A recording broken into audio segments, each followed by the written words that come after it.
This is Queen Vita from Memphis 10, and you are listening to WGAG Radio. Hey, this is Wing Chung of the TWS Archangels, and you're listening to WGAG Radio. What up, this Young Mayhem, and you tune in to WGAG Radio.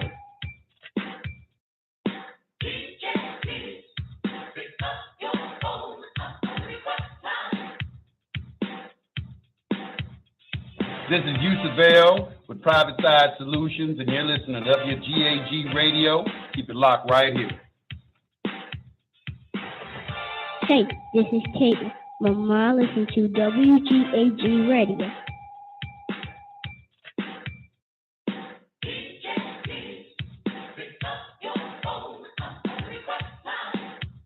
Hi, this is Denise from Las Vegas, and you're listening to WGAG Radio.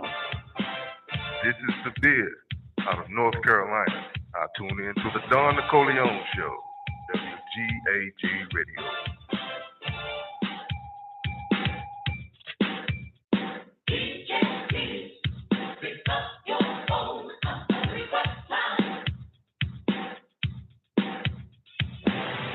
Yeah, what up? It's the God, Sakim Ra, WGAG Radio, live from Brooklyn, you heard? Hi, this is Minesweeper from Houston, Texas, and you're listening to WGAG Radio.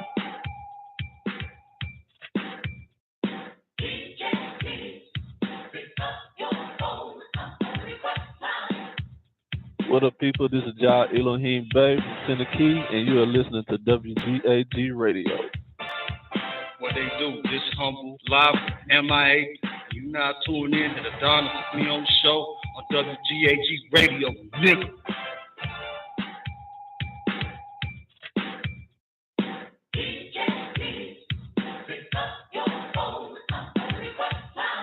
This is 50 and retired, just outside of Chicago, and we listen to the Don Nicoleone Show on WGAG Radio. Hi, my name is Twana Braxton, and of course I'm chilling with my girl, Don Nicoleone.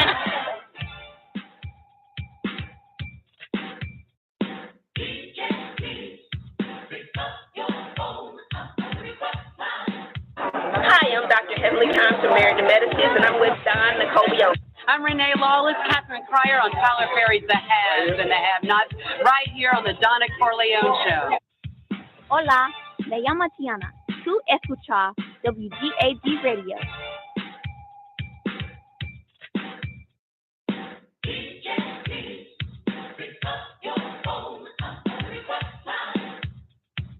This is Arrested Development, and we want to shout out WGAG Radio. Right, hey. What's up, everybody? It's Dondria Nicole, and you're checking out WGAG Radio. It's your boy Jahan Jones with WGAG Radio.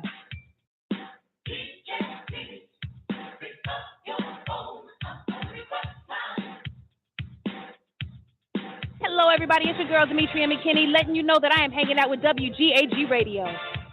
Hi, we're Escape, and you know we're kicking it with WGAG Radio. Hi, I'm Evelyn Braxton. And I'm Trina Braxton from Braxton Family Values, and you are rocking it with WGAG Radio.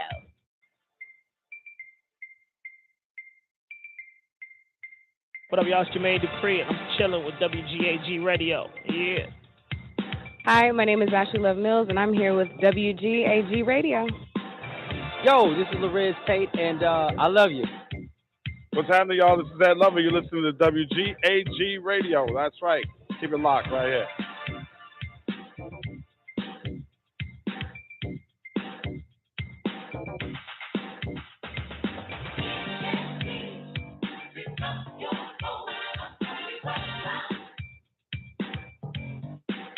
This your boy Tonite calling from Memphis 10. Yeah, man. WGAG motherfucking radio. Shout out to Don Nicoleone, the producer, the engineer, the creator, the inception maker. God damn it. The bitch walk a nigga from behind the 8-ball through the circle of time and deep in the reservoir of your motherfucking mind. So if you don't fuck with the Don and you don't fuck with WGAG, you're probably brain dead.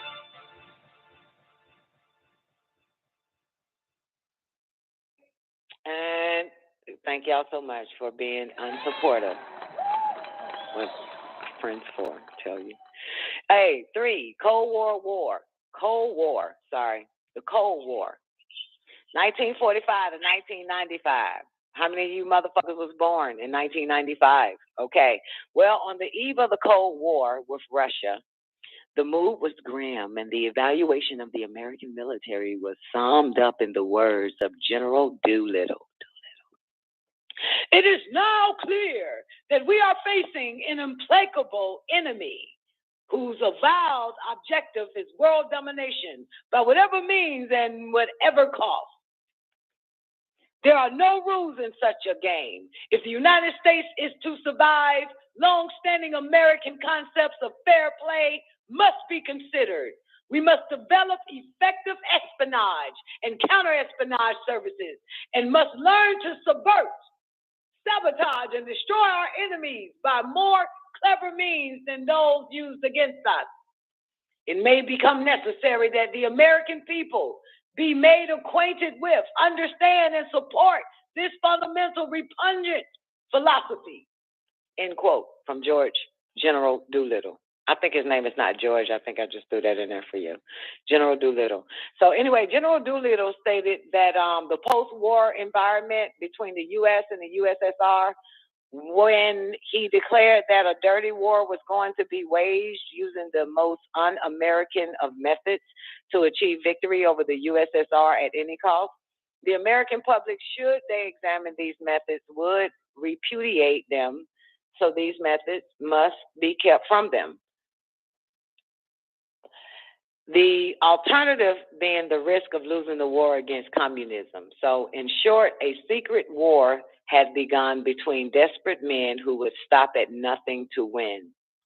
The most obvious results of the 50-year war were the tens of thousands of nuclear warheads aimed at U.S. and USSR population centers and military installations, and the trillions of dollars spent to create the strategy of mutually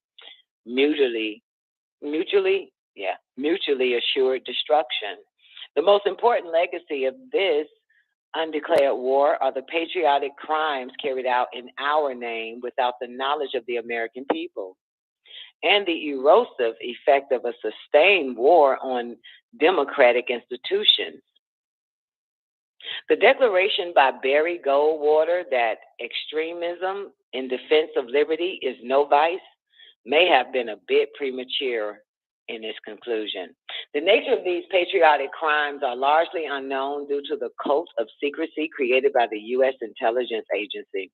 But certain crimes against the American people and crimes against humanity can be identified, namely the subversive and democratic institutions and the race to control the human mind. A revolution in military affairs has occurred that has driven a mini Manhattan Project in the quest for total domination of our enemies. Using human beings as guinea pigs has been the fallout of all modern weapons development, from the radiation studies, biological weapons, chemical weapons, all necessitated their testing on unwitting human beings to understand how they kill and how to apply them. The race to create mind control, the ultimate weapon, what one scientist involved referred to as more dangerous than atomic destruction, has led to thousands of human beings again being used as one uses laboratory animals.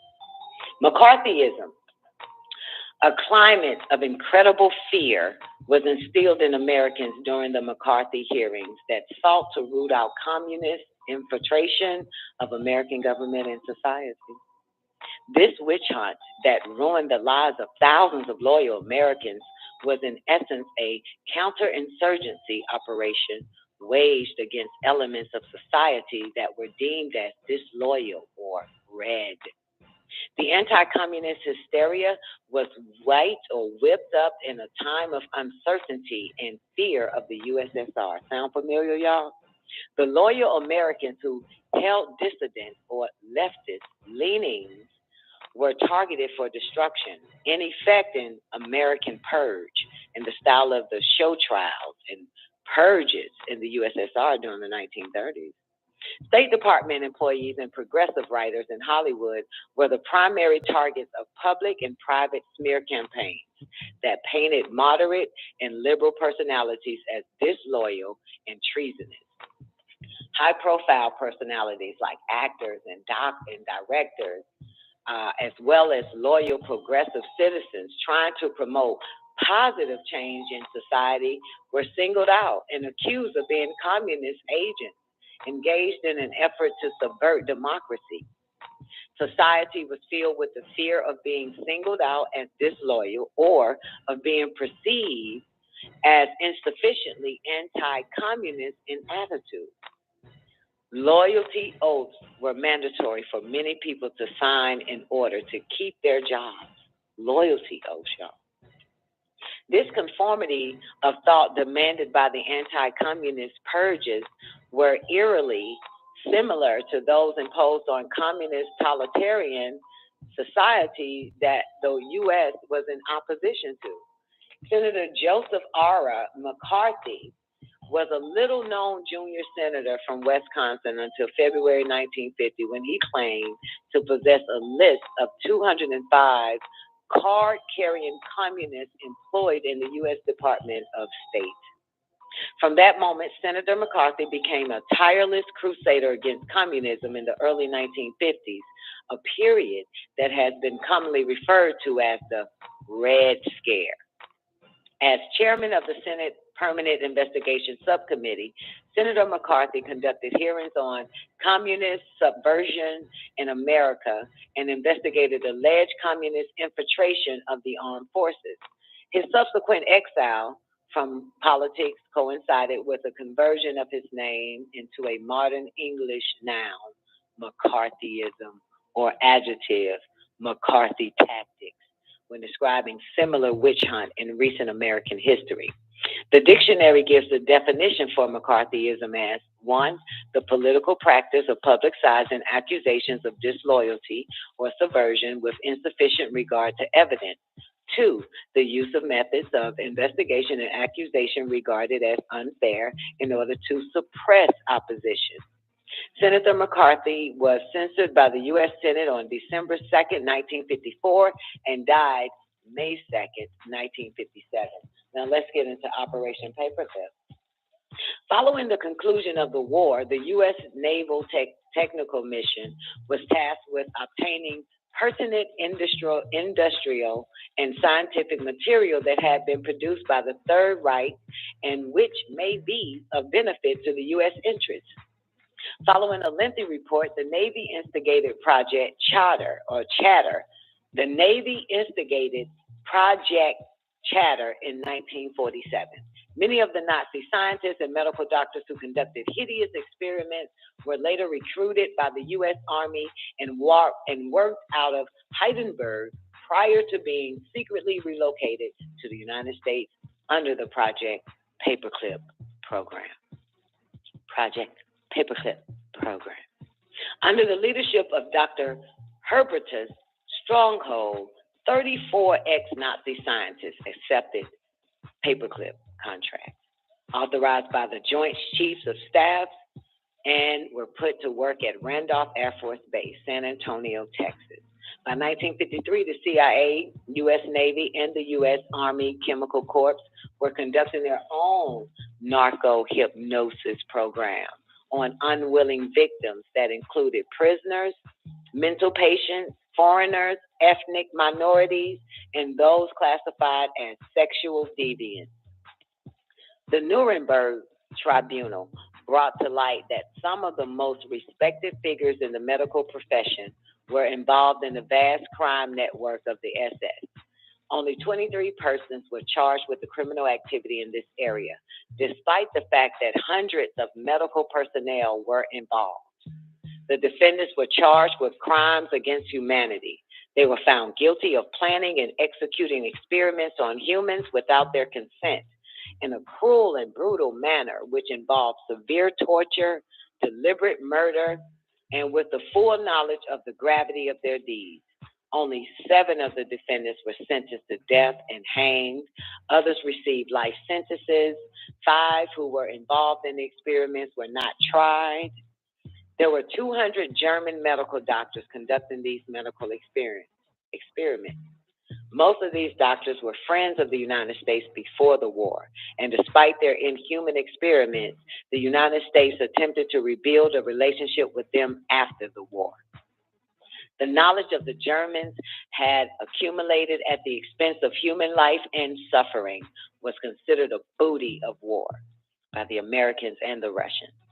The Americans tracked down Dr. Stronghold, the aviation doctor who was in charge of the Dachau experiment. With full knowledge that the experiments were conducted on captive humans, the U.S. recruited the doctors to work for them. General Dwight D. Eisenhower gave his personal approval to exploit the work and research of the Nazis in the death camp. The German doctors were brought to the U.S. and went to work for Project Paperclip. All these doctors had been insulated against war crime charges. The Nuremberg prosecutors were shocked that the U.S. authorities were using the German doctors despite their criminal past. Under the leadership of Stronghold, 34 scientists accepted contracts from Project Paperclip and were moved to Randolph Air Force Base at San Antonio, Texas. The authorization to hire these Nazi scientists came directly from the Joint Chiefs of Staff. The top military brass stated that they wished to exploit their rare minds. Project Paperclip, ironically, would use Nazi doctors to develop methods of interrogating German prisoners of war. As hostilities began to build after the war between the Americans and the Russians, the U.S. imported as many as 9,000 former Nazi scientists and technicians. In 1969, Americans landed on the moon, and 2 groups of scientists in the control center shared the credit. The rocket team from Peenemünde, Germany, under the leadership of Werner von Braun, these men had perfected the V-tubes, which were built in the Nordhausen caves, where 20,000 slave laborers from prison camp Dora had been worked to death. The second group were the space doctors, led by Dr. Herbertus Stronghold, whose work was pioneered in experimental block number 5 of the Dachau concentration camp and the torture and death of hundreds of inmates. The torture chambers that were used to slowly kill the prisoners of the Nazis were the test beds for the apparatus that protected Neil Armstrong from harm, from lack of oxygen and pressure when he walked on the moon. Despite our lessons from Nuremberg and the death camps, the CIA, the United States Navy, Air Force, and the U.S. Army Chemical Corps targeted specific groups of people for experimentation who were not able to resist: prisoners, mental patients, foreigners, ethnic minorities, political dissidents, sex deviants, the terminally ill, children, and U.S. military personnel and prisoners of war.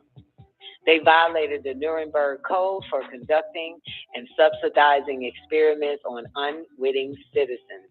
The CIA began its mind control project in 1953, the very year that the U.S. signed the Nuremberg Code and pledged with the international community of nations to respect basic human rights and to prohibit experimentation on captive population without full and free consent.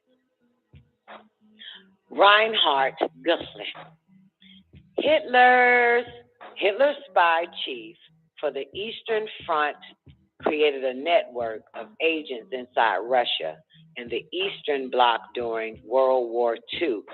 According to Victor Marchetti, former CIA chief of Soviet strategic war plans and capabilities, he says the Glinen organization was the one group that did have networks inside Eastern Europe, and that is why we hired them. Hiring Gillen was the biggest mistake the U.S. ever made. Our allies said, you are putting Nazis at the senior levels of your intelligence, and they were right. The Gittin organization was the primary source of intelligence that claimed that the Soviets were about to attack West Germany. That was the biggest bunch of baloney then, and it is still a bunch of baloney today. Gillen had to make his money by creating a threat that we were afraid of, so we would give him more money to tell us about it. In my opinion, the Gillen organization provided nothing worthwhile for understanding or estimating Soviet military or political capabilities in Eastern Europe or anywhere else. The Gillen organization had been penetrated by Soviet intelligence, and many of the U.S. Nazi assets were now double agents, taking CIA wages and turning around and selling information to the enemy. Gillen had a major sponsor in CIA Director Allen Dulles, who facilitated the Paperclip rat lines that brought former Nazis into the country, United States. Gillen wrote out the equivalent of the daily presidential briefing of Dulles, who often placed it directly before Truman with few changes. The tenor of the Cold War owes much to this very influential source of information. Gillen was instrumental in the early formation of the CIA and did not retire until 1969. Gillen set up and ran the West German C.I.A. BND that used his contacts in secret Nazi organizations like the Thule and the Spider to sell arms to third world hotspots. So you hearing this shit new, but this shit, what the fuck? This motherfucker, this nigga done set up the CIA in Germany. He a Nazi.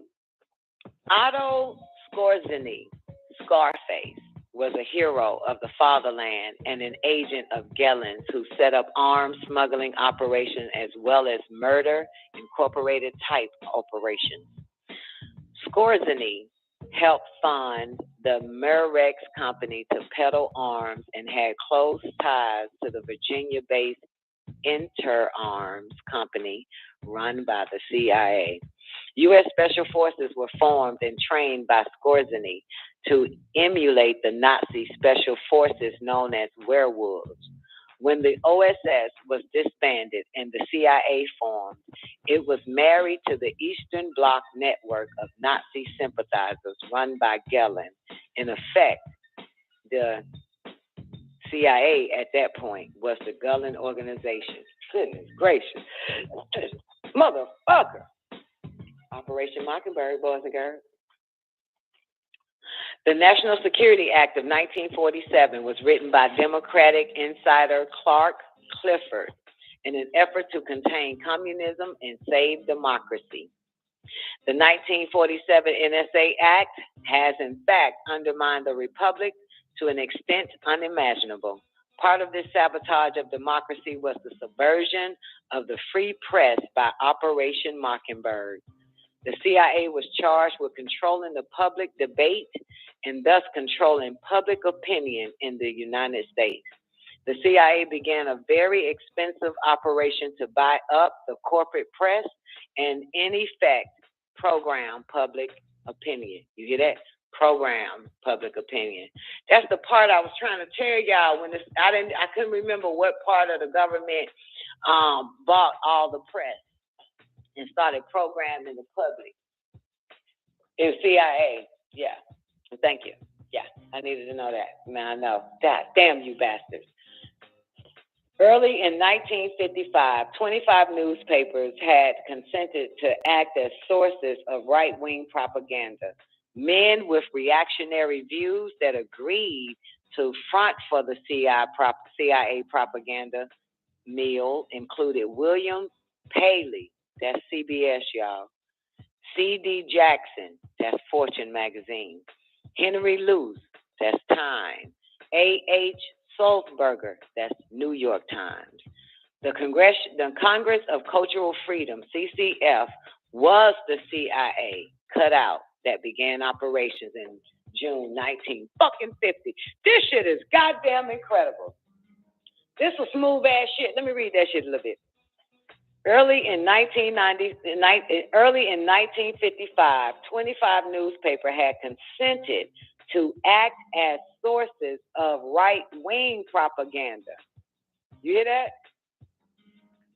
They consented to act as sources of right-wing propaganda. Men with reactionary views that agreed to front for the CIA propaganda mill included CBS, Fortune Magazine, Time Magazine, New York Times. Get the fuck out of here. They playing whole games on both sides. Yeah. So CBS, Fortune Magazine, Time Magazine, and New York Magazine put up a front to be right wingers for the CIA for their propaganda. What the fuck? Wise man told me do not watch none of the fucking news, and I don't. Okay. God dog, bar, the fuck? The fuck was that? I missed something, didn't I? Where them fucking men at? What page I'm on? Okay, so motherfucker, men with reactionary views that agreed to front for the CIA propaganda mill included William Paley, CBS, C.D. Jackson, Fortune Magazine, Henry Luce, Time Magazine, A.H. Sulzberger, New York Times. The Congress of Cultural Freedom, CCF, was the CIA cutout that began operations in June 1950. Respected liberal journalist Tom Braden. We know Tom Braden. Respected liberal journalist Tom Braden was the founder of CCF, the Congress of Cultural Freedom, and later became a co-host of CNN's Crossfire opposite Ultracon Pat Buchanan. Do you see this shit? It's all connected. That's why people be like the bird fly with two wings, bitch. In Europe, the CIA financed about 20 periodicals, driving many legitimate ones out of business. In 1967, the source of CCF funds, let's do it again. In 1967, the source of CCF funds, CIA, and its influence over intellectual life was made public in Europe, exposing a literary Bay of Pigs. Melvin Lasky, a former Army captain and editor, hold on, y'all, let me goddamn supersize this damn screen. I can't see shit. Wait a minute. In 1967, the source of CCF funds, which is the CIA, and this influence over intellectual life was made public in Europe, exposing a literary Bay of Pigs. Melvin Lasky, a former Army captain and editor of the influential magazine named Encounter, had, for the last 32 years, shaped the careers of many influential foreign policy experts and intelligence officers. For the power of the media. In 1965, the CCF was renamed Forum World Features and purchased by another CIA cutout, the publisher of the International Herald Tribune. Fuck out of here. The CIA, in collaboration with the USIA, published over 1,000 books of anti-Soviet propaganda by 1967.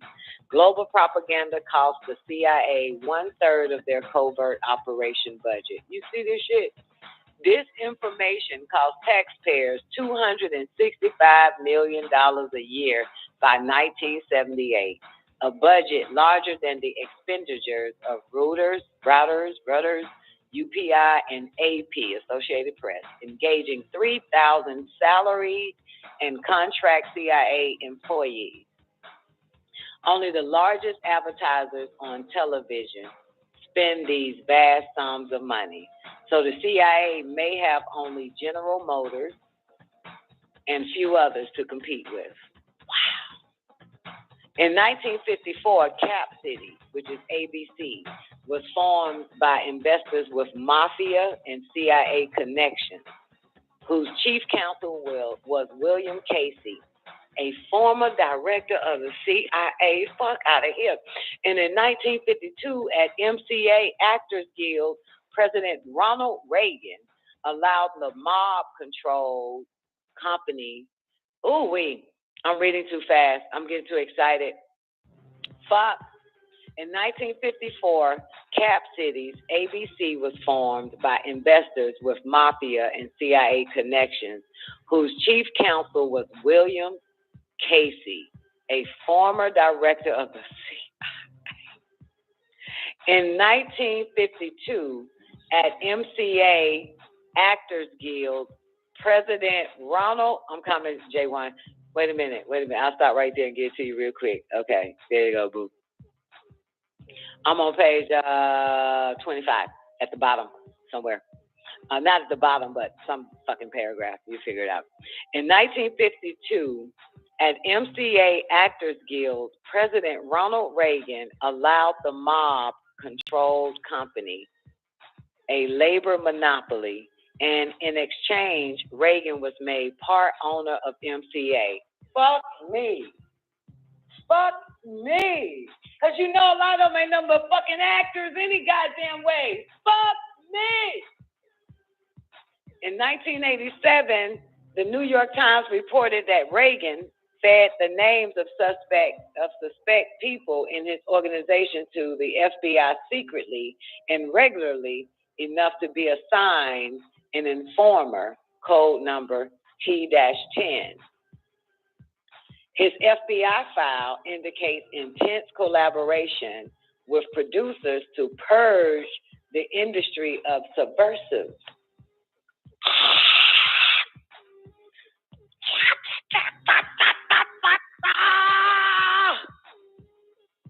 Fox Television has its roots in Metro Media Company, founded by German-born John Kluge, an Army intelligence officer in World War II.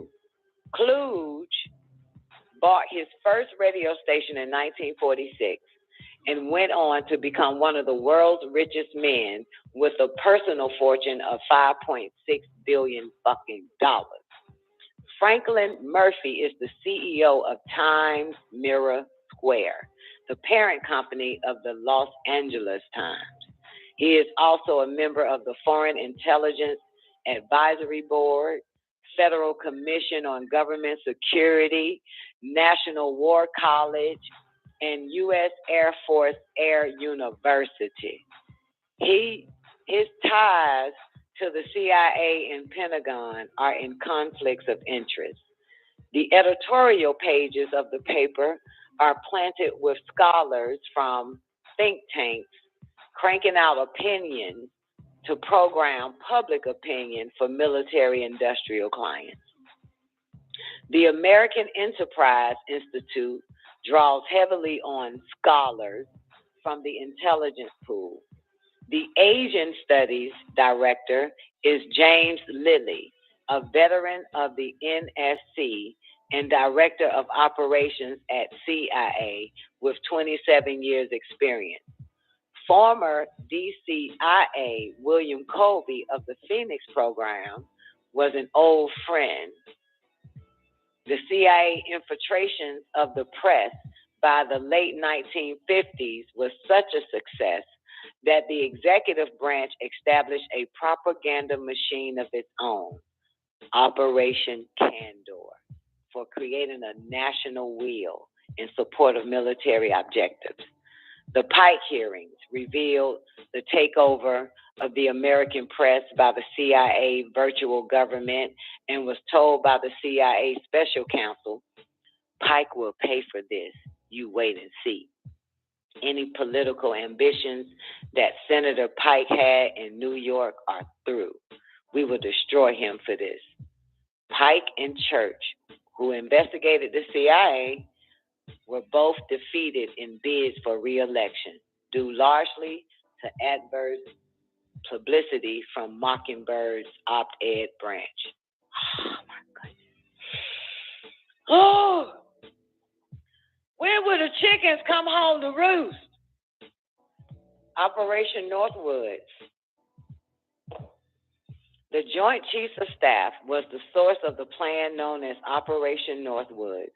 General Lemnitzer, who was considered a master planner, was upset with the Kennedy administration's stance towards communism in general, and Cuba in particular. In the name of anti-communism, they proposed launching a secret and bloody war of terrorism against their own country in order to trick the American public into supporting an ill-conceived war they intended to launch against Cuba. The plan, which had the written approval of every member of the JCs, what's JCs? Fuck. What's JCs? What JC stand for? Come on, somebody help me. I don't fucking know what JCs is. Fuck me. The plan, which had the written approval of every member of the JCs, called for innocent people to be shot down on American streets in a sniper campaign. People would be framed for bombings they didn't commit. You hear this shit? Civilian airliners would be hijacked. Sound familiar? And much more. Lemnitzer and the other chiefs knew that there was only one option left that would ensure their war. They would have to trick the American public and world opinion into hating Cuba so much that they would not only go along, but would insist that he and his generals launch their war against Castro. I'm not saying nothing. I was about to have another moment. I was about to do it again. I'm not going to do it. Not going to do it. Not going to break. Not going to do it. I'm going to knock this shit out and read it again in a new day. World Opinion and the United Nations Forum said a secret JCS document should be favorable, affected by developing the international image of the Cuban government as rash, irresponsible, and as an alarming and unpredictable threat to the peace of the Western Hemisphere. You hear this shit? Listen, they are liars. They are deceivers. That's why I don't believe shit they fucking say. They are liars. They just deceive these people and make them go along with that bullshit. This is the oldest trick in the fucking book, and they still use it on these dumbass masses. Fucking ridiculous. Now, where am I? Fuck. This was one of the most corrupt plans ever created by the United States government. Lemnitzer and the JCS were heavily politicized. 26, somewhere on 26, J1. This was one of the most corrupt plans ever created by the U.S. government. Lemnitzer and the JCS were heavily politicized, joining far right-wing political organizations and holding seminars on bases. The Senate Foreign Relations Committee, in a report on the problem of right-wing extremism in the military, warned that there was considerable danger in the education and propaganda activities of military personnel. Running through all of them is a central theme that the primary, if not exclusive, danger to this country is internal communism infiltration. The thesis of the nature of the communist threat often is developed by equating social legislation with socialism, and the latter with communism. Much of the administration's Kennedy domestic legislative programs, including graduated income tax, Social Security, federal aid to education, etc., under this philosophy would be characterized as what? A step towards communism. Finally, that's a step towards communism. Finally, the committee specifically pointed to General Lemnitzer and called for an examination of the relationship between him, his chiefs, and the extreme right group, McNamara, demoted Lemnitzer and transferred him to Europe as chief of NATO. Gerald Ford promoted the darling of the Republican right to the president's Foreign Intelligence Advisory Board, while his Cuba chief, General Craig, became chief of the NSA's military arm, the Army Security Agency. God damn, I need pictures of these motherfuckers. I got to follow the goddamn, bitch, I got to follow this goddamn line-ass road we on. Here's it, MKUltra. Y'all ready? This is it right here. And then I'm going to let you guys go. MKUltra, Soviet and Chinese brainwashing techniques. By the end of the Korean War, 70% of the 7,190 U.S. prisoners of war signed confession. 15% cooperated fully, and only 5% steadfastly resisted confessing or indoctrination. They resisted confession or indoctrination. Only 5%. That's probably where the 5%ers got that shit from. Don't even know it. Because 5% came from Planet 13. That's probably where he got it. 5% nation are the ones that resisted confession or indoctrination. I make up the 5% of the planet. I'm a 5%er. I resist indoctrination. Wolf and Hinkle submitted a secret report to Director of Central Intelligence, Alan Dulles, about communist methods of brainwashing that was Wolf and Hinkle submitted a secret report to Director of Central Intelligence, Alan Dulles, about communist methods of brainwashing that was the definitive work on the subject in 1953. It stated that no magical weapons were used, no drugs, exotic mental ray guns, or machines were used. Intense psychological pressure and human weaknesses were the key, beginning with solitary confinement. Guards constantly reminded the prisoner that he was totally cut off from outside support, ordered him to stand for long periods, dictated the position allowed for sleep, wakened him if he moved while sleeping, banned all outside stimuli such as books, conversations, or news of the outside world.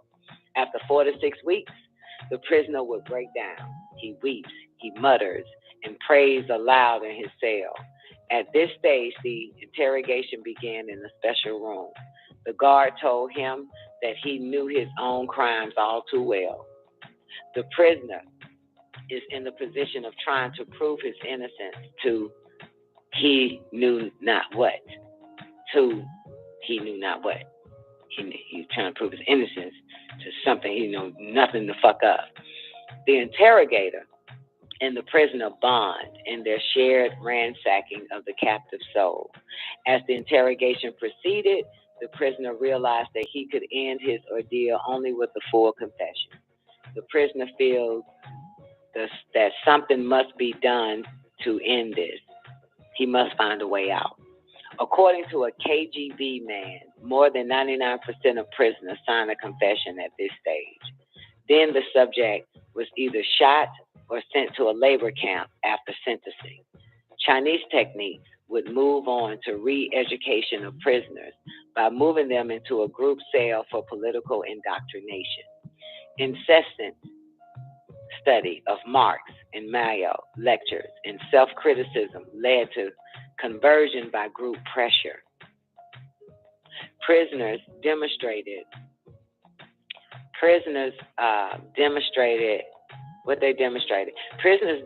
their commitment by ferociously attacking any deviations. Constant intimacy with prisoners who reviled him for his resistance pushed the prisoner beyond his emotional endurance. As the prisoner conformed, cellmates gave increased acceptance and esteem, which reinforced his commitment to the party. For he learned that only his acceptance allowed him to live successfully in the cell. The American mind control effort was a mini Manhattan Project with the conviction that the keys to brainwashing lay in technology. The agency's brainwashing experts gravitated to people in the mode of the brilliant. Let's talk about what they don't want you to talk about on the Don Nicoleone Show, Blog Talk Radio, Monday through Friday, 12 noon Eastern Standard Time, or joythegospel.com. WGAG Radio.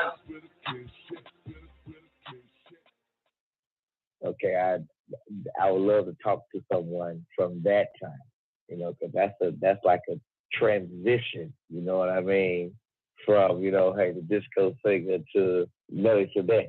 You know what I mean? So someone who knew him as that, you know what I'm saying? Because I believe he had great influence, you know, the world said he's had a great influence in the music anyway.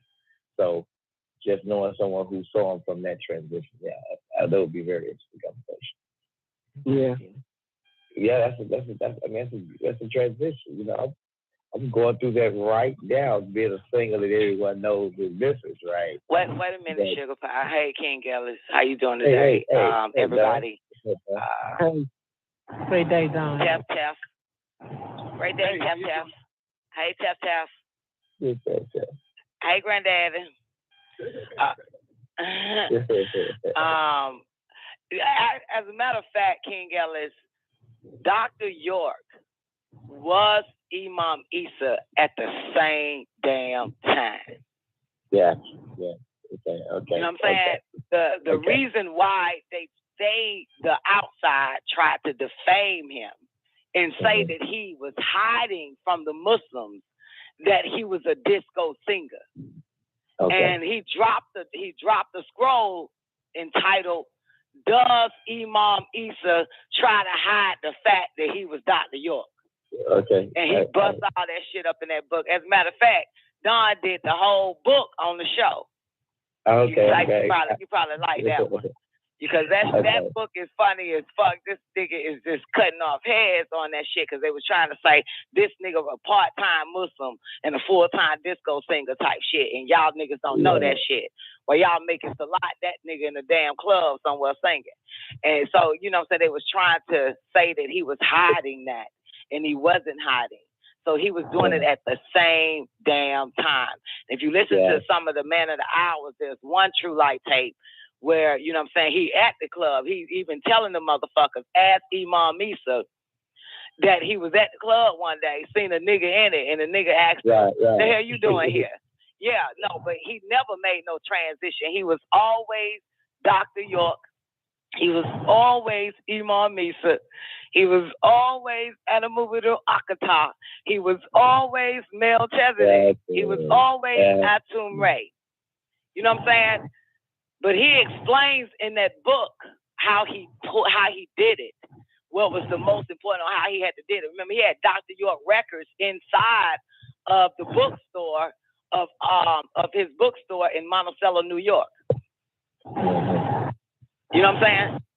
He had a studio, a radio station, all that shit in there. And that's an 80 man. Yeah, so he never goddamn made one transition to another. And then, you know what I'm saying? Then, of course, by the time the 90s hit, the mid-90s, like 98, 99, going into 2000, then he dropped both albums again and did a full concert. Never hit it. Wow. You know what I'm saying? But they called him the disco singer, actually. You know what I'm saying? Yeah. That's Dr. York, the disco singer. That's what they would say. The you know, like your Bilal Phillips, the Sunni Muslims, and all that other type of shit. Right. Hey, trying to get crazy. And now that's some right and exact information there.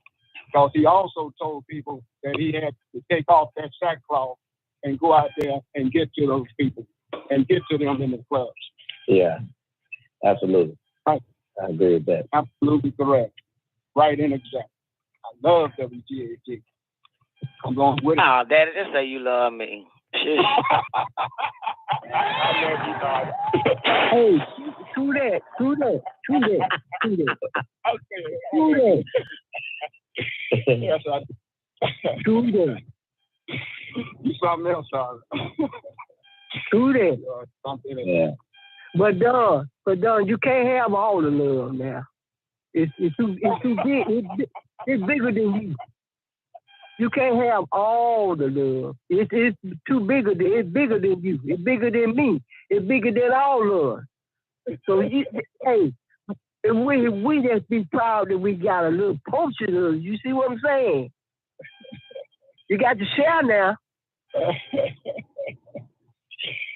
Great day. Great day. Wonderful day. Feeling good. Everybody vibrating, feeling good. It's so wonderful. Let's do that. Yep. Man, hey, dog, you don't like to share, do you? Yeah. Say that again, Umi. Don didn't hear you. Go ahead and repeat yourself for her. Hey, dog. Hey, Umi, how you doing? I'm fine. I'm great. How about you? I'm pretty good. That's good. But you don't like to share, do you?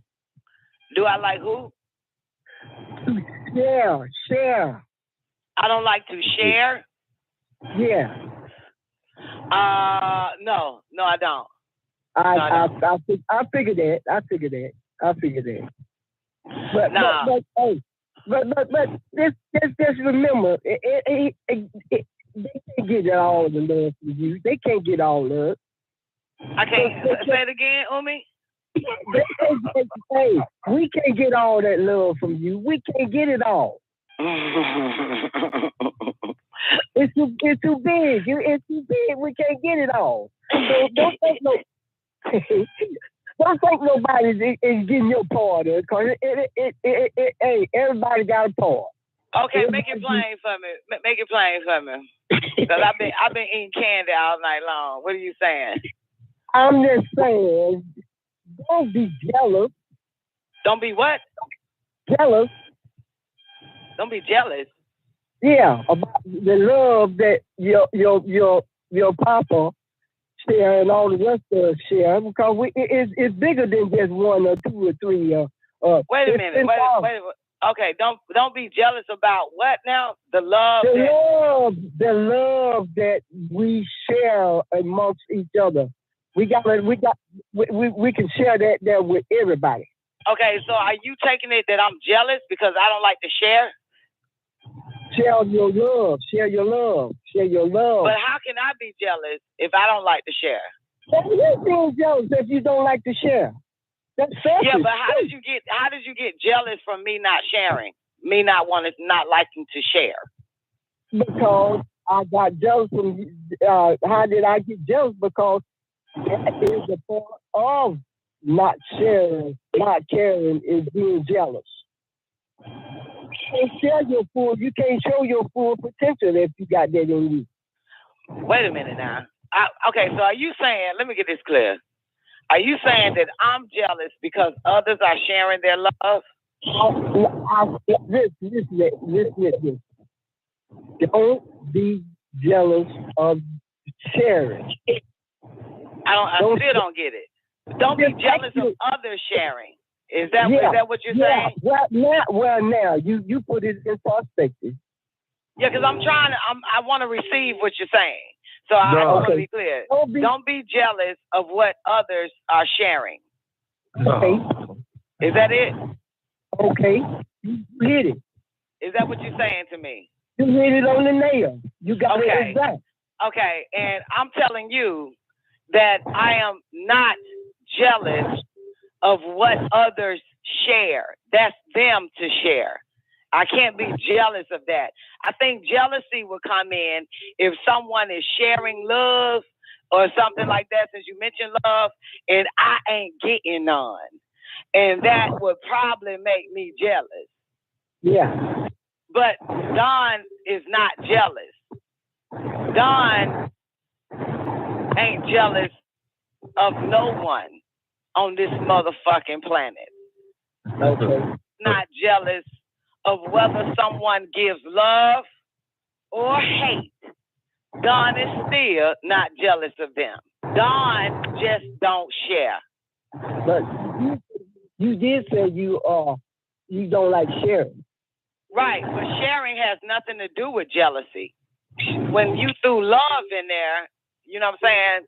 Because in my feeble mind, I'm thinking you're saying, Don, you don't like sharing. And it's shit like, I'm thinking, yeah, the shit that belongs to me. I don't share. The shit that is with my name on it, I don't share. But then you flipped it, and then you said, well, you jealous of the love that other people. Nah, the love and jealousy, sharing and jealousy has nothing to do with each other. Okay. I don't share what belongs to me. Certain things that I hold close to me, let's say for an instance, my toothbrush, I don't share that. Oh, so I'm thinking you're asking me based on, you know what I'm saying, material things and shit like that. And no, I don't share love because I ain't the one to give out the love. So I don't share that either. You don't give out love? No, I'm not the lover. I'm not the lover. I'm not the one that gives it out. I'm not the holder of love. You know what I'm saying? I'm not the, what y'all call that shit? I'm not the source of love. I'm not hua. So I don't give out that which I don't have, which I don't control. I only give what I have. Love I ain't got. Because love doesn't come from me, it comes through me. So whenever that happens, that's out of my control. I can't control love. Okay. Even in love, it is love that loves through us, not from us, honey. Okay. And I'm taught by Melchizedek. And those are the exact words and guidance from Melchizedek, which let me know that the love that 99.9.9% of a motherfucker is talking about is a lust. Because I've been raised by Melchizedek. And when that nigga said, even in love, it is love that loves through us, that means it doesn't come from us. So I can't give it to you. If it comes through me, you that means it's for you to have because it ain't mine. Of course. That's understandable. So I don't have a jealousy. You know what I'm saying? Y'all talk about love as if y'all are just saying hello. No, that's not true. Hotep, peace, hello. I don't speak on love because I have to wait till it comes through me. It doesn't come from a person. That's in the order of Melchizedek. It doesn't come from us. We cannot muster it up. It has to be given from that inexhaustible wellspring from the source to give that to you, through you, and then you can feel it. And then it radiates out from you. And everybody will be able to feel it at that point. And you'll be feeling it at the same time, like, what the fuck is this? You're not thinking about anything. It just comes. It just hits you.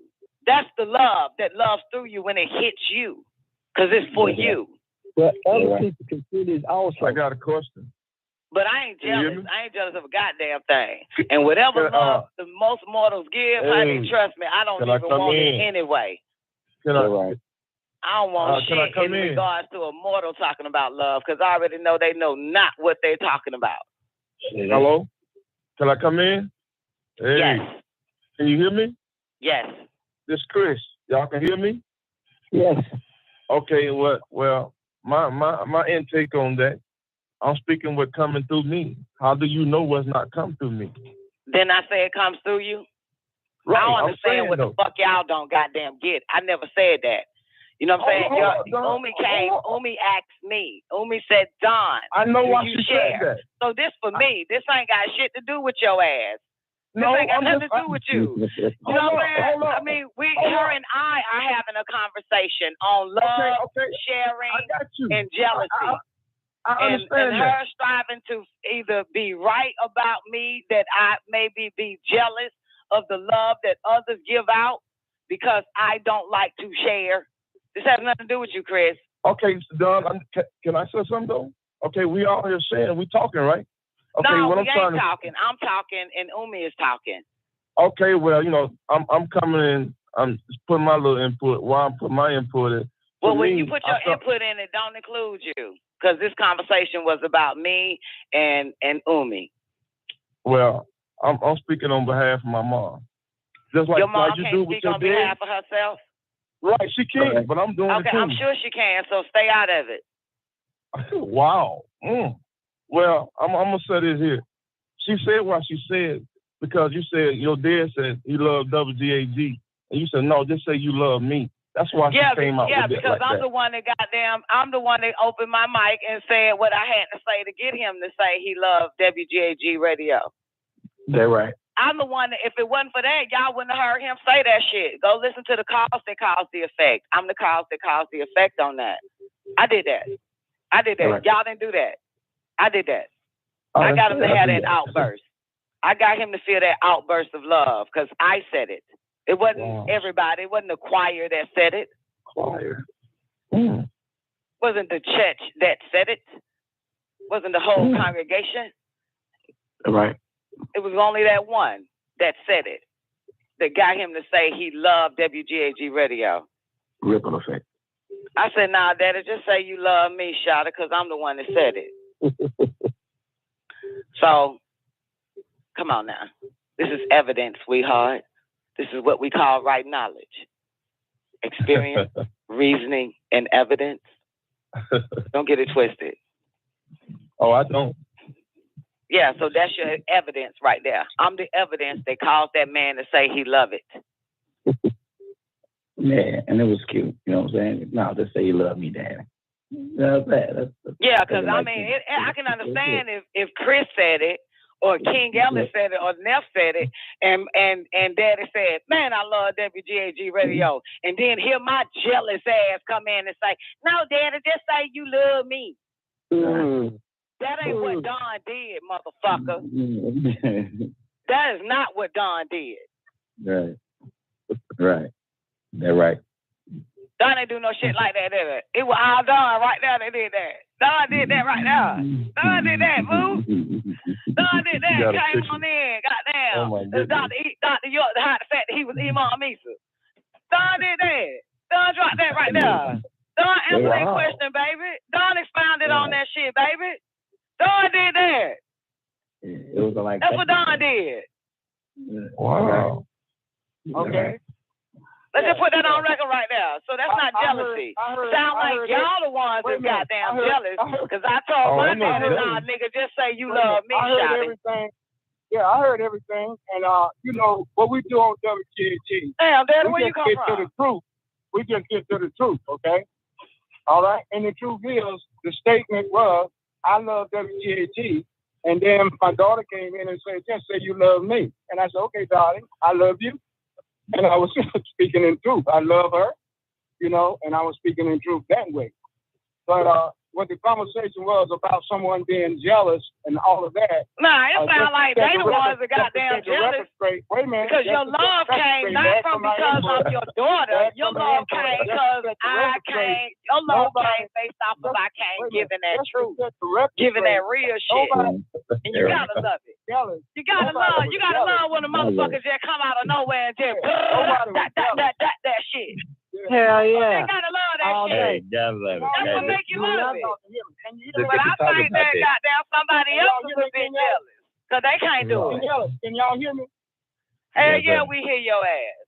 Okay, now there's no jealousy in what we were saying and what we were talking about. There was no jealousy involved in it at all. I think the comment I thought was in a joking way at one time, you know, about sharing. But I understand what Uma was saying from the way that she was feeling, the way she was talking about jealousy. But it didn't apply to Tara, and it didn't apply in the conversation directly, because the statement was, I love WGAG. And my daughter came in and said, oh, just say you love me. You know, she said just like that. And I had a little humorous to it, but I was serious. I love her, and I told her I love her.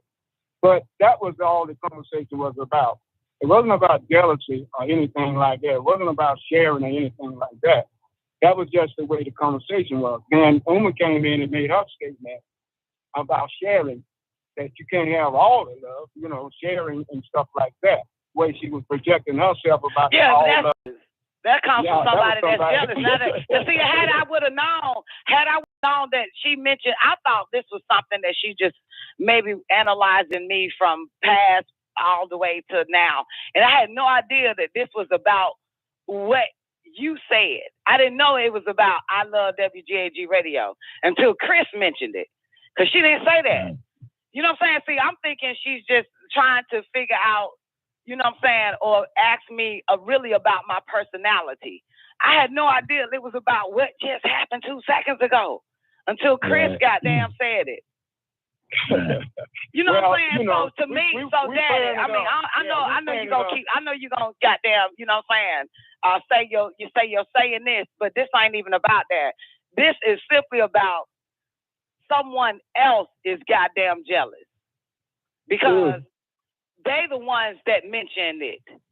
They the ones that got a problem with me saying, nah, Daddy, just say you love me. That's the person that goddamn claim at me is the one that's goddamn jealous. Jealous didn't even come out my mouth. What you talking about? I'm not talking Dave? about you, honey. Okay, I just want to know. You said Dave, so we trying to say who Dave you talking about. That's all I'm saying. So you talking about Omi? I'm talking about Umi. Now that I know that Chris goddamn explained the whole WGAG radio love shit. Okay, I just want to know So who yeah, Dave you so was then talking see, I would have never figured out, which means I got a real pure, naive, innocent fucking thought process. I had no idea that Shawty is trying to self-project herself on me. Cause I ain't jealous. Okay. I had no idea. I'm just thinking, oh shit, this is gonna be cool. Me and Umi about to have a great conversation. I really felt it was on another avenue, if you'll let me explain. I really think you was talking directly about me, and it's in the sense of sharing love and compassion and care. Nah. I think it was. Of course not. I'm trying to explain it to her at first. I said, that's what I thought. Damn, now you think it was about you. Yeah, that's what I thought. I really thought. Hold it. Really serious. I really thought at one time it was like that, when she was talking about just sharing in love for all sorts of existence. So, but this is something that's very unique about the conversation coming in. All of us have the source of love of the source inside of us, and we all share it, whether we think we are not or not. We're doing it anyway. Whether we think we are or not, we're still sharing His love. No doubt about it. You may think you're not, but you are. Well, if this is His law, then welcome to it. Goddamn, come with a sword. I don't want to cut it off. Truth is truth. Truth is truth. Remember that. I don't want to cut it off. So we get to the truth. Truth is truth. That's all it is anyway. In the end, nothing but truth. That's all we want. Nothing but truth. So Live Antennas basically said, and let me know if he's right or wrong, Born Sue. He says basically Umi is saying you can't have all your daddy's love. You gotta share it. Is this what this about? Yeah. That's what it is, Umi. Yeah. Okay, got you. I understand. See, and that's somebody that's what I thought. And that's coming from a jealous place. What you saying? That's coming from a jealous place. All right. Okay, right. That's coming from a jealous place right there. So you saying I'm jealous? Yeah, absolutely.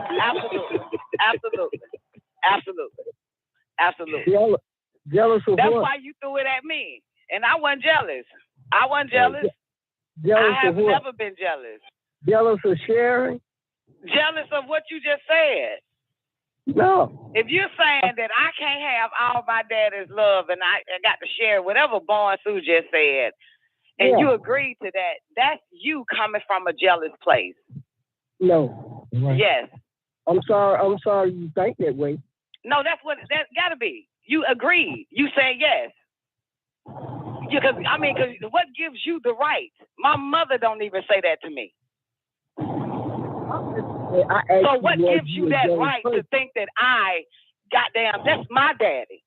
That is not your daddy. That's not your baby daddy. That's not your husband. That's not your son. That's not the kind of love. So obviously, you got to be jealous. You got to be jealous because my mama don't even come at me like that. His mama don't even come at me like that. Hey, I'm not a jealous person. His sister don't even come at me like that. Hey, I'm just saying that I'll share anything with anybody. I'm not a jealous person. I'm not a selfish person. Yeah, but for you to come at me, that came from a jealous place. Because listen, honey, obviously you have no idea. Okay, sweetheart. Obviously you have no idea the history between me and my father. And not just my daddy, but the history between me and my daddy. Okay. So you have no idea everything that I have to rise up to And to finally realize that my father loved me, that means that I have to erase and eliminate everything that has ever happened between him and I that I had to clean, that I had a dirty heart over. And for you to fucking say I need to stop it now and share it, I'm not sharing it. Now that I actually have nothing but 100% pure satisfaction guaranteed from my fucking dad. And that took damn near 40 fucking years to have that. So you only got love for your daddy. Okay, now it's only. No, it ain't about only. It's just about him right now, obviously, because it was about him 10 minutes ago. It's going to be about him right the fuck now. It's only about him. This ain't about everybody else. Came at me about him. When I said sharing his love, I ain't sharing shit. I ain't sharing shit. Now that I realize that my daddy loved me, I'm not sharing his love with the rest of you motherfuckers. Yeah, I'm not.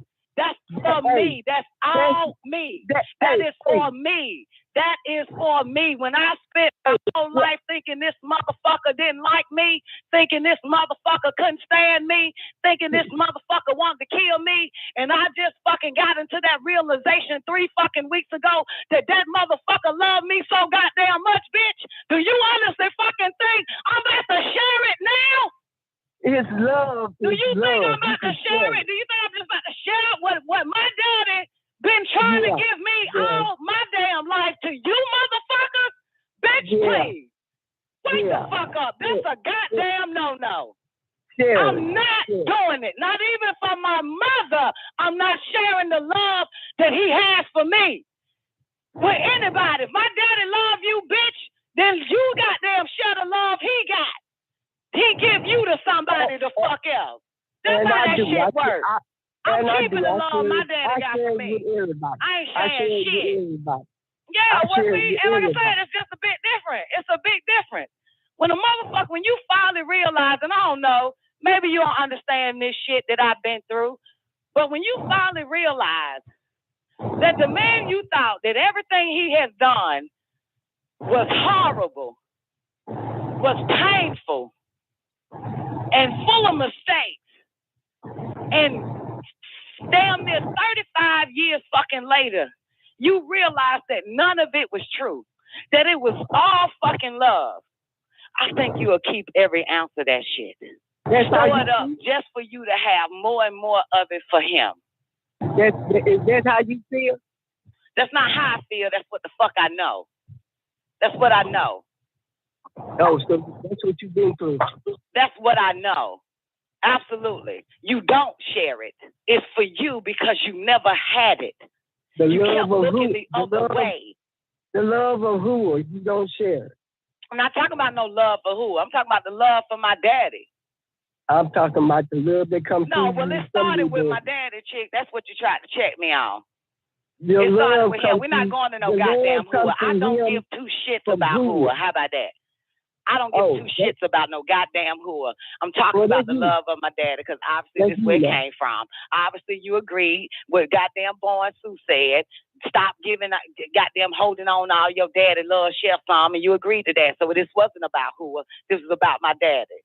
It's about That's what this shit was about. Nah, you ain't say that. You didn't agree to that. You didn't even correct Born when he fucking said daddy. You didn't say, no, Don, I'm talking about who. I can't vouch for who. I don't know shit about who. I learned about that shit 3 goddamn days ago. Can't confirm that shit to be true or false. But we talking about that man that's on this goddamn show, which made your ass ask me, was I jealous? Or don't be jealous. It was based on him. It was based on him, Omi. Come on now. Let's not do this.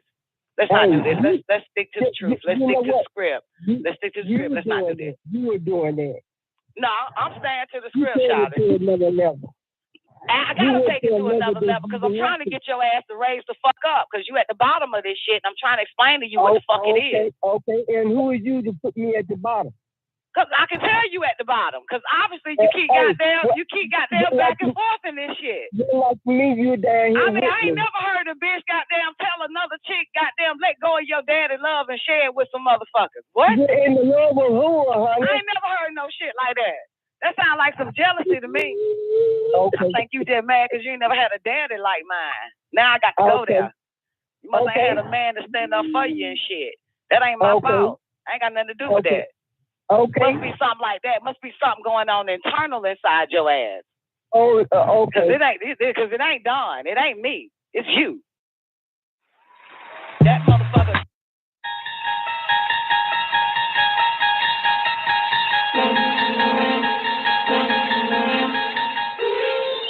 You unlock this door with the key of imagination. Beyond it is another dimension, a dimension of sound, a dimension of sight, a dimension of mind. You're moving into a land of both shadow and substance, of things and ideas. You've just crossed over into the Don Nicoleone Show. Oh, yeah. Y'all already know what time it is. The moment that you've been waiting for. The one that you've been waiting to hear. The one that calls the call, that calls the effect. Put your hands together for the baddest bitch in El Cologne. God, Nicoleone. Cologne. I'm in the love of the all, and all love is in me. I am a part of the all, and the all is a part of me. I am one with the all, and the all is one with me. I can succeed as a part of the all and fail as an individual. I can be all that I wish in the all as long as my wish is to stay in the all. I'm never alone. The all is, I am. The all can, I can. The all does, I do. Hello. I mean, somebody just literally got their ass handed to them. Like, here is your ass.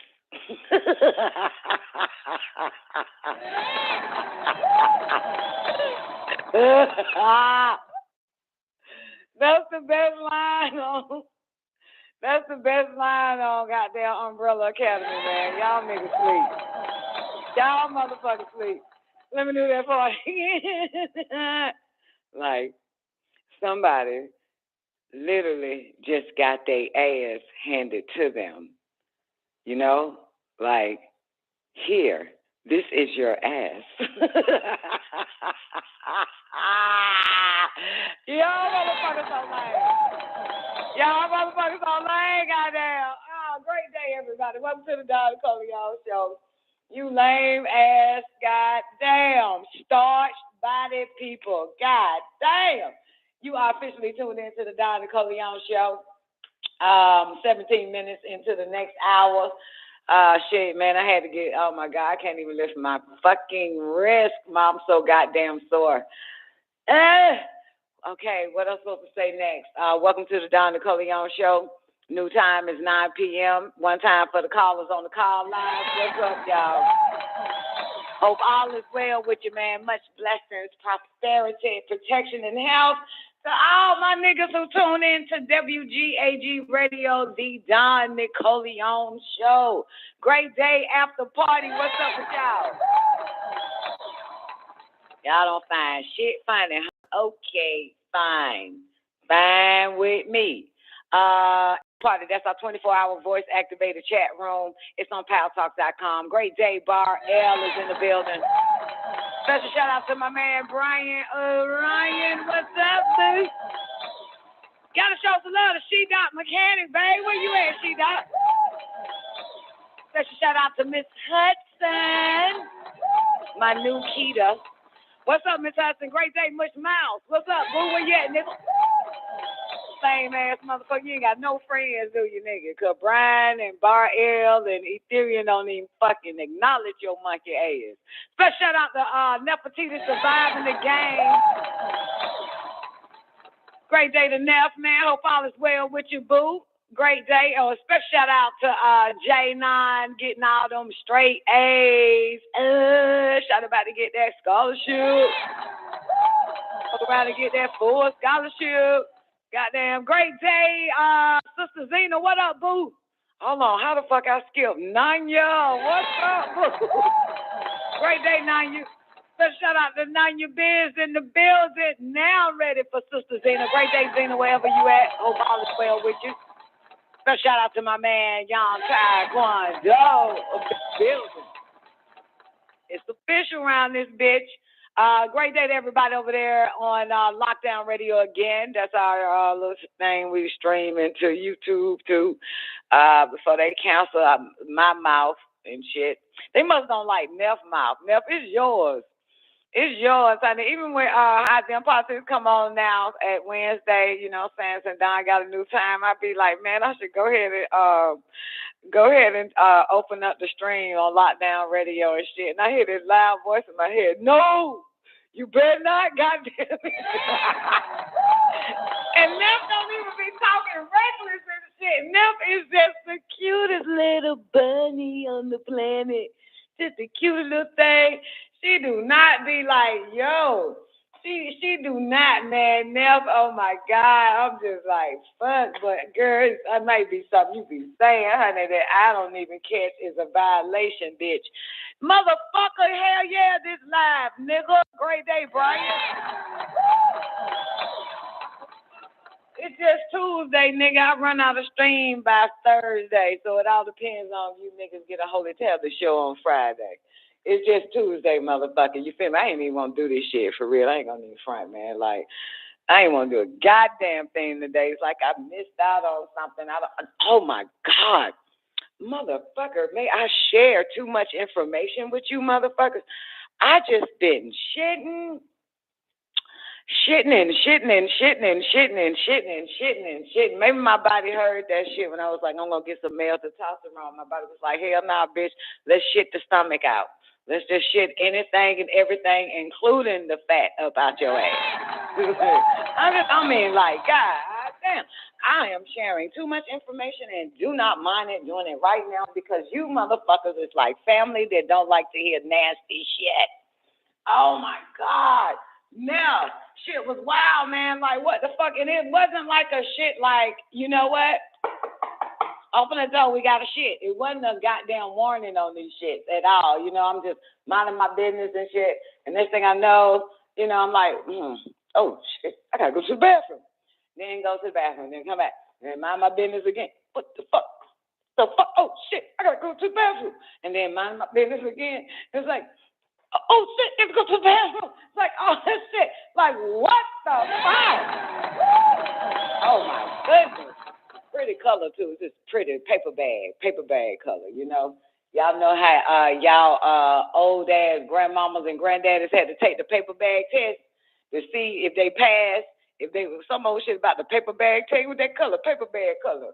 I'm like, oh, man, I ain't seen that paper bag color in a long time, motherfucker. I passed the paper bag test around this shit. That shit went black, smut black like some of you ugly ass knuckles. That shit was a pretty pecan tan shit around this motherfucker. Pretty shit, pretty color.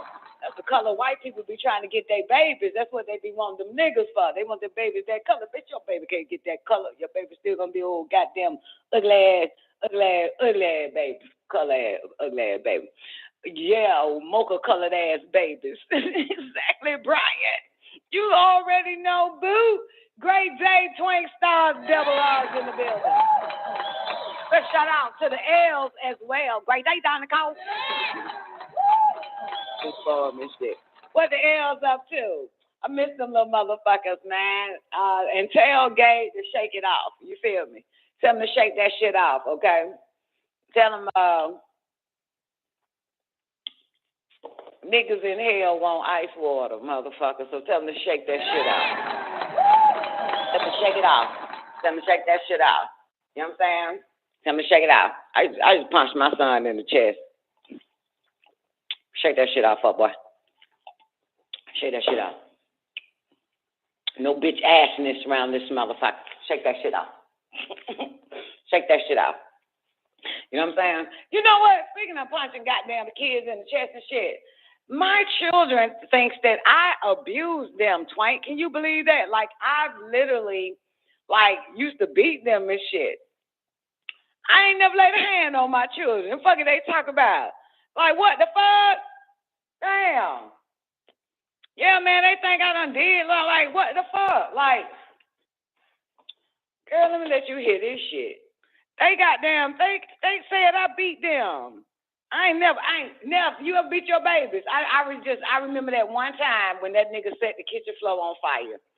That was it. But I don't remember anything else. You did anything else? You laid a hand on them motherfuckers after that? I ain't never laid a hand on my babies, man. I'm just being accused of all types of shit now. It's amazing when you don't fuck with motherfuckers no more. They start accusing you of shit. You notice that shit? I'm telling you, the moment you start fucking with them, that's when they do a whole goddamn defamation, goddamn character assassination on your ass. That's what happens. Stop fucking with my children. I move on with my life, and this thing I know, it's a he said, she said ass shit coming at me. Like, what the fuck? I ain't never did no whole shit like that. I don't do no shit like that, man.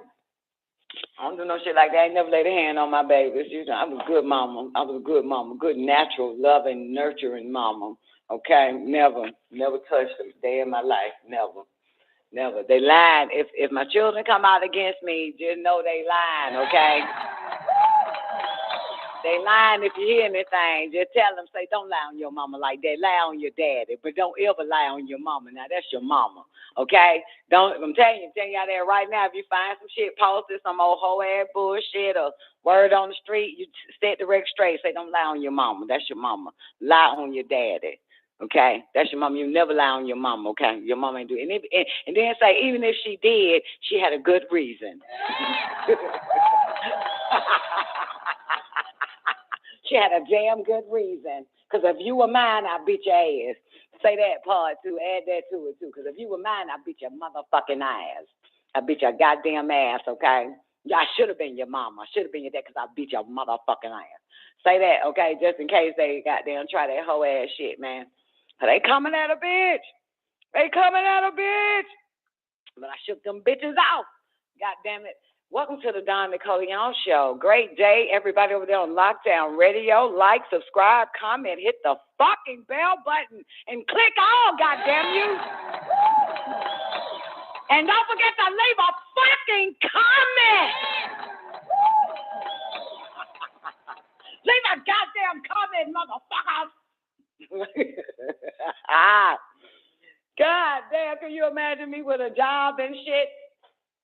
Oh my God, they will swear something wrong with my goddamn ass. Like, goddamn, this bitch goddamn under MKUltra and shit. Robot, AI, ticking nanobot.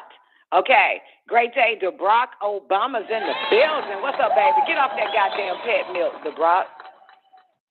I just want to put on record, I love me some Barack. I do. Never don't like that shit, Brock, because I like homos. She don't like that shit. But all homos like me. Never get mad because homo can't stand her ass. But all these homo, tranny, bull, dago, pussy, rider, carpet munchers, dick suckers. Everybody love Donna Color. Y'all think that wasn't their problem here, man. Them homos don't show her no love. They want some love from the homos and the bull daggers and the pussy riders and the dick suckers. The whole porn industry love my motherfucking ass, goddamn it. That's why I get to stay on. If I talk about this shit, goddamn, my fucking ratings will go up, don't it? The Brock knows some shit. Yeah, the Brock, my nigga, man. Love me some the Brock Obama. What's up, dude?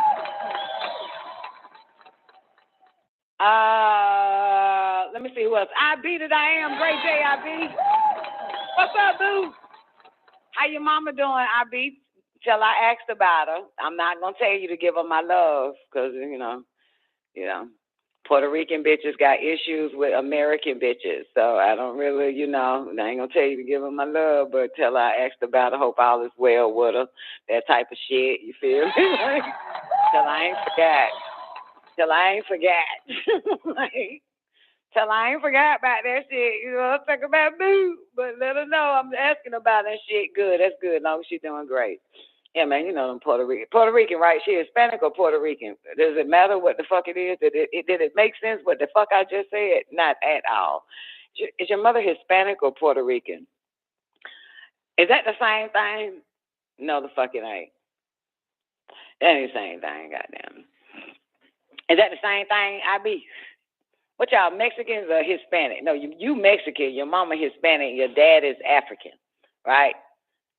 Right? Your dad is Kunta's descendant, right? Your dad is straight black, right?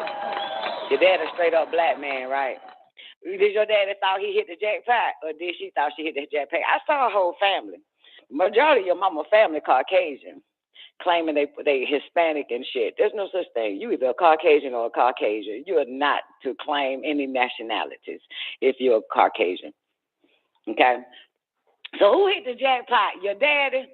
Your daddy hit the jackpot or your mama hit the jackpot? Huh? I gotta say, my daddy hit the jackpot when it comes to my mama. My mama didn't hit no goddamn jackpot. Goddamn it. Goddamn shit at the end of the day, but shit, you feel me? Like, I'm gonna tell you now, I'm sorry to hurt your fucking feelings this early in the strong, cause it's Tuesday. But some of y'all mamas hit the jackpot and then lost all the earnings. Ooh, ooh, ooh, busted. Okay, never mind. All right, never mind. Let me see who else up in this bitch. Okay.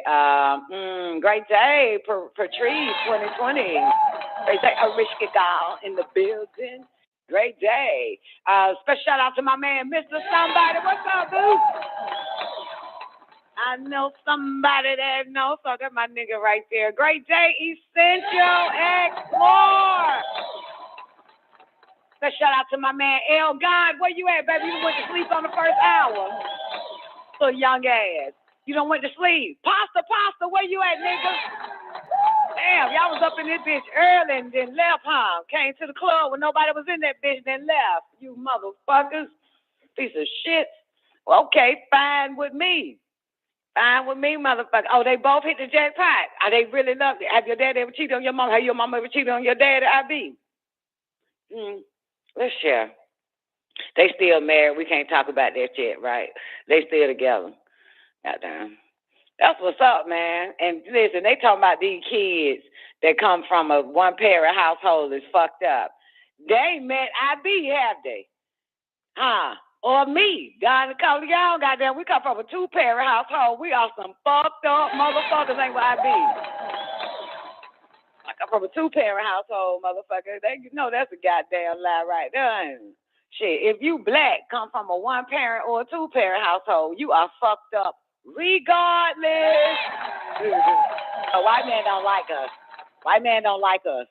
White man do a work on the black man, the black woman, and the black child. So we fucked up. As long as this son of a bitch, psychic driving and mind fucking and poisoning and shit, motherfucker, no Negro has hope on this planet regardless, male or female or child.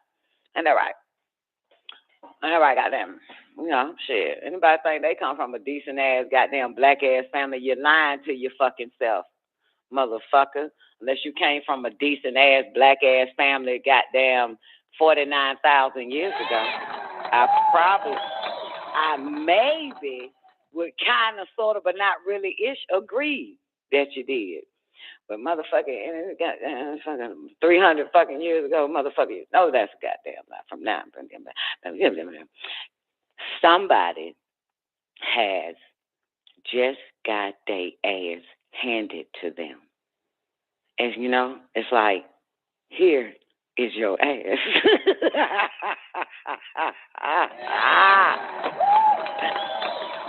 God damn. I can't tell you nothing else, but that's as far as it goes right there. Okay, so let me see if I got any news and some old bullshit. Okay, Nipsey Hussle murder suspect Eric Holder. Name sounds familiar. Assaulted in jail. Murder trial postponed. Oh, okay. I've seen Nipsey Hussle a few times on Instagram. People are posting like some of his words that he be saying and shit. You know, not music words, but like if he's on the radio station or sitting on somebody's couch talking. And I'm saying nothing that this nigga say makes sense. I don't understand why the fuck they posted this. Nip, you gonna like me at this point. At this time, you gonna buy me something for my birthday coming up. When I saw Nipsey Hussle's second goddamn little clip of him talking to somebody about life or giving somebody some other world some goddamn advice, I said to myself, motherfucker, this nigga is not Tupac, okay? This motherfucker is not goddamn Tupac. Shut the fuck. This nigga is, I'm sorry, y'all. Nipsey Hussle's stupid. This nigga like, you know what I'm saying? Like, nothing that he said can convey wisdom or motivate. I don't give a fuck. Log out. Kiss my ass. Suck my elongated click once I get on this testosterone pills. Look here, I give no fucking fucks. I don't give a fuck how y'all feel. I don't give a fuck who did to your motherfucking heart. You get me? But I just got to tell you, man, this third time I saw this little motherfucker post of him sitting on the couch talking about life or what you should be doing or some old stupid ass shit. I said, man, this nigga ain't goddamn Tupac, man. Goddamn Nips ain't shit. This nigga ain't got no wisdom. This nigga ain't no goddamn Nip. Nipsey Hussle ain't Tupac, bitch. Okay? I like Tupac. You know what I'm saying? I don't like his music like that, but I like when that nigga be talking. That nigga like, we America. We y'all babies. And they say, we y'all babies and shit. Y'all need to feed us too. Like, old Negro spiritual and shit. Y'all need to feed us too. You know, we in America, we y'all babies. We babies. We need to eat. Never mind. Anyway, but look here, I heard your girl ain't even there. They make it seem like something wrong for Laura London not to be in court. I wouldn't be in no fucking court. The fuck? Mother, you know how many baby daddies I got? You think I'm gonna be in court for one nigga? You know what I'm talking about? Twank, do you understand? They got a problem that Laura London got baby by Lil Wayne and a few other goddamn niggas. Like, shit, this ain't her first. This nigga ain't her first love, is she? The fuck? Yeah, no, she got a baby by Lil Wayne. Lord have mercy if I made that shit up, then believe it, motherfucker. Mm-hmm. Yeah, she got a baby by Lil Wayne. She got a baby by Lil Wayne. She got a baby by Lil Thug. She got a baby by Lil Future. She got a baby by a whole bunch of niggas. Yeah, you know what I'm saying? Yeah, but I know Laura London do got a baby by Lil Wayne though, for real. I hope I'm right. I don't really be keeping up with who fucks who and who gives who pregnant, but I think she got a baby by Laura London. Yes, she do. She got a baby by Lil Wayne because my memory just came back because when Nipsey died and shit like that, Ray Janae was talking. Ray Janae, the other daughter, the first child he got, Lil Wayne, and she was like, I got to make sure that my little brother is okay because his daddy dead, shit like that. Yeah, Brian. So, yeah, Ray Janae was saying that shit, like, I got to be there for my little brother, that type of shit, yeah, there we go. Yeah, she does have.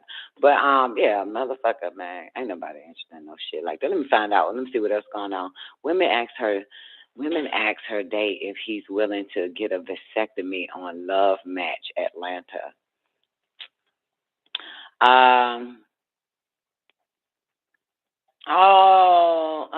Nope, that's not it. CVS, Walmart, Rite Aid limit purchases on Plan B morning pills. Oh, I heard they took it off everything was off the shelf. That's probably what they want to sell. Oh, they gonna fuck you bitches up if you swallow that goddamn pill. And bitches got nerve to talk about my ass taking testosterone pills. The fuck is that? Y'all better not take this goddamn girl. They done poison that shit and put so much goddamn bullshit in them damn Plan B pills. And yeah, so I guess that's what they probably just want to sell. They want to make money off them Plan B pills. So you can only purchase up to 3. Okay? Plan B pills, major drugstore retailers are limiting the purchase of Plan B morning after pills. You can only purchase 3 packs. That's what a spokesperson for CVS told Wall Street Journal, that Plan B emergency contraceptive pills are temporarily limited to 3 purchases. CVS said it had ample supply of the pills available, but wanted to ensure equitable access and consistent supply. So demands for the pills surged after the U.S. Supreme Court overturned Roe versus Wade last week. And remember, I told you there was no such thing as Roe versus Wade, but you motherfuckers want to believe that shit any fucking way. It never existed. It was fake as fuck. But anyway, Walgreens told the Wall Street Journal it is not limiting purchases of the pills, but Rite Aid told ABC it limited the purchases of the birth control pills to 3 after seeing a spike in demand in stores. So, yeah, baby, the big box chain stores such as Costco and Walmart, they are also limiting purchases of Plan B. And, yep, I think that's it. Is there more? Oh, shit, y'all, boy, y'all know you. Oof. Meg Thee Stallion advised sexually active women to buy Plan B pills if abortions are illegal in their state. Shut up, boy. Somebody tell that boy to shut the fuck up, mind his business. Now, tell Meg Thee Stallion to mind his business. The fuck, and shut the fuck up, boy. Nobody ask you shit.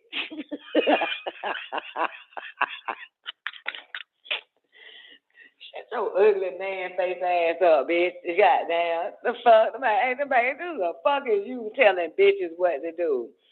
Bruh, if you don't sit your ass down some goddamn well. Okay, no. Bitches, you better not swallow that dumbass pill. That shit gonna fuck your whole insides up. Tell them I said it. You better not. You listen. Just Don't put your body through none of that bullshit for no ding-a-ling. That's the point. Don't let let the homos take the Plan B pill. Fuck that. Y'all hoes stop fucking. The LGBTQ, X, Y, and Z, and P takes the fucking Plan B pill. Y'all stay the fuck up out of this goddamn bullshit. Yeah, but she got a song out called Plan B. And she rap about popping Plan B pills like M&M's after unprotected sex. Then what she say? Popping Plan B's because I ain't planned to be stuck with you. This what you can't trust these motherfuckers, man. I have a clip of an ex-CIA agent or retired CIA agent, black man, saying that every last one of your celebrities, be they entertainers or got anybody black or whatever the fuck, he said all of them are goddamn robot implants. They're not fucking real. I'm going to find it for y'all. He said all of them are robot implants. They're not even fucking real, and some of them are MKUltra to tell you what the fuck to do. Some shit like that. It's an ex-CIA or a retired CIA black man that exposed that shit. Somebody Google it, find it, pull it up, drop the link for a player. I play it. Yeah, none of these motherfuckers, man. Goddamn. Yeah, he said they MKUltra, they under mind control, and they tell the people what to do and some old shit.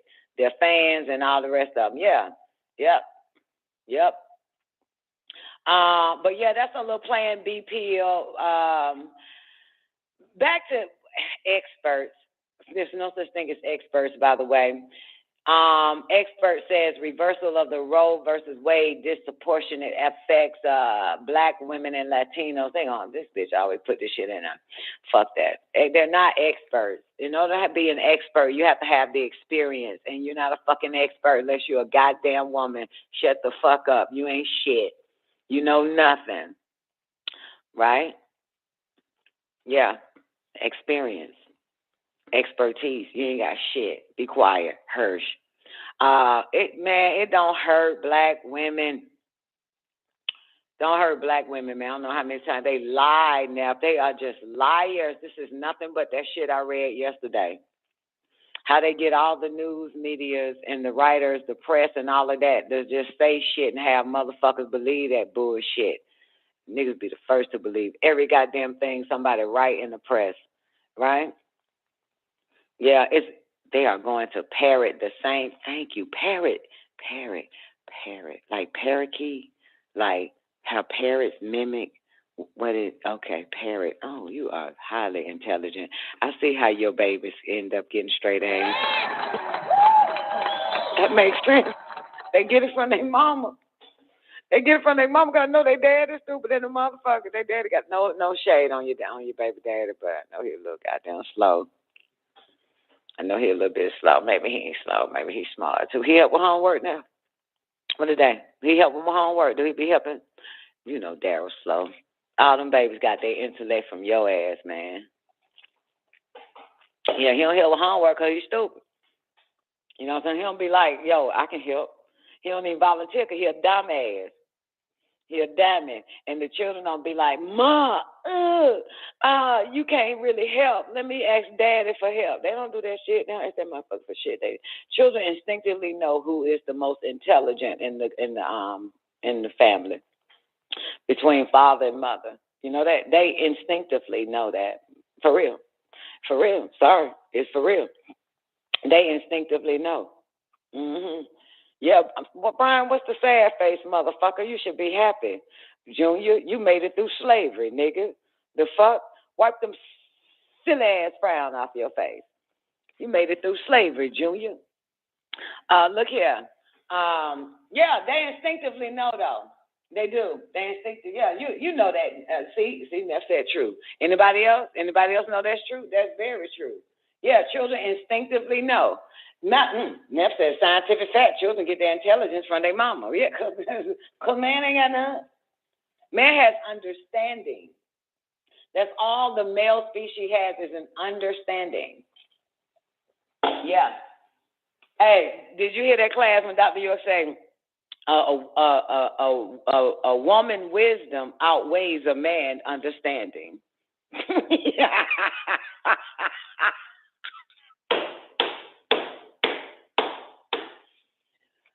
Yeah, it's the truth. Okay, we got a witness in the after party, Great J. Bar-El again. Bar-El says shit. That's facts. My dumb ass daddy, goddamn, all day. Yeah, that's what it is, man. Man is manual. You know what I'm saying? He's manual. He's Manuel. He's a man from L. You just use that motherfucker. Dad, can you lift my dress and bring it to the other side? Yeah, sure, I can do that. Dad, can you pick my bike up, put it in the trunk of the car? Sure, I can do that. Dad. But then, to be honest with you, sometimes they do a terrible job at that shit. They'll break your bike, put it in the car. They want to shove shit in fucking small spaces and shit because they don't have enough intelligence. Yeah. Then he'll duct tape your bike. Yeah, shit like that. But yeah, I'm gonna say this again just to make some people happy or mad. Doesn't give a fuck. The day is Tuesday. I'm gonna say it one more time. That children instinctively know which parent is intelligent. And you know what's so interesting? And you cannot trick a child. You know that you cannot fool your child that you are more intelligent than its other parent. You can't. You can't even say it like, come to me for everything. My daddy did that shit to me one day. My dad was like, look here, man. If you need anything, just come to me. I'm like, nigga, please. You. What the fuck can you do, motherfucker? Come to you. Don't come to your mama. Nigga, please. I'll be ass fucking backwards out here if I didn't goddamn use my mama. Motherfucker, come to you. Come to you. You know you ain't got no goddamn experience. You know you ain't figure out how the way the world work, motherfucker. You believe in getting a job. I fuck with the true players in the game. Motherfuckers who ain't got no job know the ins and outs of every goddamn thing. Motherfucker, fuck up look like. Somebody spend most of their time plotting. That's the woman right there, Brian. Did you know that? She spend most of her time plotting because the nigga at work doing everything that's scripted. But this bitch spend most of her time plotting and shit, trying to figure out how the way this shit goddamn work, man. How to get in and get out. Get what you need and get the fuck out quick. Don't stay in too long. You know what I'm talking about? My mama got a job now a long time ago at the stadium. And guess why she got the job for? Guess why she wanted the job at the food court and shit like that at the stadium? You want to know why? So that she can watch the goddamn Falcons game for free and get paid. That was my mama's only job she ever had. She's like, fuck that shit. So I can goddamn play. I'm about to get this job real quick and get paid. Yes, hell yeah. And then after the Falcons, I don't know what happened. I'm going to call her and ask her. I can't remember what happened, but I know it was the Falcons she wanted to watch for free and make some money. Yeah, see? You feel me? That get in and get out real quick, goddamn it. Yeah, man, she goddamn right there. Yeah, see? Again, you know, who's the most intelligent? Who is the most intelligent? You hear me? My mama do everything without a lawyer. You hear me? She don't fuck with lawyers. This bitch get all her goddamn money regardless. You hear me? She do not fuck with lawyers. And look now, tell you this. When Tierra got in that accident last year, and they totaled out her car, my mom told the bitch, do not get no lawyer. Don't get no lawyer. You don't need no fucking lawyer. You want all your goddamn money. You don't need no motherfucking lawyer, blah, blah, blah. You got me? You clear? And so Tierra went and got a lawyer. The lawyer fucked her so goddamn bad. I don't be knowing shit. I found out about it, word on the street, right? And my mom told her to fire the motherfucker, get rid of him and shit, and get all your goddamn money before it's too late. You got me now? Before it's too late, fire that son of a bitch. But she was scared. Tierra ain't got no balls. She ain't got no balls, man. She an Aquarius, so y'all know how that shit go, right? Them Aquarius motherfuckers gonna get fucked on this goddamn planet if they don't put their foot down in the name of Allah and shit. But look here. So my mom asked Tierra for the lawyer number and shit, right? Because basically, he said he only gonna get a bitch like $2,000, $3,000 or some old shit. So my mom told Tierra, give me that goddamn lawyer name and number and shit. So she called the lawyer, but the lawyer didn't answer, but she left a message on his phone, black ass nigga, right? Left a message on the phone. She said, look here, motherfucker. If you don't give my daughter more goddamn money, motherfucker, I'm coming for your bitch ass. You hear me, you dirty piece of shit, you motherfucker. All this type of shit, right? And so she wasn't cussing no shit like that, but she said something like, I don't like how you doing my granddaughter, motherfucker, this, that, and the third, and blah, blah, blah. How do I delete this son of a bitch? Hold on, remove. God damn, how do I get rid of this motherfucker in there?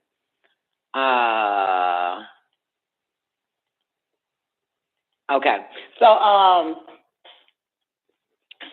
anyway, so my mom called me and shit and told me, this was a while ago, so this was a long time ago. So she called me and told me what was going on, right? And then she said, after she told me what was happening, because Tierra wasn't telling me shit. So after she told me what was happening, she said the lawyer called her back, right? And she said, but I ain't answered the phone. I said, why you ain't answer the goddamn phone? She said, because I don't want to talk to the motherfucker. I said, wait a minute, mama. I said, how you going to call the goddamn lawyer and tell this motherfucker she want all her money you done did, now you don't want to answer his goddamn call.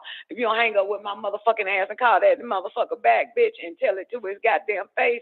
So then, boom, because, I got to put the fire in my mama ass. My mama put the fire in Tierra ass, but Tierra ain't got enough ass to put the fire in or some old shit. I don't understand. So anyway, I told my mama, man, she said, no, you call. I said, no, bitch, I'm not calling that motherfucker. This ain't got nothing to do with me. You call that, boo. And you got them handle that shit. The fuck? So anyway, make a long story short. You ready now? Make a long story short. This is the most I've ever seen. This shit done went from $3,000 damn dollars to $17,000. Yeah. That'd be nasty for your hair right there. See, my daddy would have been on the lawyer's side. You know what I'm saying? Cause me, shit went from $3,000 to 17 G's. God damn it. You feel me? All right, so the most intelligent man, a motherfucker that don't abide by the rules but know about morals and fucking principles. So, okay, so real quick. So when it came to my father's situation, right, Neff, I think it was workers' comp or some old shit. I'm not sure. And so she got a lawyer to try to get all that money. The lawyer signed her up, signed a contract and all that type of shit. The lawyer said that he wasn't fucking with her no more, right? My mom, right? He was like, 'cause ain't nobody gonna, he said they're not gonna, they ain't finna give you shit. It's a waste of time, this, that, and the third. So I'm not fucking with it. So my mom called me. This was last year or whatever. So my mom called me and she's like, you know what? The lawyer said he ain't fucking with it, this, that, and the third. But I'm gonna go ahead and represent myself. I'm gonna do all this shit my goddamn self right now. I said, okay, cool, mama. Well, I said, well, make sure you get the lawyer, you know what I'm saying, to put it in writing that he's no longer representing you and shit. You feel me? She was like, okay, fine. So let me tell you what she did now. So she hit up the little organization or the company or whatever the fuck for workers' comp, whatever the fuck it is, right? Started representing herself. They sent papers and all of that. So Nanda filled the shit out, wrote a whole bunch of shit on it that Brenda wanted her to write on it, but she wasn't going to write that shit that Brenda told her to write. And so she got another friend, not another friend, but the German chick, her brother's wife from Germany. She did a few things for her and all that other type of shit, you know what I'm talking about? Boom, boom, boom, boom, boom, and they accepted the case now.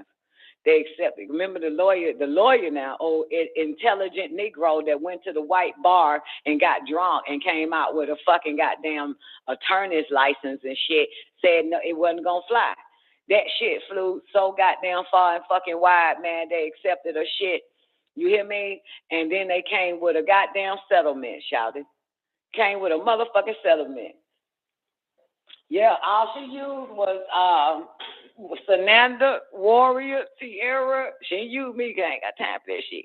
And like people who can write, you know what I'm saying? Because my mom cannot, she can read but not really read, and she can write but not really write. You know what I'm saying? But that bitch was like the goddamn orchestra. You know what I'm saying? The orchestrator of the whole setup, orchestrating goddamn everybody in the clique to pull this shit off, goddamn it, the director, for real, the producer, this motherfucker. And boom, gave her that, did a fucking settlement, man. A god dog, boom. You heard? She did that shit herself, man. Like, yo, like, fuck that. Something going after that shit. Fuck that, goddamn. He talking about there ain't gonna be no money involved. They ain't finna give you shit. That's what the lawyer said. Goddamn it. He said, I ain't gonna be able to take your case, baby. I'm gonna have to drop you from this shit. Yeah. Goddamn it, shit. So the word on the street have it is, a couple of days, about 5 days ago, word on the street had it like this, Neff, that, my other daughters is like, it makes no sense that Tierra should have listened to my mother. You know what I'm saying? Some people believe in listening and believing and hoping in educated professional people. That's what Tierra fucks up at. You know what I'm saying? Yeah. That's what, I don't know why she believed that educated professional motherfuckers know is the way. They ain't. They don't know nothing. Only what that motherfucking cracker put in their head. And that is to stop or prevent anybody that they fuck with. Like, there is no advancement in I'm sorry. I'm just gonna give a fuck how anybody feel tonight. There's no advancement in educated professional motherfuckers at all. This is another reason why, remember that video? Another reason why the naturopathic people, it was, what it say, in the 1920s, it was naturopathic, homeopathic medicine, and along with this other bullshit-ass medicine going on right now, right? All that shit was open field. But Rockefeller and all the rest of them motherfuckers wanted to shut that shit down and have the whole world dependent on their professionals that they taught and put them into the medical and shut down and pushed away the naturopathic. Those naturopathic motherfuckers are the motherfucking ones with intuition and intelligence. You can't go to school to get intelligence. You cannot go to school to get logic. You cannot go, so they figured out how the whole body worked and exactly what the fuck the body needs. They studied nature in order to pull off to help and assist people properly, right? You got me? So, and just like now, and I'm going to say now meaning 2022 to your time, or 6022 for those who know what year we really in.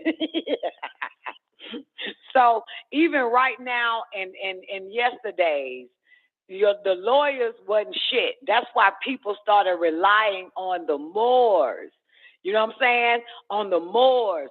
Them goddamn motherfuckers that can so-called consolidate your bill and get you out of debt. That motherfucker, they put your ass in more debt. But the Moors got your ass up out of that motherfucker. Your ass end up in jail. You had to go to the Moor. You got to learn to put a lien on the fucking judge and all that type of shit, yo. Like, it's that shit right there. It's the naturopathic motherfuckers. It's the goddamn motherfuckers who really know law, third article judge, and all that other type of shit, liens and bonds and all that habeas corpus and all that fucking shit, know how to do all that shit, put a lien on every last one of they shit. It's them motherfuckers. It is not your lawyer that went to the bar and got drunk. It's not your doctor that prescribes drugs to his own self and to everybody the fuck else. It ain't your goddamn teacher that went to fucking school and got educated, dictation from the white man to come teach your goddamn ass the shit. It's none of them motherfuckers. It's like, the fuck? You see what I'm saying? That's the thing. Like, she believes in educated ass motherfuckers. That is a no-no. They know nothing. They can't think outside of what was given them. You understand? They can't think outside of what was given them. And then, if y'all watch that What a Woman Is or whatever, that motherfucking white boy went to psychologists, psychiatrists. That motherfucker even went to surgeons and doctors to find out what that shit or what a woman, and none of them fucking knew. They were sticking to the narrative, to the psychic fucking driving that's been spewing out here. They couldn't tell you shit. They couldn't tell you nothing. But dumb as a fucking doorknob. Dumb as a fucking doorknob. Ain't no way in hell. You know what I'm talking about? Tell you, man, you get all your sense from a motherfucker who got it. You don't get no sense from a motherfucker that's goddamn a professional. You ain't gonna get a goddamn thing from them motherfuckers. I don't know why they call them a professional. I don't even know what the fuck that means. If there's a difference if you profess or if you confess or if you refess or some old shit, the fuck? You know what I'm talking about? That's why in that goddamn, that motherfucker say, in them holy tablets, that nigga said a criminal would be more deity than a motherfucker outside of being a criminal. Is on his way to being a deity, a fucking criminal or some old shit. A criminal is on his way to becoming a deity than any goddamn body. Then that's it. Then the only motherfucker that's close to becoming a goddamn god is a goddamn criminal. Some old shit, that motherfucker saying that holy tablets, man, like, god damn, god dog. Boy, you are Brian, stop, boy. You gonna rob a bank. No, you ain't gonna rob no bank. No bank, baby. Ain't nothing in that damn bank, man. They're like, ain't nothing in that bank. Ain't no money in that motherfucker. That's all debt notes anyway. Boo-boo. That doesn't make you a criminal. It makes you a bank robber, right? Criminal-minded. Criminal-minded has to figure out the way the criminals have set up this system. They're all criminals.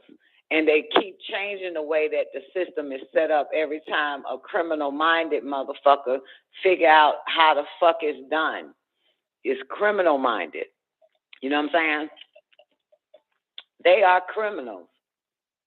Every last one of these motherfuckers are criminals. You know what I'm saying? No matter what area we dwell in this goddamn wicked-ass country that was set up by murderers, rapists, killers, and haters and jealous motherfuckers. No matter what area, we go into the area of psychology, they all some sick-minded fucking criminals. We go into the banking system or the financial institution, they all some fucking sick-minded fucking criminals. We go into the justice system or the penal system, everybody that work in there, they all fucking sick-minded fucking criminals. We go into the education system, they all some fucking sick-minded fucking criminals. We go into the religious system, they all some sick-minded fucking criminals. We go into their governmental systems, they all some fucking sick-minded fucking criminals. You're not going to get any. Yet, matter of fact, let me do it this way. Yet they tell you that you got to be good. They tell you that you got to be fucking good. But these motherfuckers are some sick-minded fucking criminals. You know what I'm saying? The world can never be a better place if these motherfuckers is passing the baton on over to more sick-minded fucking criminals as generation and generations and generations and generations and generate this, I mean, the fuck? This shit ain't gonna ever get goddamn better. You know what I'm saying? They all sick-minded criminals, and they call the original criminals their forefathers. They're fucking forefathers. That's bloodline. That's blood to them. That's blood that's passed on. They're passed on. They all got blood on their hands, and they just won't stop. Looking at this shit. This shit is wild. Like, god damn. And everybody want to pattern their lives and thinking it's going to get better based off of these sick fucking ass criminals. You understand? Sick fucking criminals. All of them. Every last one of them, by the way. What up, Miss Hudson? You got your walk in today? Say yes.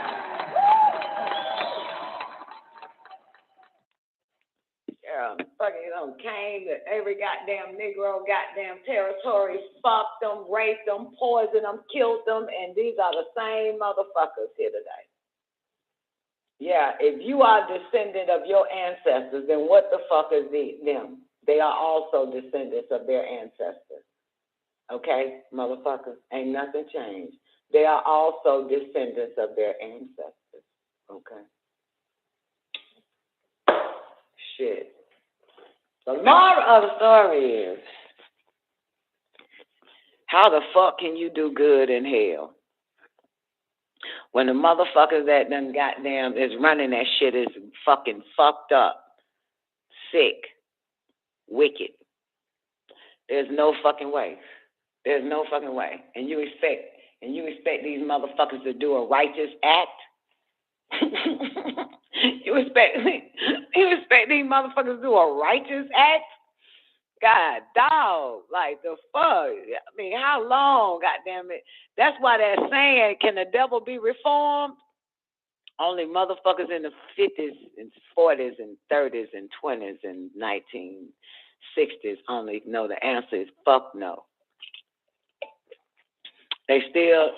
You don't need prison reform. You need the devil reform. The devil needs you need a reformation from the goddamn devil. That's what the fuck for real, right? These motherfucking devils, baby. They goddamn devils, man. Fuck that. Dirty ass son of a bitches, man. And then some of these little devils thinking they trying to make it right by giving a nigga a french fry. Motherfucker, and no matter what the iniquities of the Amorites is not yet fulfilled, bitch. You still show your true motherfucking form. You know what I'm talking about? You ever had a fucking goddamn a cracker so-called gonna help you and then show they true motherfucking form? Nigga, you just can't. It's not in you. It's not in you. It's not in you. That shit gonna reek. It gonna eventually reek like a motherfucker. You hear me? That shit, the fuck, motherfucker. You be like, goddamn, I finally met one good goddamn devil. And then that shit. Bullshit, that motherfucker there got something for you coming. No good deed is left unpunished. That's what a cracker tell you. That's what a cracker is saying. No good deed is left unpunished. I had so many fucking crackers, man. Oh my God. I did everything right for these fucking crackers and they still dogged the bitch. You hear me? Because it's not in them. It's not in them. Still tried to dog my motherfucking ass, but they lost. You know how they lost? Because I'm eviler. God damn it. Just like my good friend Rabbi Finkelstein said, the black people came with Lucifer. Motherfucker. Bitch. You will lose fucking with me, you dog. You fucking canine motherfucker. I put your ass to sleep. The fuck?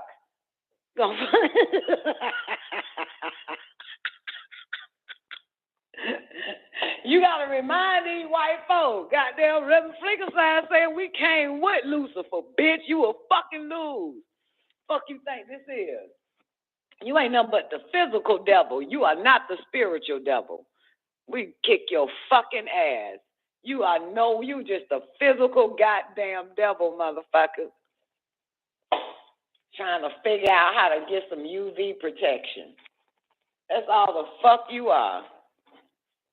You are not the spiritual devil. Got your motherfucking ass. Not the spiritual devil, not the mental fucking devil. If the electricity is shut off all over the world, that cracker loses motherfucking mind.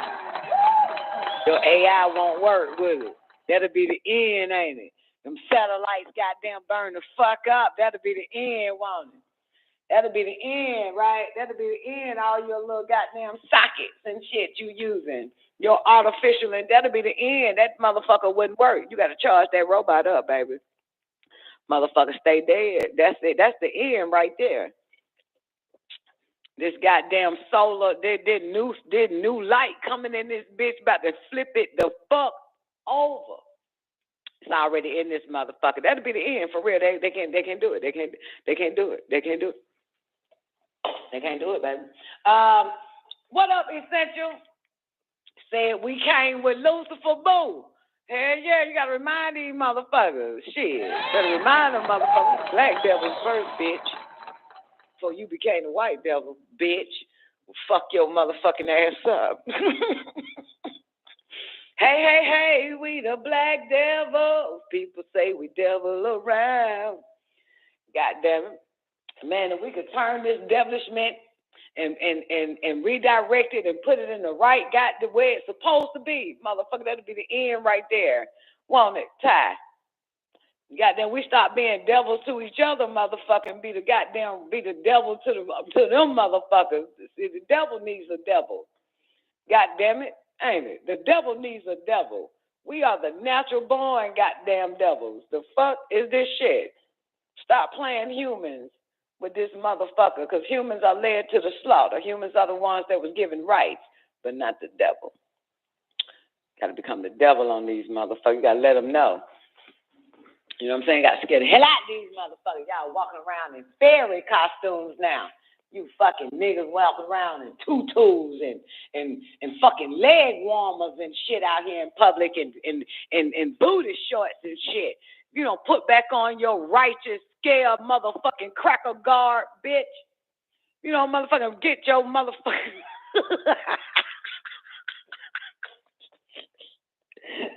God damn, skeleton paint and shit. The fuck, Brian, what the fuck going on, boo? Goddamn, put on your righteous motherfucking garb and scare the hell out these motherfuckers, man. God damn.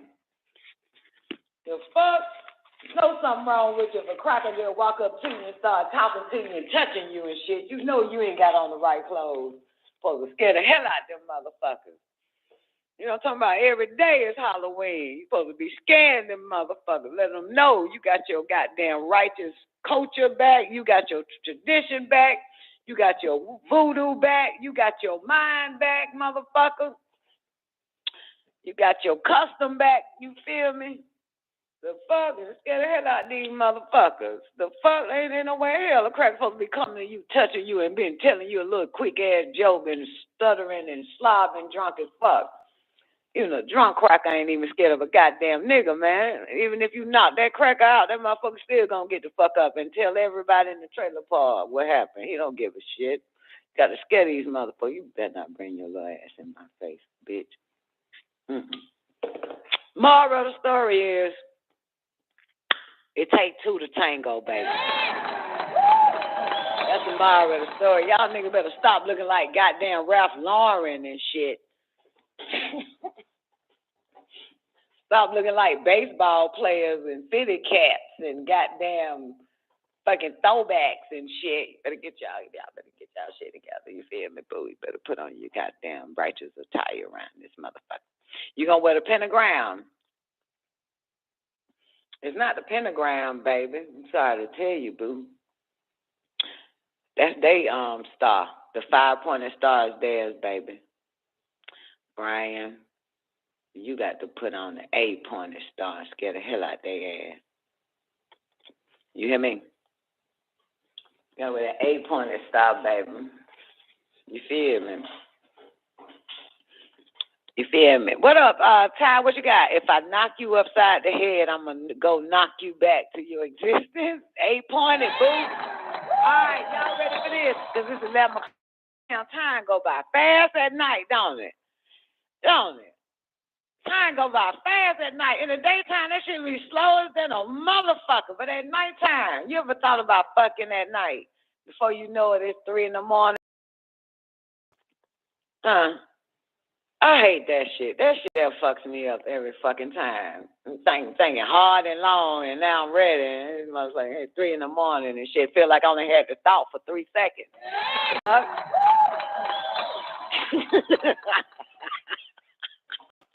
Never mind. Never mind. Am I the only one that happened to? Anybody? Nobody remembers their past? Okay, fine. All right. Whatever. All right. Great day, newbie. How you doing today? What up, J1? Great day, baby. Nicoleone show got a new time, baby. It's 9 p.m. I was about to say a.m. I think I'm going to change the time again. I think I'm going to change the time to 6 a.m. in the fucking morning. I think it works better that way. I think I'm going to change it to 6 a.m. Yes, only 2 people can be on this motherfucker, because goddamn you niggas ain't worth a hill of fucking beans wide awake. You fucking tired ass niggas. You just a tired. One thing white people said, something that is very important about niggas. This is the only truth they said about niggas. Niggas is tired and lazy. Tired and fucking lazy. That is the goddamn truth. I'll throw in the ignorant, but I'm not going to do it.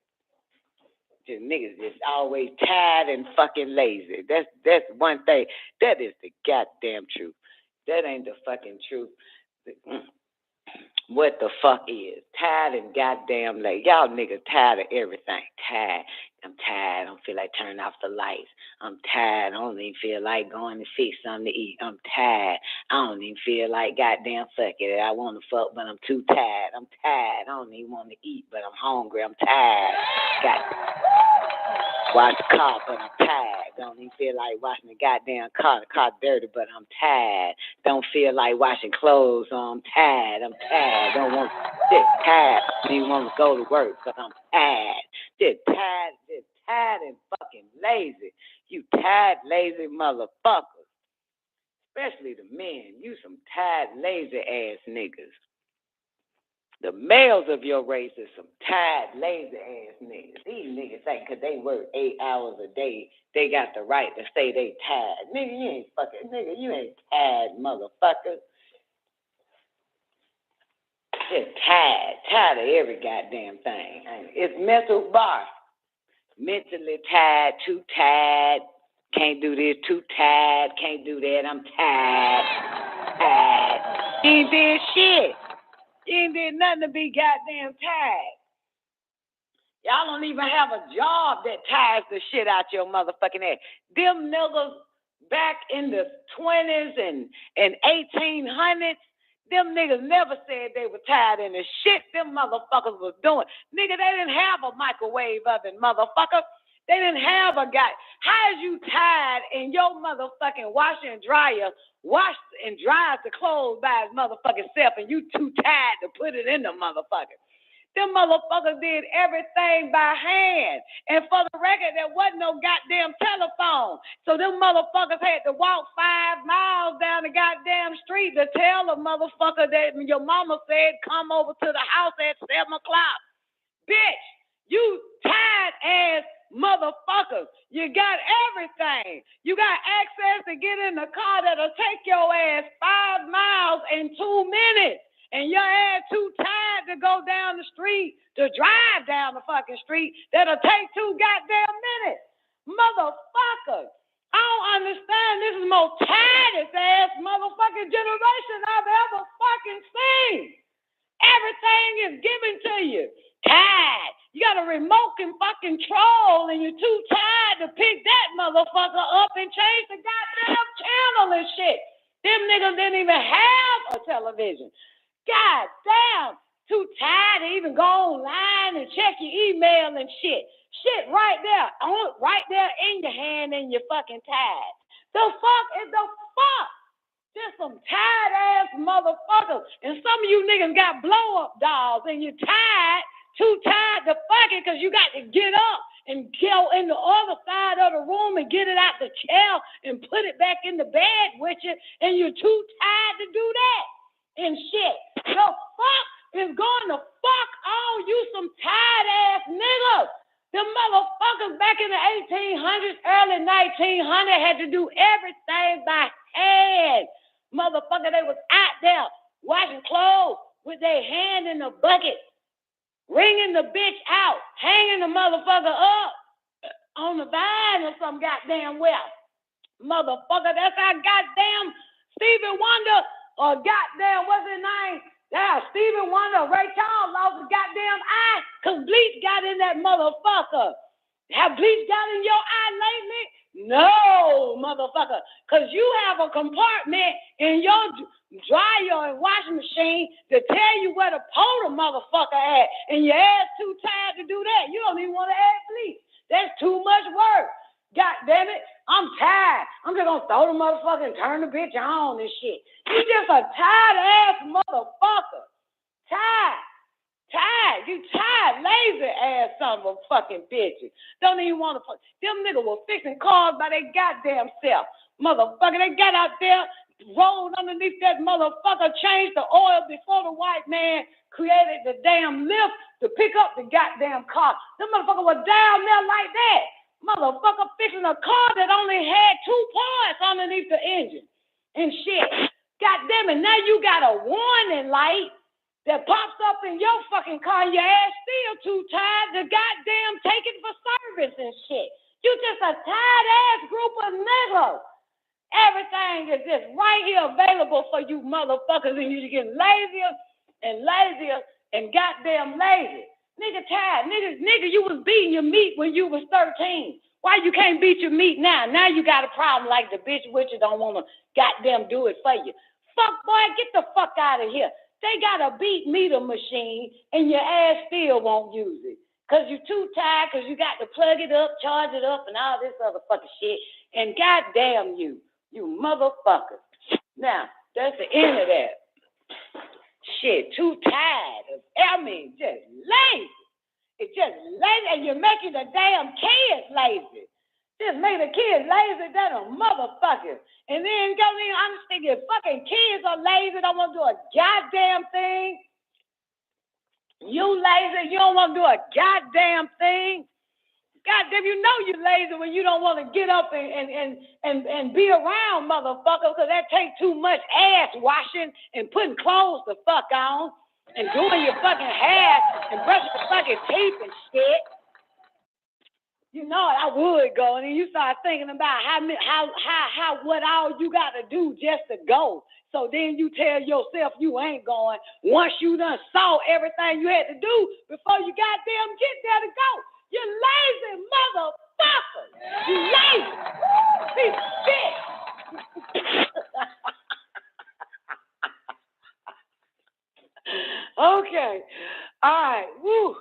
Feel good, baby. Y'all, you got to do that sometime, man. Make you, make your teeth whiter. Come on, Twain Star, give me a mic check, baby. Mic check. Great day, son. What up, boo?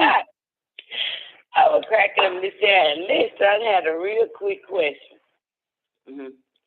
I know your schedule is, constantly changing, and I'm all for it. Whenever you're here, I'm here. But when you gonna do open mic, boo? You haven't, I kept typing it, but you just were ignoring it. Or maybe you didn't see it. Oh, shit. Damn, boo. Because the Holy Tablet show on Fridays now. You feel me? Okay, well, we going to have to goddamn bump a goddamn Holy Tablet show and do an open mic, man. Fuck this shit. I have to do all the work anyway on the Holy Tablet show. The fuck? Y'all lazy motherfuckers. God damn, motherfucker. If cars had 4 steering wheels and 4 times, 4 steering wheels, 2 pedals, 2 times 4 is 8. And 8 goddamn pedals, motherfucker. I still be the only motherfucker driving this bitch, and y'all in the car not even helping with the steering wheel or the goddamn pedal. Motherfucker, lazy piece of shit. Lazy, and just like a nigga, and niggas, you don't motherfucker got lazy. Back in the days, your great granddaddy was fuck, and your mama just lay there. You niggas got that bitch, get on top, flip the bitch over. You just a lazy motherfucker. Don't even want to do shit. Don't even want to stand up in the pussy, you lazy piece of shit. That's the problem with you motherfucker. You want everything done for you, hand it to you and shit. You religious motherfuckers. That's that religious shit. That's the religious-minded motherfuckers. You apply that shit to every goddamn area in your fucking life. Just lazy and religious. Twank, what was that again? You want to? I was trying to figure out your schedule as far as where you're going to be hosting open mic night, ma'am. Still waiting. Well, Holy Tablet show is we'll have to then fuck that shit gonna work out, boo. We'll figure that out later. We'll have a private conversation over the damn open mic night. It don't be nobody but us, man. We can do that shit right now. You wanna do it? Well, shit. Ross said, bitch, I'm down anytime. I ain't no lazy bitch. We can get it done right now. Well, you know what I'm talking about? Like, bitch, I fucking got there, get my song ready right the fuck now. I don't give a fuck, bitch. Right now, I don't give a fuck. I do shit right on the spot. The time is now. Wait, y'all know Dawn don't like to hear that shit. She live on the show. No, I don't. Goddamn it, fuck, I don't. Yeah, but she did say, yeah. Great day, Don Nicole. You must have heard more of it.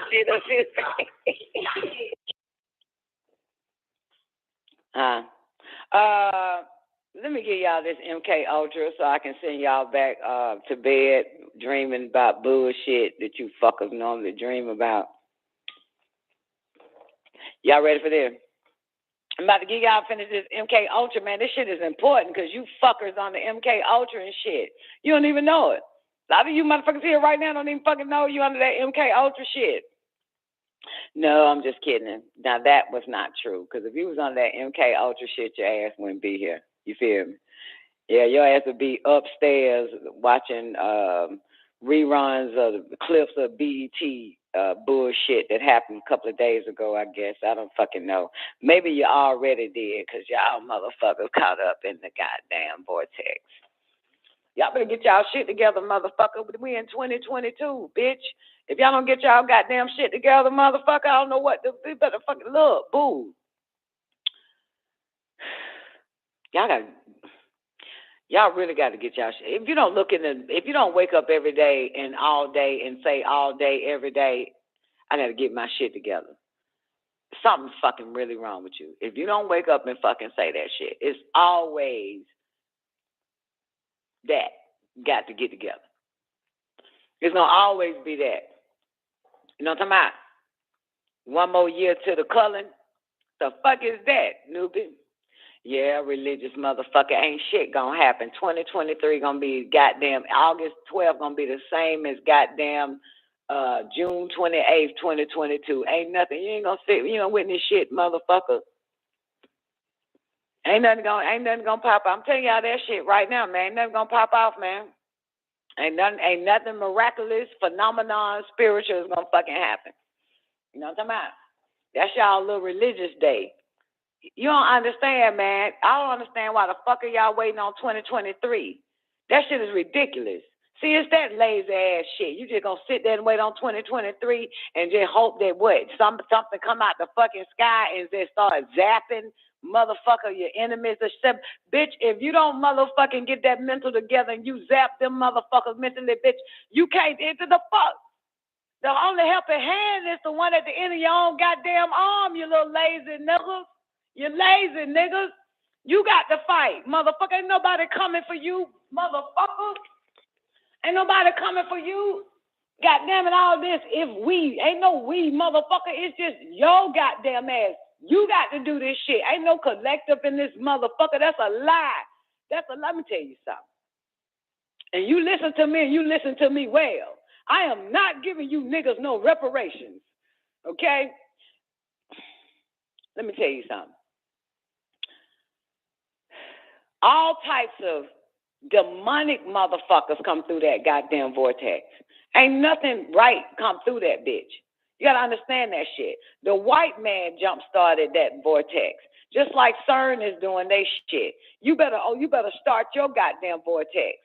You come on now, y'all know where that 10-year vortex come from. The Philadelphia experiment, bro. That ain't yours. That ain't yours. That ain't you starting that vortex to open up. You understand? So goddamn, that's white man shit. That's goddamn Von Neumann and goddamn fucking goddamn Einstein and Trump, them uncle and all the rest of them motherfuckers. That's they shit, baby. That ain't yeah. Just because he mentioned it like that vortex do open every goddamn 10 motherfucking years. But I ain't seen nothing righteous come through that motherfucker. I tell you that much. Motherfuckers will get more and more demonic and shit. And then people get stuck in a time loop, repeating the same shit over and over again. That's the most dangerous shit that ever fucking happened. Especially if you ain't in your right mind and you haven't created a uplifting hypnotic rhythm. You know what I'm saying? That shit there, man, I tell you, boo, that shit ain't no joke, baby. It ain't nothing fascinating. Ain't nothing, it ain't listen, man, we in the fucking sun cycle of wrongdoings because the moon cycle takes over 5,000 years of the sun cycle. So this is still wrongdoings, baby. You hear me? So the last 1,000 years left in this sun cycle is when things get right. And we ain't in the last 1,000 years of the sun cycle. This is the beginning of the sun cycle. 22 years of the sun cycle.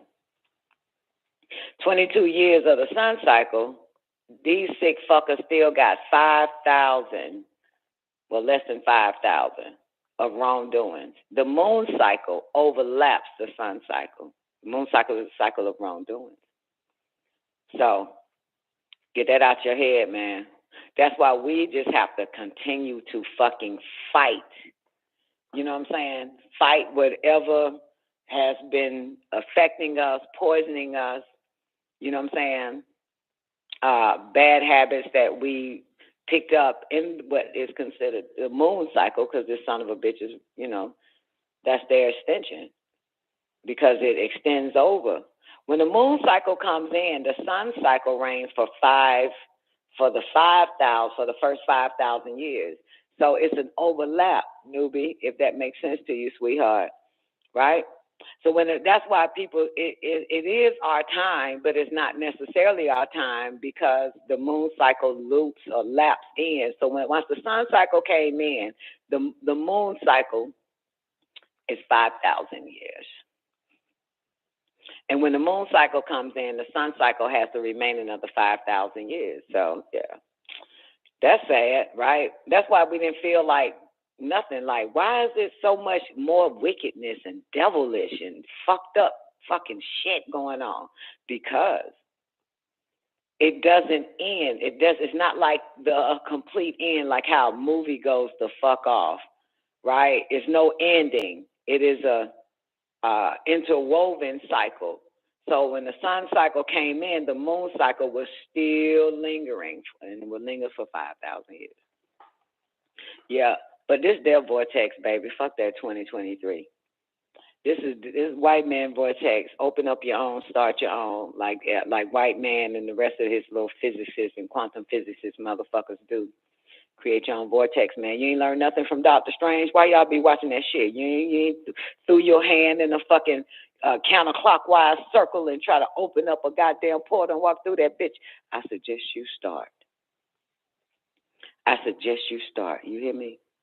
You better start using your powers, motherfucker. Start waiting on something else, something powerful, full of power. You better fucking play.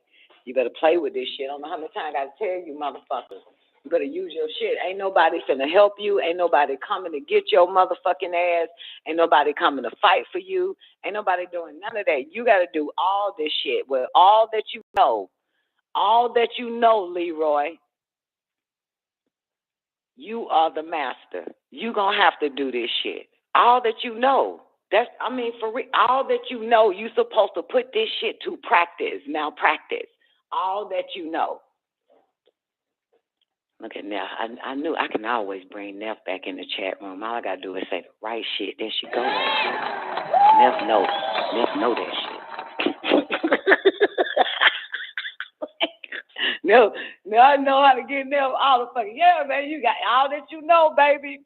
You niggas, I'm telling you, man, it's something about you niggas. You two-ball cane, motherfucker. You sit on your dick. You never put what you know to practice around this motherfucker. All that you know, all the masters that showed up, all the steps that they take, motherfucker. You just still sit on your balls. You sit. That's all. You know what I'm saying? For real. Shit, man. Like, goddamn, motherfucker. Like, you got to do it. You got to break the spell of religion that something or someone or goddamn some more shit. You got to put it in practice. You got to fucking practice. Got to practice this shit. Got to practice. Adam. Got to practice, baby. You got to practice, man. This ain't prayer, man. This ain't goddamn this. You got to practice. Throw your hand in a circle. Open up that vortex, motherfucker. No, you don't need a goddamn ring and shit. Okay? Because you got it all in you. It's in you any goddamn way. We just read portions of the heart of the fucking living soul, motherfucker. You got a superconscious, subconscious, and a goddamn super subconscious, or whatever the fuck that is, a conscious. And all that ether is reeking through you, and you ain't doing a goddamn thing for it. The mental guy, like the fuck. You know all this shit. Access it. It's right there. It's right there, right here, right in you, around you and shit. Milk that shit. Milk that shit. Play with that shit, bruh. God damn. Ain't nobody, you ain't going to hell. You ain't breaking no fucking law. None of that shit. None of this shit is real. Rules, law, fucking doing it the right way, the wrong way. That shit is all not fucking real. Just do it. Just fucking do it, man. You've been in the white man system so goddamn long. When you finally goddamn in a system that don't have nothing to do with this goddamn cracker, you try to think that you can act like you still it. You still in that cracker ass world. Ain't no goddamn dot a T, cross a fucking I, bitch. Just do the shit. Goddamn it, the real world is the opposite of this fucking white man's lie, his deception, his illusion ass. It's the total opposite. You cannot expect to have the white man mentality in the world of the first mind. You got to get that shit out first. You got to get out of that. You got to step out of that good and bad and right and wrong and shit like that. You got to shed that shit first. You got to shed that cracker and that spell of goddamn religion and shit. Then Then bring your ass over here to the dark side, to the spiritual world, to the world of darkness. You got to leave all that chaos and confusion mentality right there in this illusionary fucking world. Then you step. Goddamn it, ain't no rules, baby. Ain't no walls, ain't no floors, ain't none of that shit. Ain't nobody looking, ready, judging you and shit. You know what I'm saying? Ain't none of that shit. I'm telling you, man, get out of shed the light. Shed that damn chaos and lies and deception about the real world. Come on, step into the dark side, baby. Find me a mean ride. Step into the dark side. Hey. Step into the dark side, boo. You feel me? Do it with no hands, baby. God damn. You know what I'm talking about? That's too much TV for you motherfuckers. See, white man always got it. You see, you notice in his shit is, see, he put that spell on niggas. See, when we be watching them goddamn movies like fucking Doctor Strange and all them other movies, you notice that they always got to find some goddamn book. Then they got to read the book and then act it out, right? You got me, newbie. You see what I'm saying? You don't need that shit. But he always make it seem like you need a goddamn book. You got to go high to heaven or low to hell to get a goddamn book. And then you got to read it and then act out the words and all that fucking dumbass shit. That's his book. That's a lie. That's a lie. Because he the one that write the goddamn books and still have your ass goddamn backwards and shit when you're following this son of a bitch. It's all a lie. Any witch movie, I don't give a fuck. Sorcery goddamn movie, all that shit is all fucking lies based on, see Merlin in front of a fucking book. You see the goddamn witch in the little witch's story, she in front of a fucking book trying to goddamn read the book and cast some old bullshit. None of that shit is fucking real. He just wants your ass stuck in pages. That's it. He wants you stuck in pages. That's it. And you'll never be able to get out of them fucking pages. Even in the goddamn, you got the Akasha records pages, the records of deeds pages, all this dumbass shit. None of that shit is fucking real, man. Get the fuck up out of that shit. None of that shit is fucking real. Write your own, motherfucker, so that motherfuckers can lose their mind over it. God damn it. You feel me? That here dumbass always having a motherfucker finding some goddamn scroll and all this fucking shit. Nah, baby, that's in us already. It's DNA, baby. We got goddamn billions of information, trillions of information in our DNA on how to fucking pull this shit off. It's all in us. I don't know how many times I got to say that shit. It's all in us, boo. There ain't nowhere else. You won't find it out here in this bullshit. I tell you that much. It's all deception. That nigga said this. That nigga said, the motherfucker who get the master key can unlock any fucking door, rather than the motherfucker that's knocking on the door and the person that opens it is gonna tell them all types of bullshit and lies and deception. You feel me? When you knocking at that damn door, the motherfucker that opening gonna deceive you. But it's about having the master fucking key. Now, where's the master key at, boys and girls? It's in you. You are the key. You are the key. You can unlock any fucking door. Any door. You can create the door. You know what I'm saying? That's it, baby. You the key. You the key. That damn ugly ass around your neck ain't no goddamn key. You the goddamn key.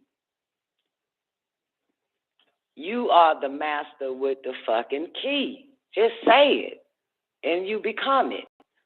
God, dog. You feel me?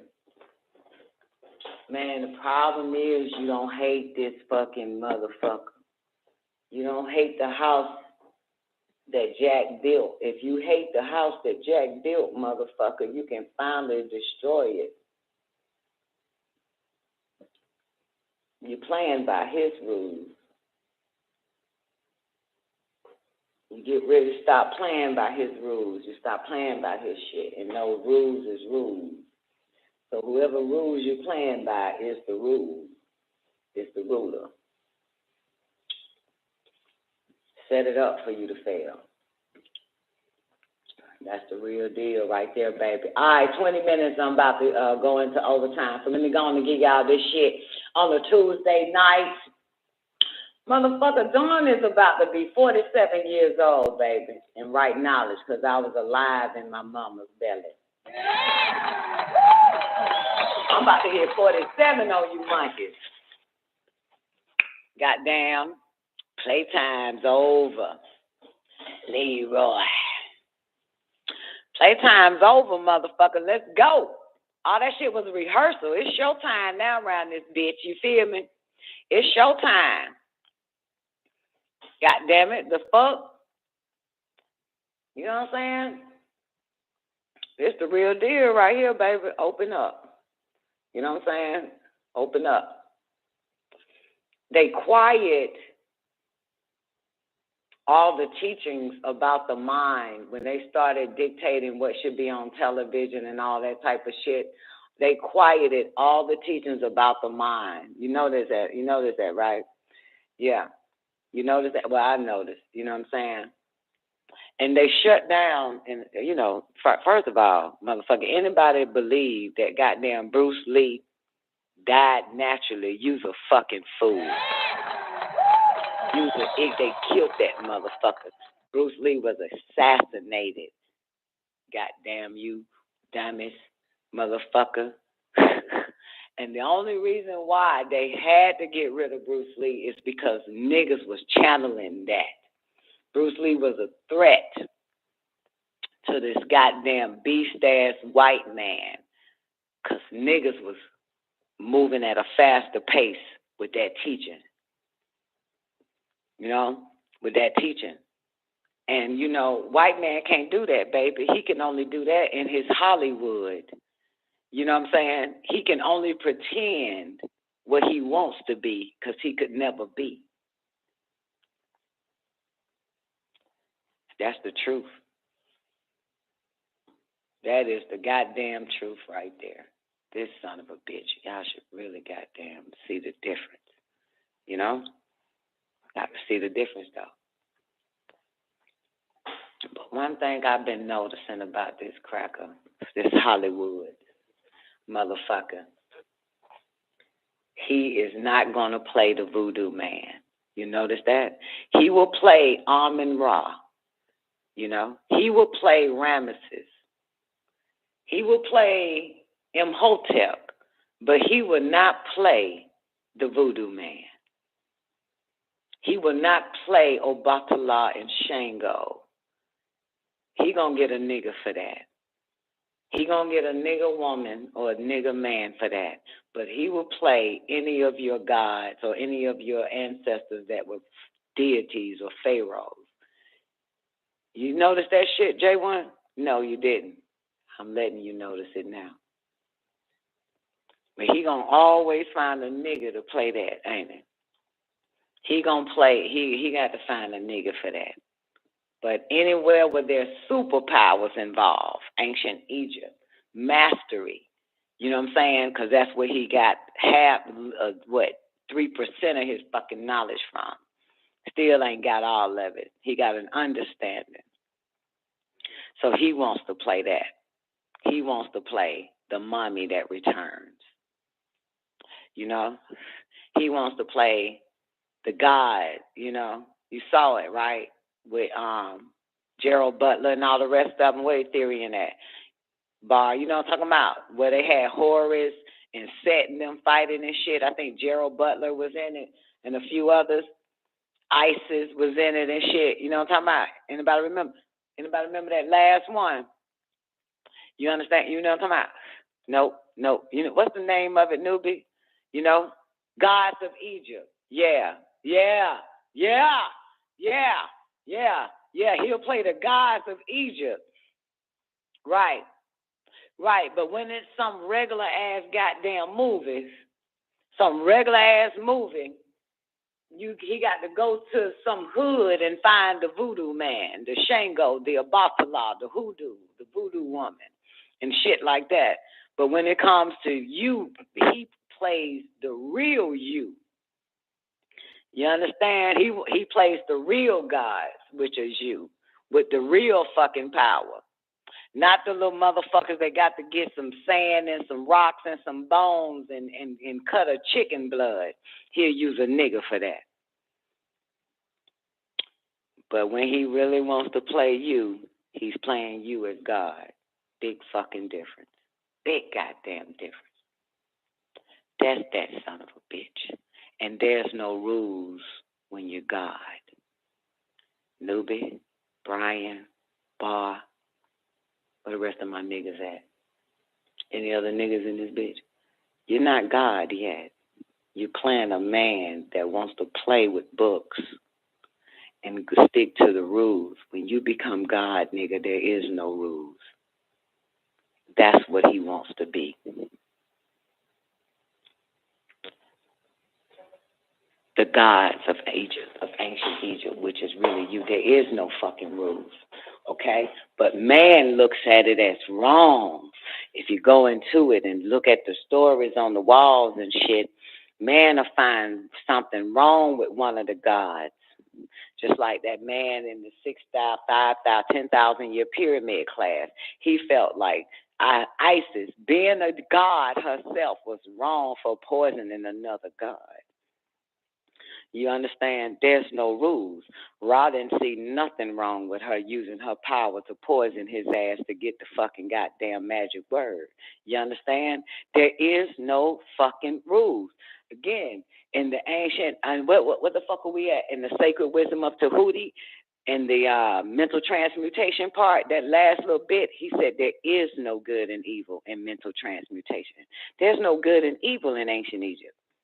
You know what I'm saying? There's no right way or no wrong way. It just is what the fuck it is.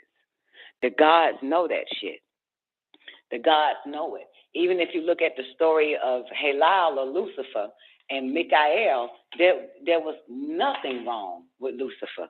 And there was nothing wrong with goddamn Michael. They saw no wrong in each other. You understand? You disagree, that's what the fuck it is. You don't like what the fuck I'm doing, that's fine. There was no wrong. That's why they all still came together. You understand? That's why you see serpent or the Satan walking with the angels back in heaven, and God is having a conversation with another God. What's up? Where you been? To and fro, up and down, minding my fucking business. You and you. Yeah, there is. But man that is not God would choose and have no idea that there is no choices. There is nothing to choose. God or the devil, because you're both. There is nothing to choose, right or wrong, because you're both. There is nothing to choose, good or bad, because you're both. You understand? You are God. You possess both powerful fucking natures. And all the gods don't see nothing wrong with that. Nothing wrong. If you got the almighty fucking power and I got the almighty fucking power, then that's just what it is. If you don't do what the fuck I say, I use my almighty power on your ass. If you can block this almighty power, then god damn it, block it, motherfucker. But god damn, that's just what it is. But when man tells the story, he tells it in such a way where one is bad and the other is good. And you fall for that bullshit because you're a man, you're a gender, you're a mortal. Mortals pick and choose who was right and who was wrong and who they like and who they don't like. Gods know when it's time to come together, motherfucker, we come together. When it's time to be apart, motherfucker, we be apart. When it's time to war with each other, we war with each other. Period. That's it. That's all. That's all it is. And there is no right or wrong. Conflict between the gods. It's always going to be conflict between the gods. But all the gods are family. They are related, just like the damn languages are all related.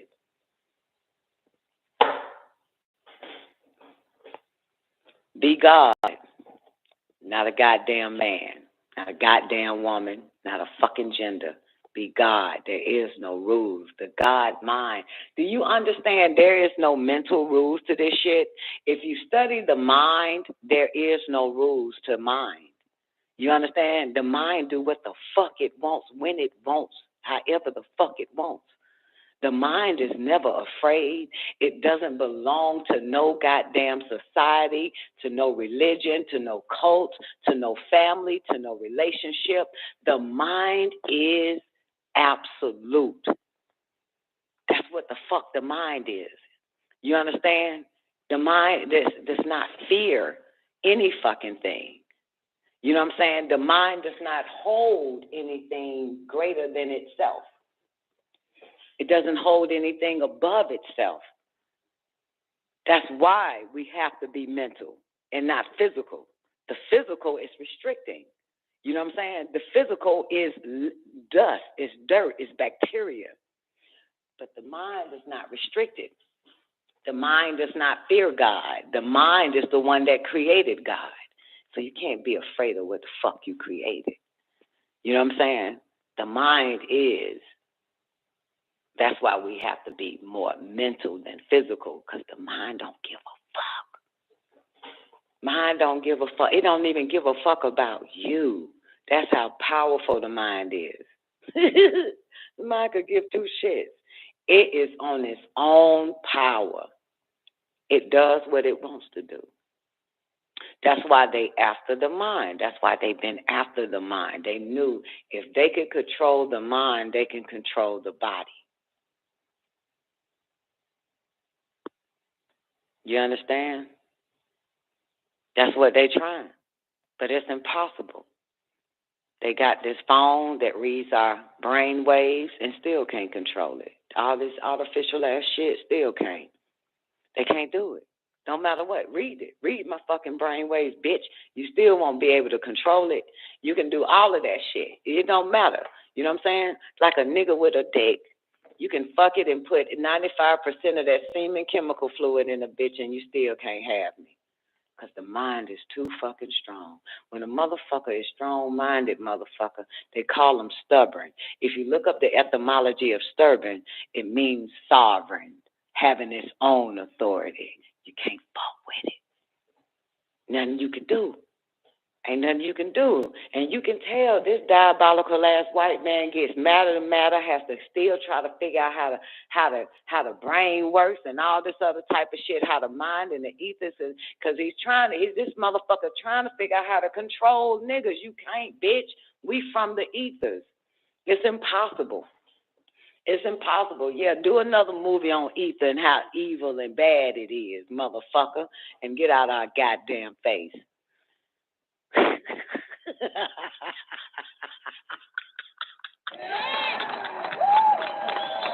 Gotta catch it later. You motherfuckers will get that shit later. God damn it. Bar, did you catch that shit? Yeah, do another motherfucking move on ether and tell these goddamn humans how bad it is to get the fuck out of our face, because you cannot control it. That goddamn Thor was nothing more than a white man pissed off that he cannot control the ether. That's all it was. Yes or no? Mad. That's all you seeing. And the whole time you on his side. Like, yes, please get the ether out. Yes, please, please. Because he wants you on his side so you can destroy yourself. You know what I'm saying? He needs you on his fucking side. That's what all his movies is about, to get you, the nigga, on his side. On his side while you're watching something that has been rehearsed and edited, to get him on so you can have sympathy, compassion for that goddamn cracker who's wrapped up with the ether. The ether's destroying his bitch ass. Yes, and her, and that white bitch. Yeah, it's killing Jane. Motherfucker.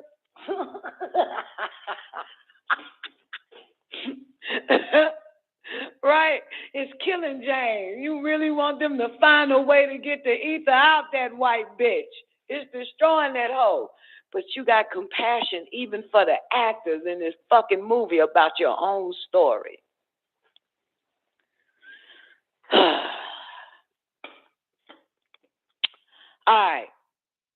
Mind control. MKUltra USA 1953. Shall we begin? Shall we begin, boys and girls? Is the water warm? 90 seconds. Shall we begin? Let's go. That's why, you know what? You're absolutely right, DeBrock. That's why that's why he needs niggas watching his emotion picture. Watching his emotion picture and shit. All right. MKUltra USA. We're in 1953, baby. In 1953, the CIA officer Richard Hams chose Dr. Sidney 60 seconds. Gottlieb. Yeah, I'll say it like that. Gottlieb. All right, so in 1953, the CIA officer Richard Hams chose Dr. Sidney Gottlieb to run the TSS, that's the Technical Service Staff. The TSS was given the job of developing poisons to assassinate political opponents, truth serum drugs for interrogating spies, and mind control techniques to create robot assassins or unwitting double agents. Okay. Woo. Gottlieb. 10 seconds. Dr. Sidney Gottlieb. Remember, the CIA officer Richard Hams chose Dr. Sidney Gottlieb. So Gottlieb used Nazi scientists and what the fuck? Give me 1 second. Gottlieb used Nazi. Oh, let me enhance this for a second. Give me a second, motherfucker. I can't see shit. Gottlieb used Nazi scientists and their state-of-the-art mind control techniques that had been perfected in concentration camps using victims of the Holocaust. Did you hear that? Nazi scientists and their state-of-the-art mind control techniques that had been perfected in concentration camps using victims of the Holocaust. Operation Paperclip recruited 9,000 Nazi scientists to help the U.S. destroy the USSR. Some of these scientists were known as programmers, people skilled in the art of breaking down and controlling the human mind. Joseph Mengele and others experimented extensively with children and adults using mescaline electroshock therapy, hypnosis, sensory deprivation, torture, rape, starvation, and trauma bonding.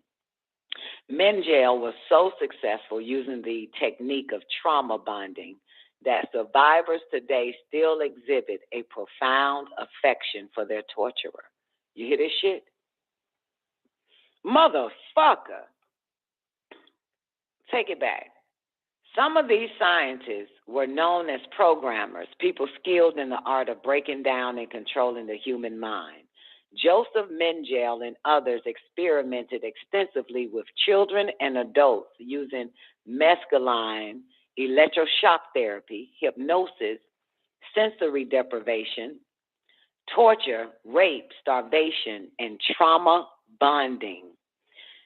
I hate to tell you, motherfuckers, some of you is under trauma bonding and don't even fucking know it. Mengele was so successful using the technique of trauma bonding that survivors today still exhibit a profound affection for their torturer, referring to Mengele as Beautiful Joseph. Dr. Greenbaum, Dr. L. Wilson Green, was a Jewish doctor who the Nazis coerced to participate in their experiments at Auschwitz. This individual, whose code name was Dr. Green, came to the U.S. after World War II and began to experiment on adults and children for the military and the CIA. The military and the CIA copied the Nazi methodology and began numerous programs of their own. The first CIA program was known as MKUltra. The MK is an abbreviation for the German word for mind control, control with a K. To avoid confusion, the dozens of mind control operations would be referred to as generally as MKUltra. According to MKUltra documents and sources, the methodology of mind control works best when severe trauma is administered by the age of 3 years old. Yo, what the fuck? Now I understand why niggas beat their kids at 3 years old, 2 years old. I never could understand that shit. Why the fuck are you doing that shit to your child? I'm gonna do this again. Y'all hear me? Listen. According to MKUltra documents and sources, the methodology of mind control works best when severe trauma is administered by the age of 3 years old. Severe trauma, such as rape, applied at the age of 3 will cause the personality to split or dissociate in an attempt to shield the mind from memories of events too painful to endure. The psychiatric team is dissociative. The psychiatric team is dissociative. I'm still stuck on that last line. Give me a second. I'm going to open up the mic just in case my, hold on. Give me a second. I got to find the mic. 667, did you mean to push 1? 667-294. Going once? Going twice? 667-294, your mic is open. Yay? Nay? Okay. All right. Let me get a breather on this shit. Yo, what the fuck? According to the MKUltra, no, I'm not reading that line again. Fuck. According to, this is the fucking, this your government, okay? Still today, according to MKUltra documents and sources, the methodology of mind control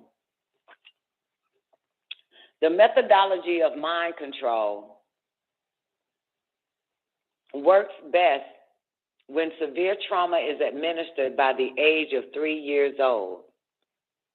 Severe trauma such as rape applied at the age of 3 will cause the personality to split or dissociate in an attempt to shield the mind from memories of events too painful to endure. The psychiatric term is dissociative identity disorder and can be produced accidentally or purposefully.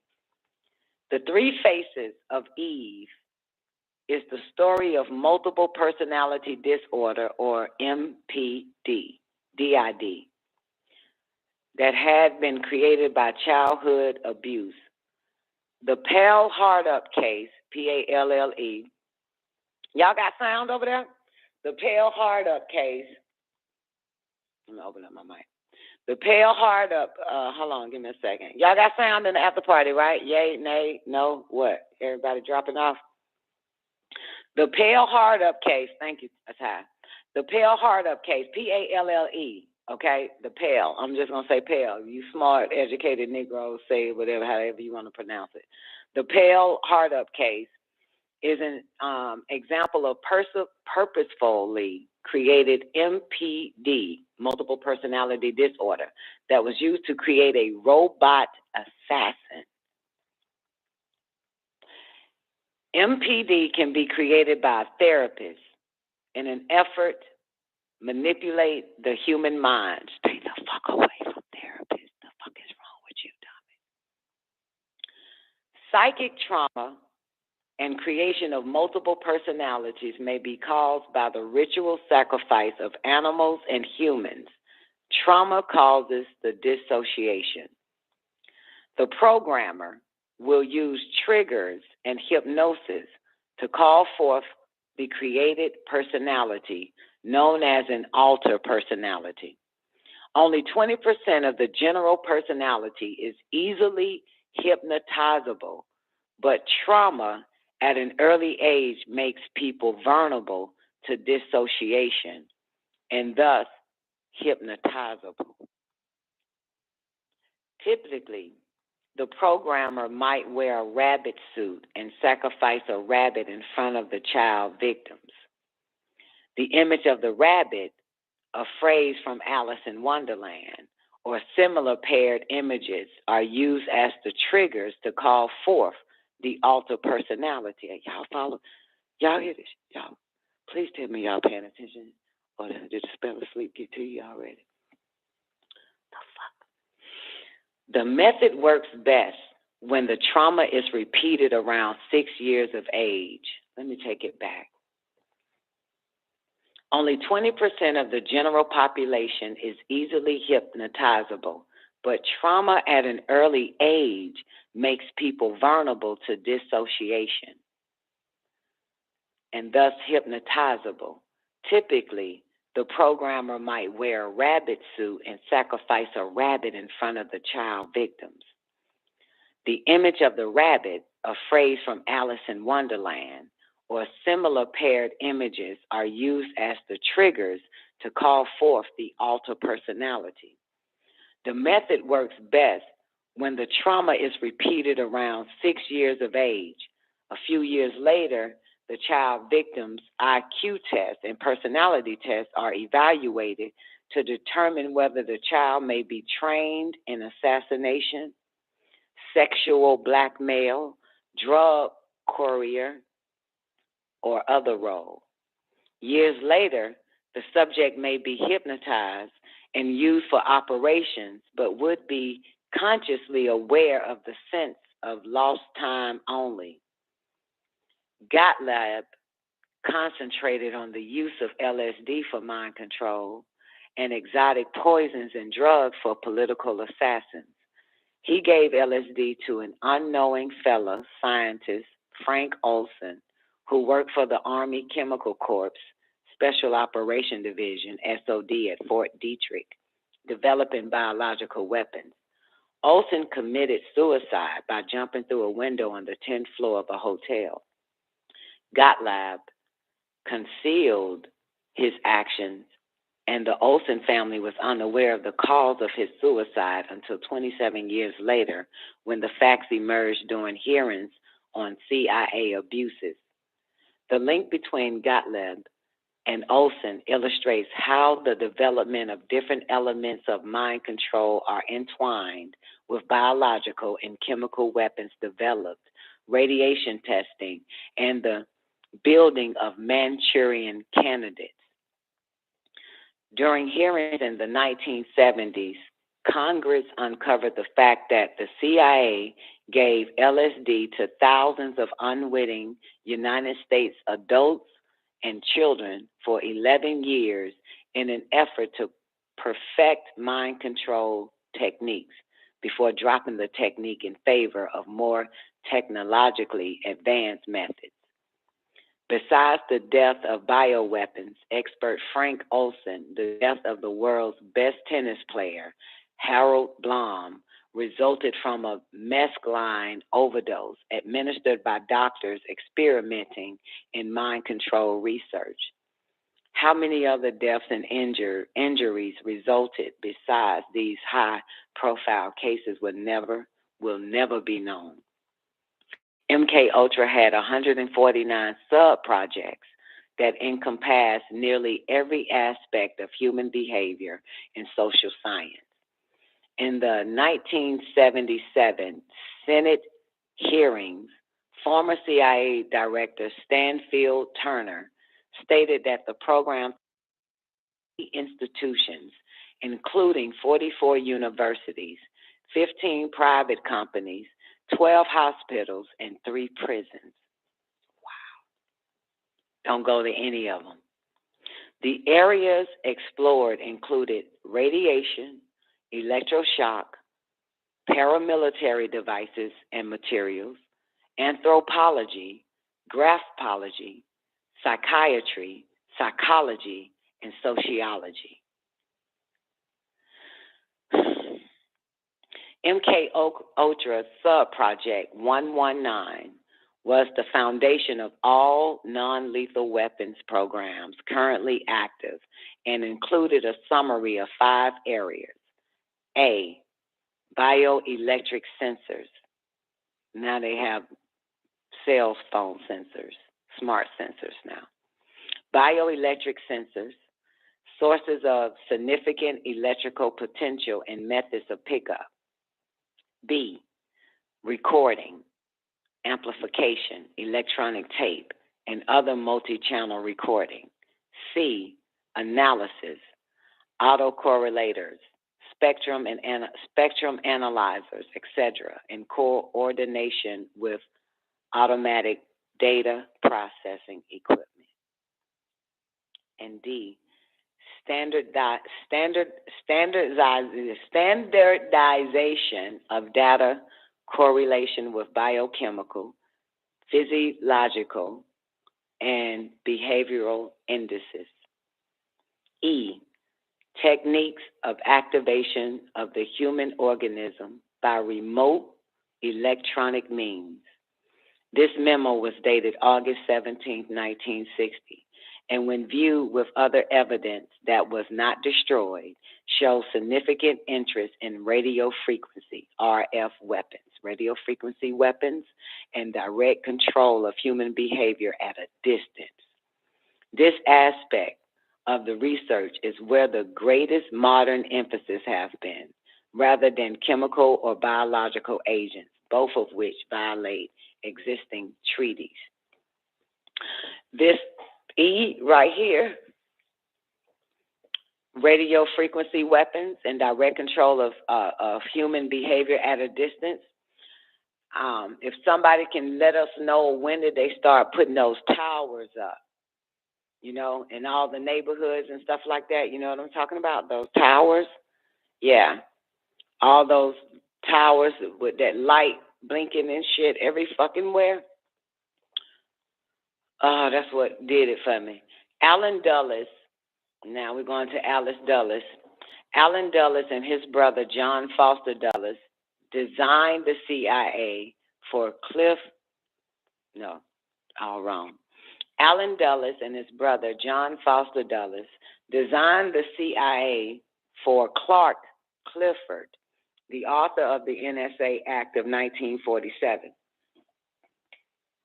Alan Dulles had been the top OSS agent in Switzerland during the war, where he met frequently with Nazi officials and monitored U.S. investments in Germany.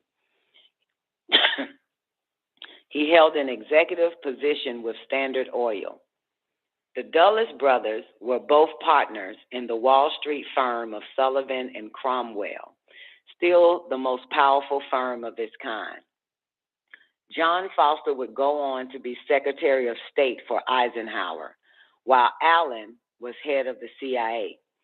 Alan Dulles was fired by Kennedy in 1961 after the failed Bay of Pigs invasion of Cuba.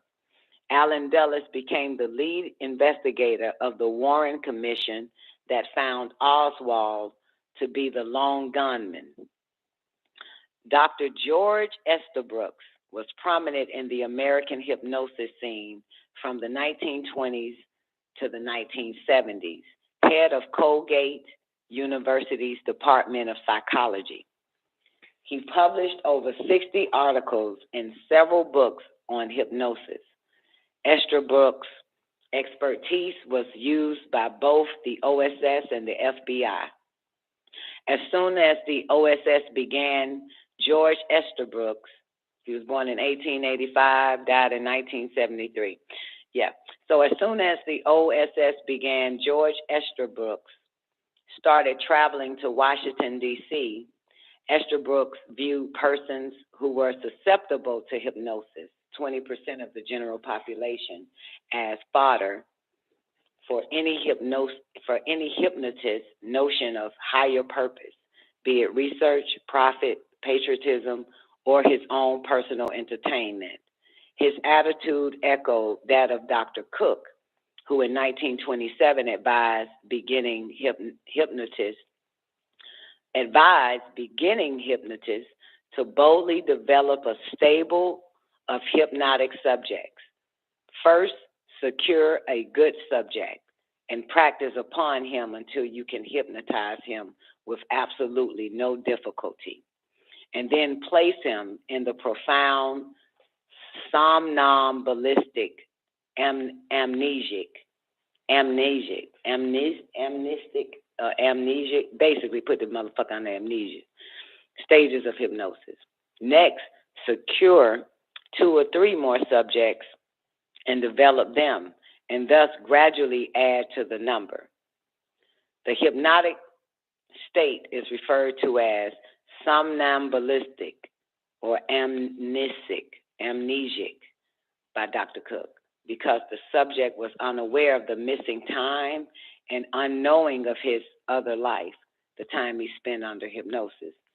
Estabrooks promoted the use of hypno-programmed spies by both the military and police. He suggested that police agents could gather information from the criminal class. If allowed a free hand, the authorities could proceed to plant such prepared subjects, always with the ideal of obtaining information which might sooner or later be of real use to the police. Did I just read that part right? Estabrooks. Wait a minute. Estabrooks promoted the use of hypno-programmed spies by both the military and police. So the majority of police officers are hypnotized still to this day. I'll read that part again where he says, he suggested that police agents could gather information from the criminal class. If allowed a free hand, this is quote, if allowed a free hand, the authorities could proceed to plant such prepared subjects, always with the ideal of obtaining information which might sooner or later be for real use to the police. That's hypnotism on page 191. So during World War II, Estabrooks claimed to have created unwitting couriers. U.S. soldiers were hypnotized, and a second shell personality was created and given a detailed message.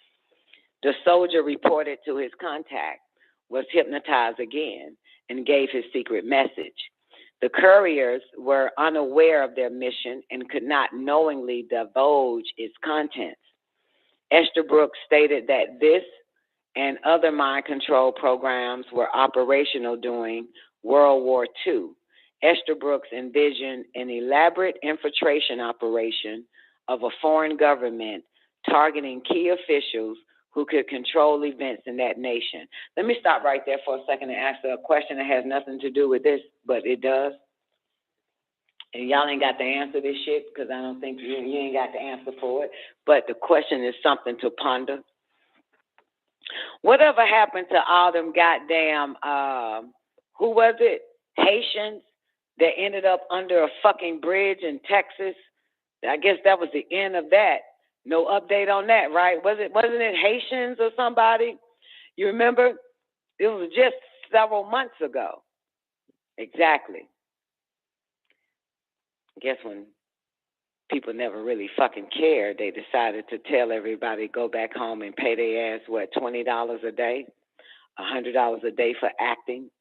Let's move on. Yeah. And whatever happened to the motherfuckers at the border? The whole border issue is over with now, huh? All that shit is over, huh? Yeah, what the fuck ever. Anyway. All actors just pay their yeah, goddamn pay them $100 a day, $40 a day. Pull that shit off. Play with your minds and shit. Y'all believe anything you fucking see on TV, even the shit you see outside of TV. All right, during World War II, Estabrooks claimed to have created, I did that already, and I want to read that again. Unknowing hypnotic subjects could be placed in a key position. I need to read that again because I started thinking about a whole bunch of bullshit these motherfuckers was playing on people. That's why I had to ask that question. Something for you to just enjoy the question and not try to give an answer because there is no answer to that shit because it's all bullshit. Estabrooks envisioned an elaborate infiltration operation of a foreign government targeting key officials who could control events in that nation. Unknowing hypnotic unknowing hypnotic subjects, those subjects that didn't know they was under hypnosis, could be placed in key positions, sound familiar, and could be controlled without their being aware. Did y'all hear that shit? Isn't that what's still happening? Unknowing hypnotic subjects could be placed in key positions and could be controlled without their being aware. Without them being aware. Assassins who were programmed to kill would do so with no memory of the act or their motivation. This was verified by an MKUltra sub-project that put 2 19-year-old girls under hypnosis, convincing one of the girls that she was to wake her friend, and if she did not wake, to pick up a pistol and shoot her. The girl did exactly that and denied the deed when she was brought out of hypnosis. That's the same thing they did to the bitch when they created that Roe versus Wade. But who the fuck am I? You still believe that bullshit? You believe that? Prior to you niggas knowing anything about Roe versus Wade is what they created this little bitch to say these things happened to her, to say that she was raped and pregnant and all that other type of shit, so that they can start putting abortions on the books. And that's how the fuck the shit happened. Then about 30, 40 years later, the bitch woke up. Obviously, she came back to her senses. And you should hear the interview of that bitch, okay? You could tell that bitch could even barely know, even she was even under hypnosis at that point, giving the interview that none of that shit happened. Even she was still under hypnosis saying none of that shit happened. For real. Look at this shit. This shit is wild. God damn, you motherfuckers be quoting court cases like that shit was real. They fake this shit. Everything is fucking fake. It's not real. None of that shit. None of them. I'm telling you. This shit here, man, they've been playing you motherfuckers and your mamas and daddies and mamas. None of that shit is fucking real. They drill them court cases in your head to make that motherfuckers think that shit is fucking real. And they even made you niggas believe that you was fucking slaves. All of that shit is under MKUltra. Because if you go back to the 1800s, the early 1800s, no nigga was a fucking slave. Niggas owned movie theaters, car dealerships, every fucking thing. You know what I'm saying? Go back further to the 1800s, all that type of shit, man, you see it all. But they draw the picture to make you fucking believe that shit. And they write the narrative to make you believe it. They put so many of your favorite Negro slaves, famous Negroes in the books, and have them even saying that they were fucking slaves of a slave of a slave. Them motherfuckers was under goddamn hypnosis in the 1900s. They was under hypnosis. They were not fucking slaves. They believed that shit. Boy. Anyway, tell a nigga today there was no such thing as slavery. They will believe it. That shit. 20% of the population in the 1950s could be mind fucked. What do you think the number is today?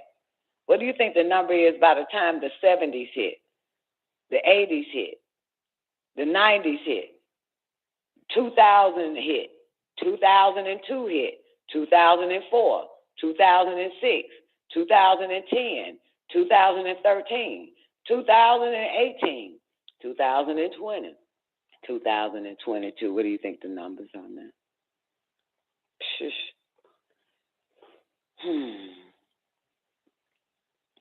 Anyway, the girl did exactly that and denied the deed when she was brought out of hypnosis. Esther Brooks described in detail what it would take to program an unknowing subject. He estimated that 10 hours of programming would be enough to accomplish his basic intention, but he recommended a 10-month regimen for personalities that were to be highly split and specially trained. That's why they call television a program, don't they, Ty? And now back to your regular scheduled program. Everything is fucking deprogramming. Turn on the radio, it's programming. Turn on the TV, it's programming. Turn on the fucking internet, it's programming. Turn to the nigga next to you running his fucking mouth, he's fucking programmed. Turn to the nigga to the left of you running his fucking mouth, he's fucking programmed. Specially fucking trained. He described a method of programming a double agent whose unconscious mind, Holy Tablets, Chapter 7, whose unconscious mind would be loyal to his country, but whose conscious mind would be loyal to whatever country that was being infiltrated and reported on. In his normal waking state, which we will call personality A or PA, this individual would become a rabid communist. He would join the party, follow the party line, and make himself as objectionable as possible to the U.S. authorities. Then we develop personality B. We call it PB. His secondary personality, the unconscious personality, is a rabidly American and anti-communist. It has all the information possessed by personality A, the normal personality, whereas PA, personality A, does not know about the shell personality B. He's some slick bastard. This is what he say. My super spy plays his role as a communist in the waking state, aggressively and consistently, fearlessly. But his personality B is a loyal American, and personality B has all the memories of personality A. As a loyal American, he will not hesitate to divulge these memories. Goodness gracious. Dr. Ewan, whoever the fuck, Cameron, I know that. He was mentioned in the file. Dr. Cameron was president of the American and Canadian Psychiatric Association. He ran the Allen Memorial Institute, which was founded in 1943 with funds from the Rockefeller Foundation. Cameron studied the Nazis at the Nuremberg trials and eventually became one of the most influential and powerful psychiatrists in the world. Nazi paperclip scientists made their way into the CIA and military-sponsored mind control programs here in the United States and Canada. Some of these scientists, according to Colonel L. Fletcher Prouty, were friends of Dr. Cameron. That's what he says. If you get a hold of a directory of the American Psychiatric Association in and around 1956 or 1957, you'll be surprised to find that an enormous percentage of individuals listed are foreign-born. Mostly, they came out of Germany and Eastern Europe in a big wave. They were all called technical specialists, but really they were psychiatrists. They went into jobs at universities mostly, but many were working on these unconventional mind control programs for the United States intelligence. These would go to people like Dr. Cameron in Canada, end quote. That's from Constantine, page 3. Money for Cameron's operation came from the CIA funneled through Cornell Society for the Investigation of Human Ecology. The systematic annihilation or depatterning of a subject's mind and memory was accomplished with overdoses of LSD, barbiturate sleep for 65 days at a stretch, and an ECT shocks at 75 times the recommended dosage. Psychic driving, the repetition of a recorded message for 16 to 20 hours a day, programmed the empty mind.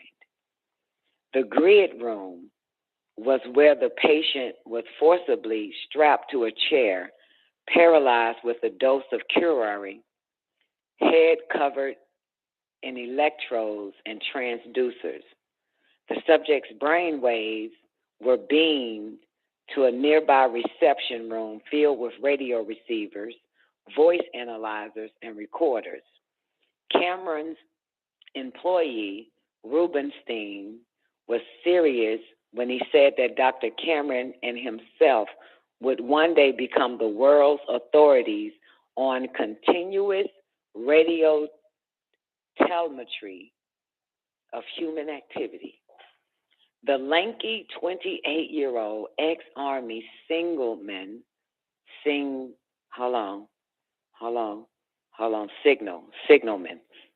The lanky 20-year-old old ex-Army signalman envisioned a time would come when, quote, there would be no secrets of the mind that we cannot probe electrically. They got that shit now. All the psychiatrists had to do was ensure a continuous supply of patients, and the wisecracking Cockney would create the electronic equipment that would enter the deepest corners of their minds, end quote. Dr. Cameron had accepted the technician's claim without quibble. Cameron had finally given the go-ahead for part of the Institute's basement to be turned into a radio telemetry laboratory. Rubenstein enthused that its purpose would be not only to measure behavioral activities of patients more closely, but would also provide the groundwork for a system that could be used to monitor human activity at a point remote from the subject under study. Microsoft cryptocurrency using human body activity. In other words, Rubenstein added, we'll develop a system that will keep tabs on people without their knowing what we're getting from them. If you fuckers, in other words, we'll develop a system that will keep tabs on people without their knowing what we're getting from them, without them even knowing. Cameron and Rubenstein considered this telemetry. Okay, Cameron and Rubenstein considered this telemetry lab the foundation of a sprawling psycho-political apparatus, quote, that will keep tabs on people without them knowing. That's the whole world, ain't it? The Canadian government settled a class action lawsuit by 250 former patients of Dr. Cameron, but no person or institution has ever been disciplined or punished for these activities. This is the one I played, y'all. Remember the documentary on Dr. Cameron's patients? Remember the woman?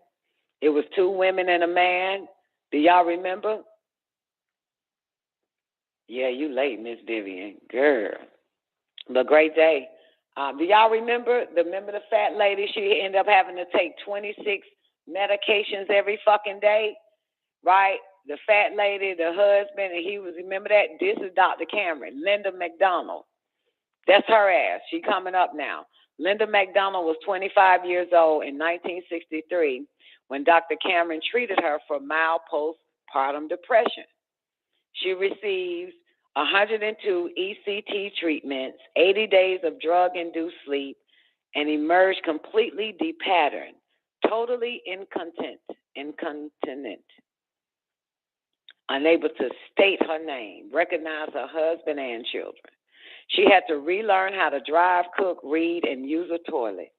Eventually, unlike many patients of Cameron, she made a complete recovery but still has no memory of the first 25 years of her life. Cameron was the premier psychiatrist of the 20th century, and having studied Nazi scientists at the Nuremberg trials, replicated many of their methods and sought their assistance in the race to control the human mind. Cameron's mind control experiments were one program out of many programs run by the CIA, the Navy, the Air Force, the U.S. Army, and others. Goodness gracious. Is it still going on today, boys and girls? You'll be a fool to say no. MKUltra 1960s, 1970s. I think I should stop there and do that for it. Nope, can't do it Thursday, can't do it Friday because God damn it. Thursday, second with Matahuti, mind control. And Friday is Holy Tablets, mind control. MKUltra 1960s. Y'all want me to give y'all the 1960s and 70s of MKUltra? Now or never. MKUltra 1960s and 1970s. So, back to Richard Helms. Richard Helms was picked by the CIA director John McCone to run the Dirty Tricks Department after the Bay of Pigs. Helms became DCI in 1966, destroying the archive on MKUltra when he left in 1972. Helms was a product of the Eastern establishment. His grandfather was president of the Federal Reserve and had interviewed Hitler as a UP reporter. You hear this shit? What up, Sugar P? Hey, babe. Did y'all hear that shit? His daddy was the goddamn president of the Federal Reserve. Helms, in the tradition of Gottlieb, was a Machiavellian character that used paperclip scientists and would stop at nothing to win. He advocated low-intensity warfare, transmitting strategic, subliminal messages to the brains of enemy populations. He advocated the use of high frequencies to affect memory and the unconscious mind.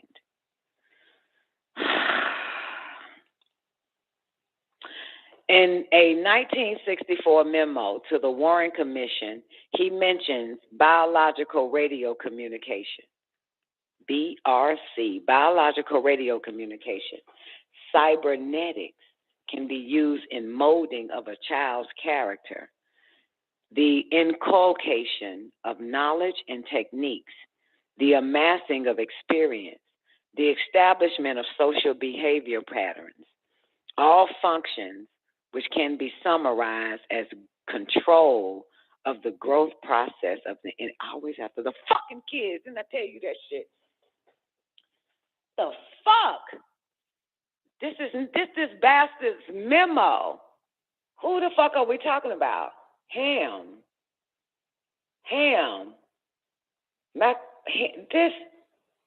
This is 1964 in a memo to the Warren Commission. He mentioned biological radio communication. Cybernetics can be used in molding of a child's character. The inculcation of knowledge and techniques, the amassing of experience, the establishment of social behavior patterns, all functions which can be summarized as control of the growth processes of the individual. And you swore you raised your own child. We ain't raised a goddamn thing. Ain't nobody fucking raised naturally. Ain't this a bitch? You ain't raised your baby. I ain't either, goddamn it. I was trying though, consciously. But they sent them dumbass, goddamn microwave brain ass motherfuckers into my life.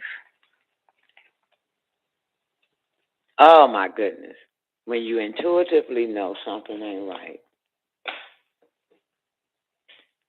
and you fight to protect the baby and you lose because you're outnumbered. Listen, motherfucker, this cybernetics can be used in molding of a child's character. The inculcation of knowledge and techniques, the amassing of experiences. Experience. The amassing of experience. The establishment of social behavior patterns. All functions which can be summarized as control of the growth process of the individual. Dr. Stephen Aldrich. Y'all ready for him? Dr. Stephen Aldrich took control of the Office of Research and Development in 1962 from Gottlieb.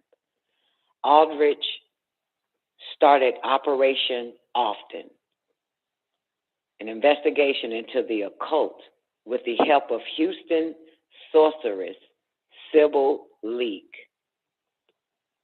Oh, your government can use sorceress and put everybody else under mind fucking control, like being a sorceress is fucking wrong. They gonna use them motherfuckers, but your religious leaders who's under mind fuck tell you to stay away from anybody that fucks with that sorcery shit. You see this shit? So these research and development, Aldrich started Operation Often, an investigation into the occult with the help of Houston sorceress Sybil Leek. CIA behaviorists carefully studied every aspect of the occult underground.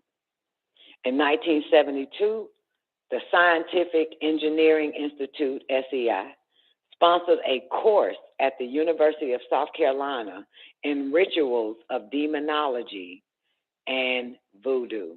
I'm so done. I'm so motherfucking done. I'm so fucking done. I'm done. I'm not reading no more of this shit. I'm so fucking, you hear this shit? But that goddamn black ass mind fuck pastor telling your ass all that, but the government can, but you can't.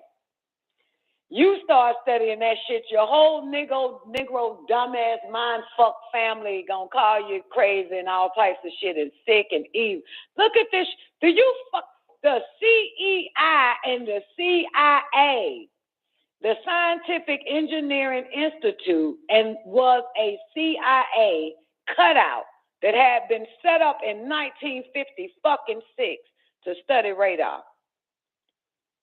This is it. What the fuck? And you motherfuckers scared of a goddamn Ouija board? I bet them fucking kids at South Carolina University would have to use that shit. You fucking scary piece of shit, and you waiting on some goddamn hand to come out the fucking sky and grab you and take you in his bosom. This is some ridiculous dumb shit. This is the most dumbest. This is why, this is the most the fuck? Did these motherfuckers say voodoo? The Bronx, did they say voodoo, baby? They said fucking voodoo. Your motherfucking ass won't touch it. That's why you still using a prayer book. This is the most what the fuck? I don't even want to read no more of this shit. I don't even want to read no more of this shit to you fucking niggas. You motherfuckers. It's a fucking waste. Waste of motherfucker.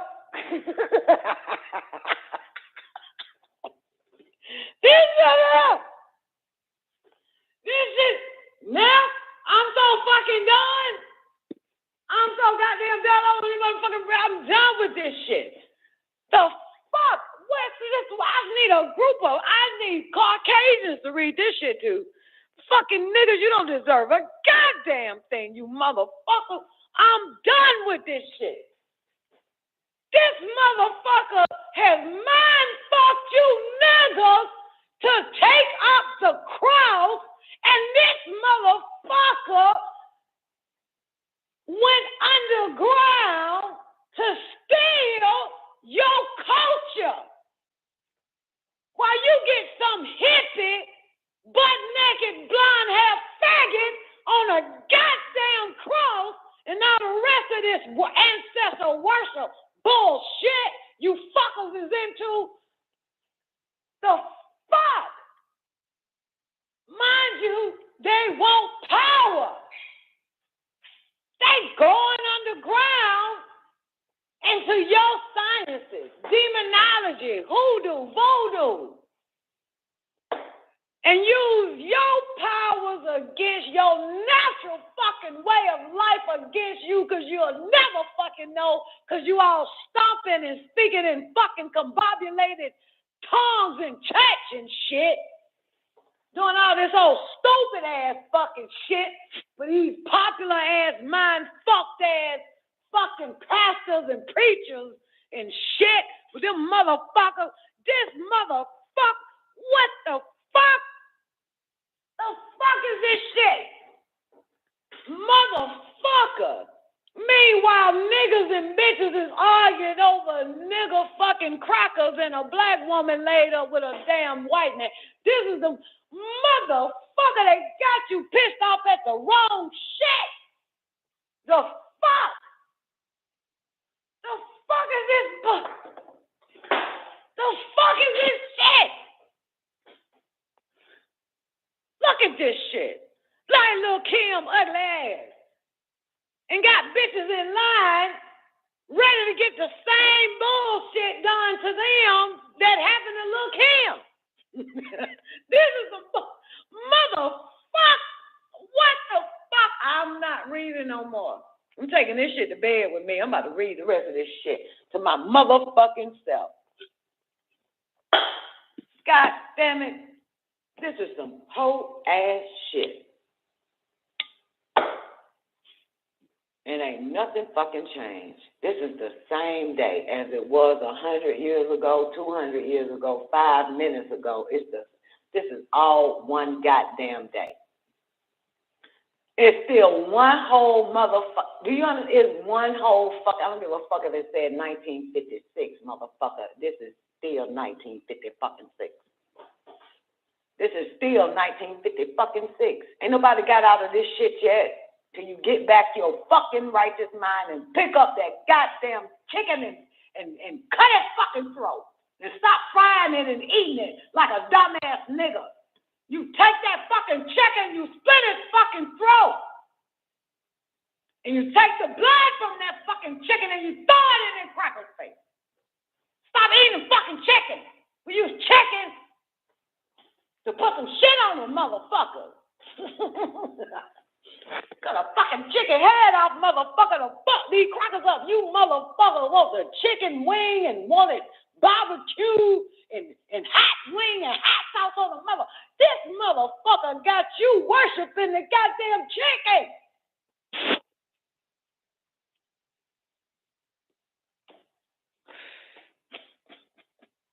It's a bullshit. Had some chicken today. Did you cut the fucker's throat and bleed the blood and put it in a cup and throw it at them crackers?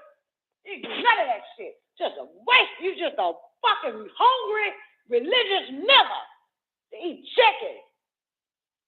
This is fucking ridiculous. Chicken that he poisoned. At that. I'm so done. All right. I'll do it for you, Sugar P. If you wasn't here, I'll fucking end this show right now.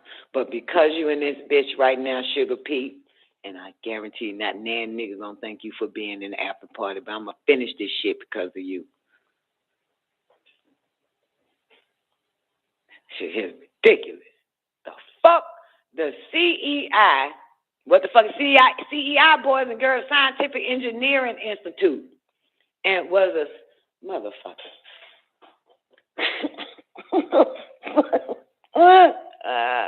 Why I gotta be in this fucking paradigm? Why I got to be in this motherfucking goddamn? The fuck I gotta be in this jacked up ass verse? This fucking dimension sucks, Your Honor. Get me the fuck out of this bitch. CEI was a cult cut out that had been set up in 1956 to study radar. In 1962, the CEI set up a lab to study the effects of electrodes deep in the brain. Aldrich focused on remote brain manipulation and the occult, the thread that runs through SEI. In 1963, a CIA manual focused on radio hypnotic intracerebral control. Are you fucking kidding me?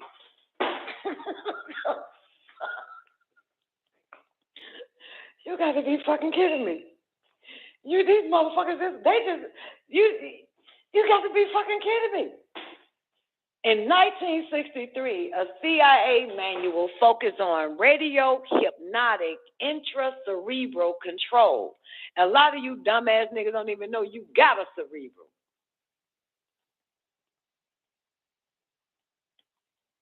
All you concerned about is goddamn how much money you got. You don't even know you got a cerebral. The fuck? It's radio hypnotic intracerebral control that was developed by the fucking Pentagon.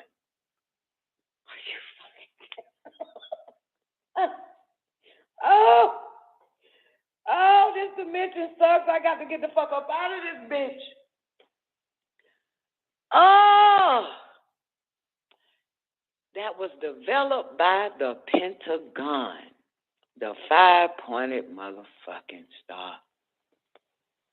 The GOAT of Mendez. Y'all niggas still here?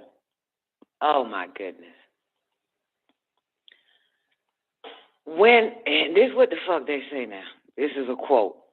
When a part of your brain receives a tiny electrical impulse from outside sources, such as vision, hearing, etc., an emotion is produced, anger, at the sight of a gang of boys beating an old woman, for an example.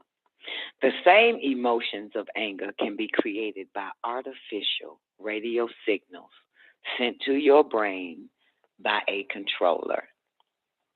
You could instantly feel the same white, hot anger without any apparent reason.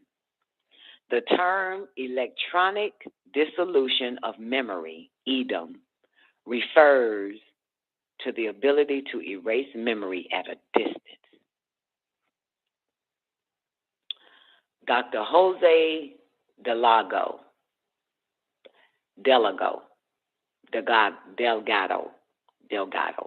forgot you got to break words up in syllables and in Spanish and shit, don't you? Like, you can't say like Guatemala. You got to be Guatemala,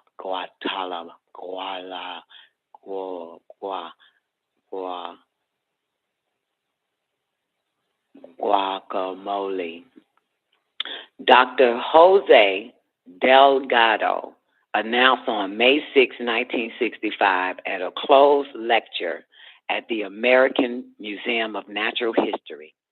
This son of a bitch said this. Science has developed a new electrical methodology for the study and control of cerebral functions in animals and humans. Lord have mercy.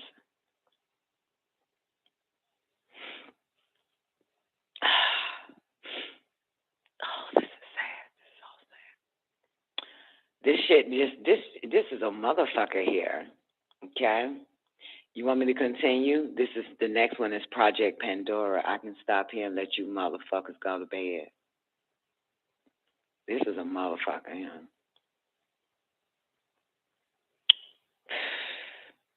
That's the name of I named my car Pandora. The Defender. That's her name, Pandora. Project Pandora. 1965, it was discovered that the U.S. Embassy in Moscow was being hit with electromagnetic radiation in the microwave spectrum. But the fact was kept secret from the embassy employees. Remember I told you motherfuckers? Remember that electromagnetic radiation shit? And your United States was blaming Cuba, but everybody that worked for the United States government that went to Cuba to do some old shit, they the only motherfuckers that look at them. What the fuck? We in 1965, and the U.S. fucking embassy in goddamn Moscow was being hit with electromagnetic radiation in the microwave spectrum, but the fact was kept secret from the embassy employees. Isn't that what the fuck happened during Obama? They didn't fucking know what the fuck was going, but they fucking knew. Here we go. Ambassador Stossel contracted a blood disease, bleeding eyes, nausea, and eventually lymphoma. He and other employees eventually died as a result of the microwave attack. Henry Kissinger sent a secret memo giving hazard pay to embassy personnel in the 1970s after the secret was exposed in a Jack Anderson column. It is possible that the U.S. government used the embassy staff as microwave guinea fucking pigs. Bitch, I ain't even touched this shit and knew that shit. It's right, it was right there in y'all face the whole fucking time. That's why I kept trying to explain to you motherfuckers. They knew about that shit that they did to them diplomats in Cuba. Yes, I did not say that shit. And they said Russia. Motherfucker, y'all, they using the same shit, motherfucker. Boy, you know what? I'm going to say this. I know we at the bottom of the basement, and I'm glad we at the bottom of the basement. We ain't in the basement. We at the bottom of the basement. And I'm glad we at the bottom of the basement. But just let me let every last one of you motherfuckers know who up right now. You are some lucky motherfuckers. Every last one of you motherfuckers, you are lucky no matter where the fuck you at. You are highly fucking protected, while the rest of these motherfuckers ain't. I don't give a fuck how you feel about my motherfucking ass. I don't give a fuck why I got to fucking listen to this bitch, because you're a lucky motherfucker. Because you lucky. Why I got to be around this goddamn bitch? Why? Because you're a lucky motherfucker. We got a fucking hedge over our ass, motherfucker, that none of they fucking AI technology can fucking penetrate. Now, as far as our kids concerned, I don't fucking know. But motherfucker, if we were all on an airplane with our children, we would have to put that fucking mask on first to save our own fucking selves. You understand me? Now, any dumb fuck try to put that shit on their fucking baby, you gonna fucking have hypoxia, motherfucker. You're gonna hyperventilate and die trying to do that shit, okay? But motherfucker, we are protected at the bottom of the fucking basement while everybody else in the basement and on all the rest of the fucking floors in this motherfucker. We are in Aguilita and Shambhala, baby. That's where we at. We in the inner fucking cities. Telling you, motherfucker. Hey. There is no fucking way I would even, and you would even, I would even be reading this shit, talking about this shit. You would be here to fucking co-sign on this shit unless we are not mind fucked. Everybody else is fucked up. Look at this shit here. They are told what to do. We know what to do. We go the opposite. We got a serious fucking hedge over us. Don't sell yourself short. I'm telling y'all motherfuckers right now, don't sell yourself short. Don't sell yourself short. This is the best. This is better than $1 billion fucking white honky dollars, dead honkies. You hear me? Don't sell yourself short. I don't give a fuck what house you in, what neighborhood, how much 2 cans you got left in your fucking house, motherfucker. Listen, they ain't got us, okay? And if they ain't got us, that means they can't get our children, because they ain't got us. See, if they get the fucking kids, that's only because they got the parents. They ain't got us. So this shit is fucking like, yo, listen. They can fuck with the gas prices. They can poison the fucking baby milk. They can fuck up the goddamn frequencies all day. They can add a 6G. Who gives a fuck? But they still ain't got us. That's the point. You understand? As long as they ain't got your ass, that's the most important goddamn thing. Regardless all I got to say, man. That's all I want to say. Back to this Project Pandora. This is a motherfucker here. He and the other employees, remember he got lymphoma and shit, but he and the other employees eventually died as a result of the microwave attack. Henry Kissinger, who is a reptilian, Henry Kissinger sent a secret memo giving hazard pay to the embassy personnel in the 1970s after the secret was exposed in a Jack Anderson column. It is possible that the U.S. government used the embassy staff as microwave guinea pigs. The DOD's Advanced Research Projects Agents, let me tell you something. Only a goddamn mind-fuck diamond would get a job working for the fucking government. You got to be out you the first mother. Let me tell you something. One thing I know about life, studying this goddamn dimension and living in this motherfucker. The first motherfucker to get their ass beat is the motherfucker in the house. The first motherfucker, understand that shit. If you the only motherfucker in the house, there would be no ass whooping. But the moment other motherfuckers be in the goddamn house, they the ones to get their ass beat first. Not the motherfuckers outside the house. It's the motherfuckers that's in the house. You understand? Now, if you fuck around and if you watch a lot of the slave-ass fucking movies, only the niggas outside got their ass beat one time in the fucking movie, but it was them house niggas that kept getting their ass fucking beat. Okay?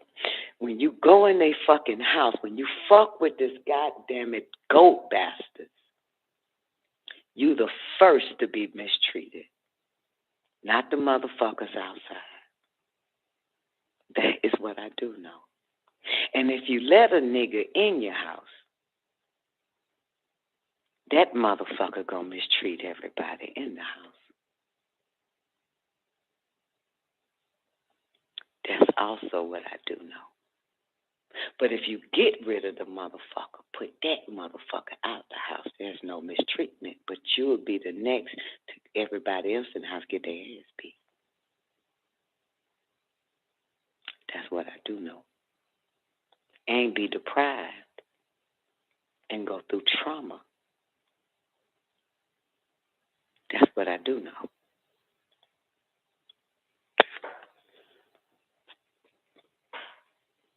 The goddamn secret. Henry Kissinger sent a secret memo giving hazard pay to embassy personnel in the 70s after the secret was exposed in a Jack Anderson column. It is possible that the United States government used the embassy staff as microwave guinea pigs. The Department of Defense Advanced Research Projects Agency, ARPA, set up a lab at Walter Reed Army Institute of Research and participated in Project Pandora. Scientists began by zapping monkeys to study the biological effects of highly concentrated microwave frequencies. Similar studies were conducted at the VA. What the fuck does the VA mean again? Is the VA that veteran hospital shit? Lord have mercy. VA is Veterans Affairs, ain't it? The fuck?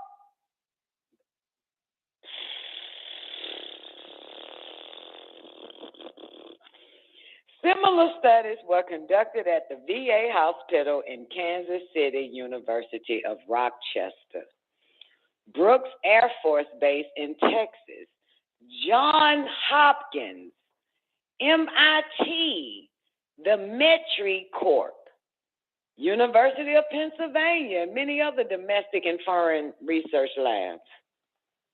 The CIA began experimenting with other forms of directed energy in the EM spectrum. What's EM stands for, y'all? Come on.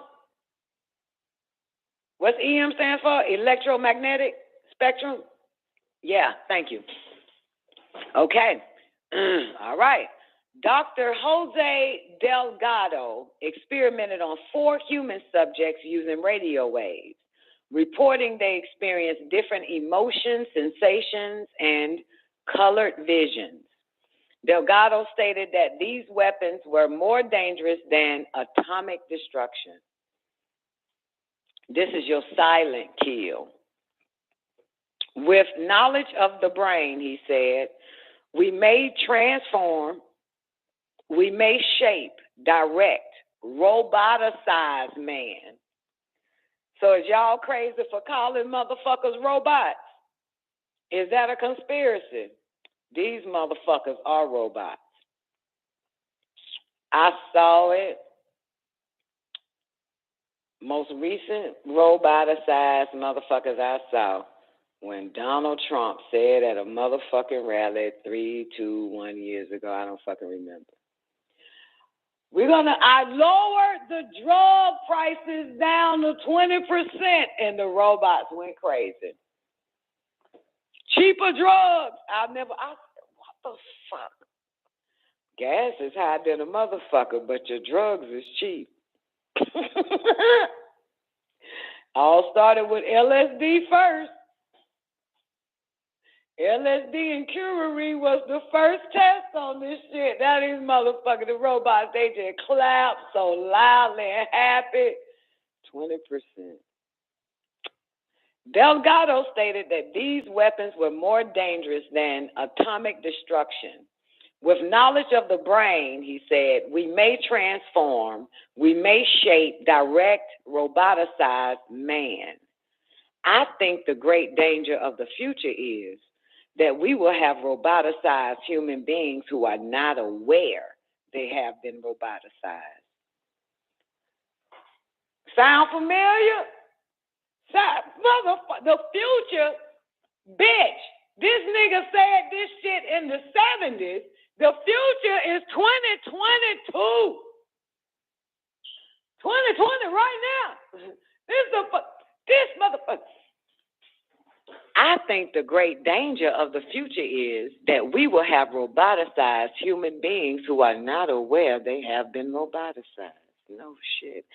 Delgado was in fact responsible for the development of a brain transponder that was used to roboticize human subjects.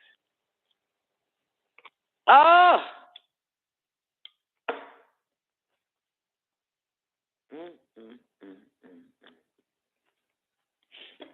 Ain't no need to try to write off people personalities.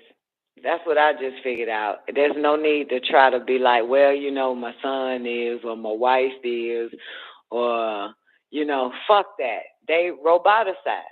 Fuck it. That's just what it is. It had nothing to do with goddamn zodiac signs or none of that. Roboticize. Fuck it. That's exactly what the fuck everybody roboticized.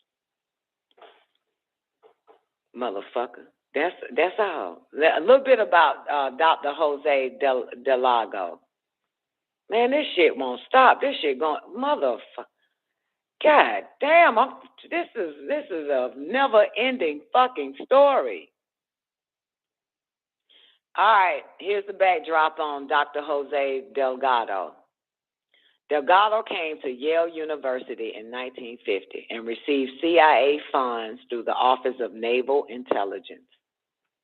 He perfected the stemoceiver, the stemoceiver, an electronic brain implant used to transmit electrical impulses directly to the brain.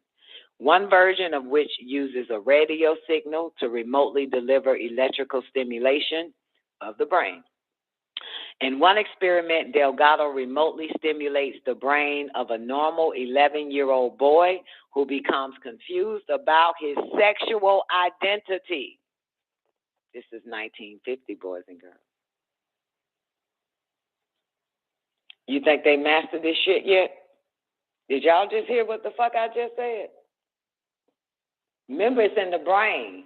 And according to Zena, she said that, they did a study and said that homosexuality was in the brain. It showed it. Well, guess who put it in that motherfucker?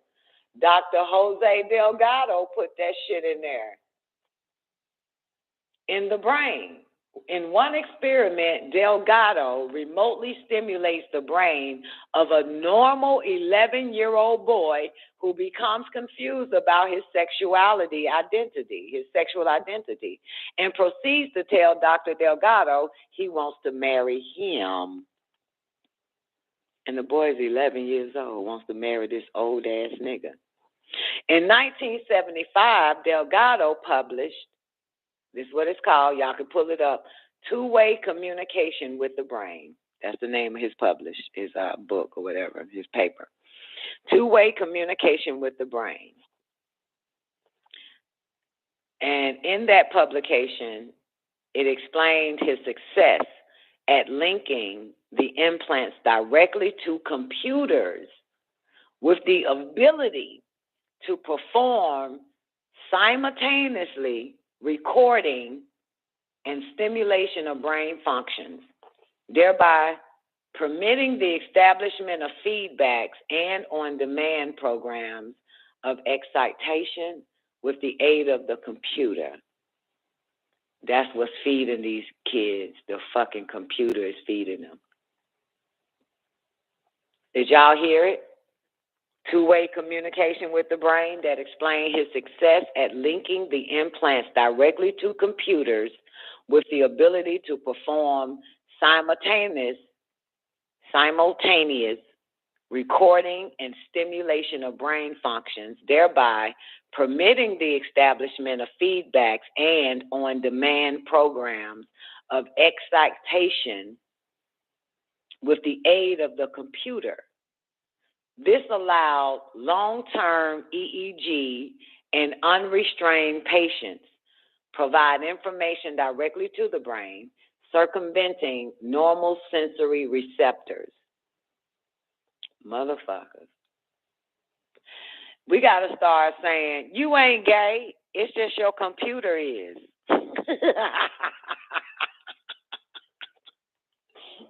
Your computer gay, motherfucker. Get off that fucking computer. Your computer is fucking gay. Your cell phone is gay. All that shit, yeah, you ain't gay. You ain't nothing wrong. Ain't nothing wrong with you. It's that fucking sick, them sensories sent into your brain. Two-way communication, fucking motherfucker. Two-way communication with the brain. Is clinical application to humans of on-demand programs of stimulation triggered by predetermined electrical patterns. Let me read all that again. This allowed long-term EEG in unrestrained patients provide information directly to the brain. Listen to that part. It provides information directly to the brain, circumventing normal sensory receptors. Communication from the brain to computer and back to the brain. Clinical applications to humans of on-demand programs of stimulation triggered by a predetermined electrical pattern. You ain't fucking gay. Your cell phone is. Your fucking MacBook is. Your iPad is. Your fucking Apple Watch is. Whatever the fuck is got a sensor on it is. Putting that shit in your fucking head.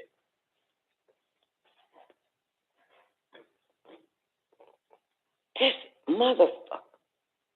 By the 1980s, Delgado emphasized changing brainwave patterns and physiological through electromagnetic broadcasting that could be utilized at up to 3 kilometers.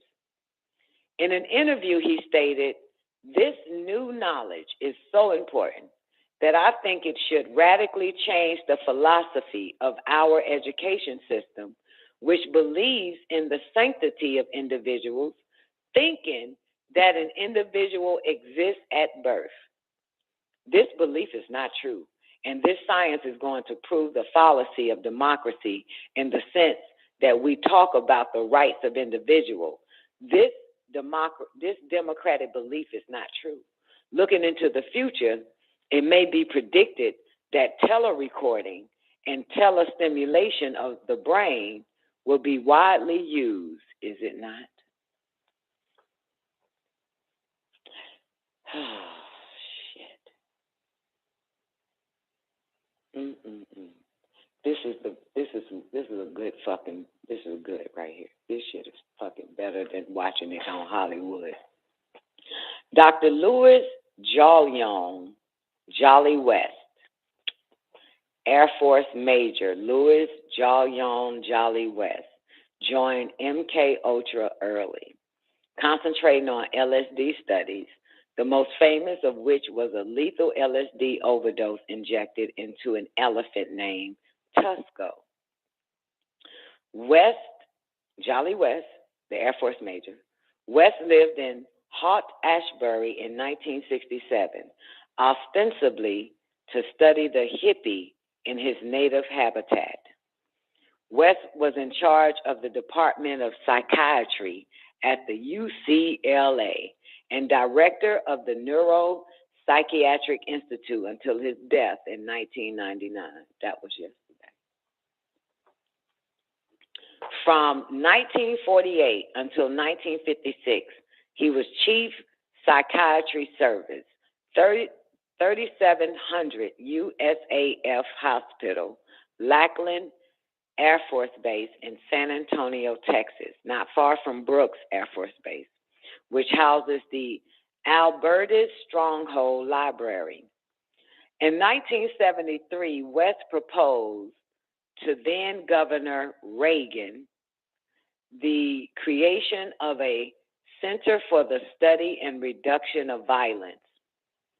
Abandoned missile bases were to be the location for programs for the alteration of undesirable behavior. West identified the factors of violent behavior as sex, male, age, youth, ethnicity, Black, and urbanicity. West planned for the California State Police to share a database that would keep track of pre-delinquent children in order to treat them before they became delinquents. One critic at UCLA said they're employing the psychiatric armamentarium and a new technological tool set, what has come to be known as psychotechnology. Under the guise of therapeutic behavior modification, they're applying anything from the terror drug, Enactin, and other aversive drugs to psychosurgery, end quote. West examined Jack Ruby after the Kennedy assassination and pronounced him mentally ill despite Ruby's claims of a conspiracy. Dr. West was the chief medical officer involved in remote viewing projects such as Project Grill Flame. Late in life, West became associated with the Cult Awareness Network, which was founded by a former aide to Reagan.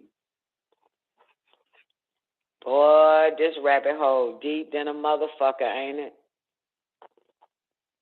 This bitch deep. Lackland is the Air Force basic training base. MKUltra victim testimony. Y'all want to hear that, or shall I just stop right there? Let me see. Boy, y'all want to hear this testimony, motherfucker? President Advisory Committee on Human Radiation Experiments. This was March 1995. That was yesterday, motherfucker. Miss Wolf.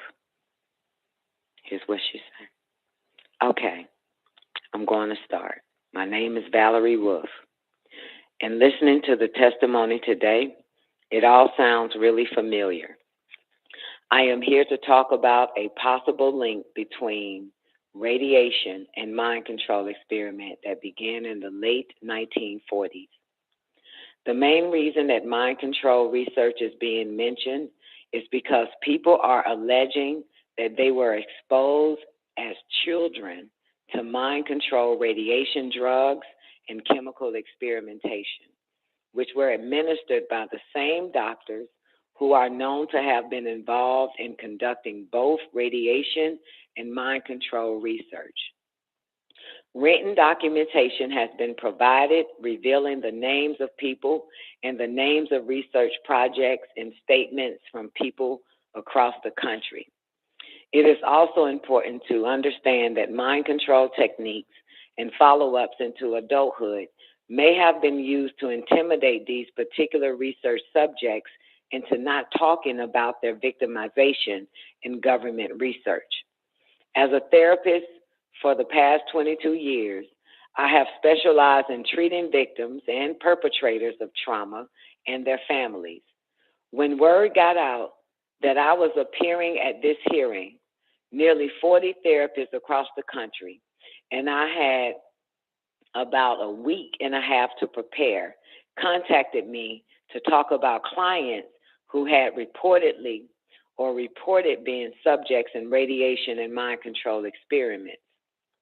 The consistency of people's stories about the purpose of the mind control and pain induction techniques such as electric shock, use of hallucinogens, sensory deprivation, hypnosis, dislocation of limbs, and sexual abuse is remarkable.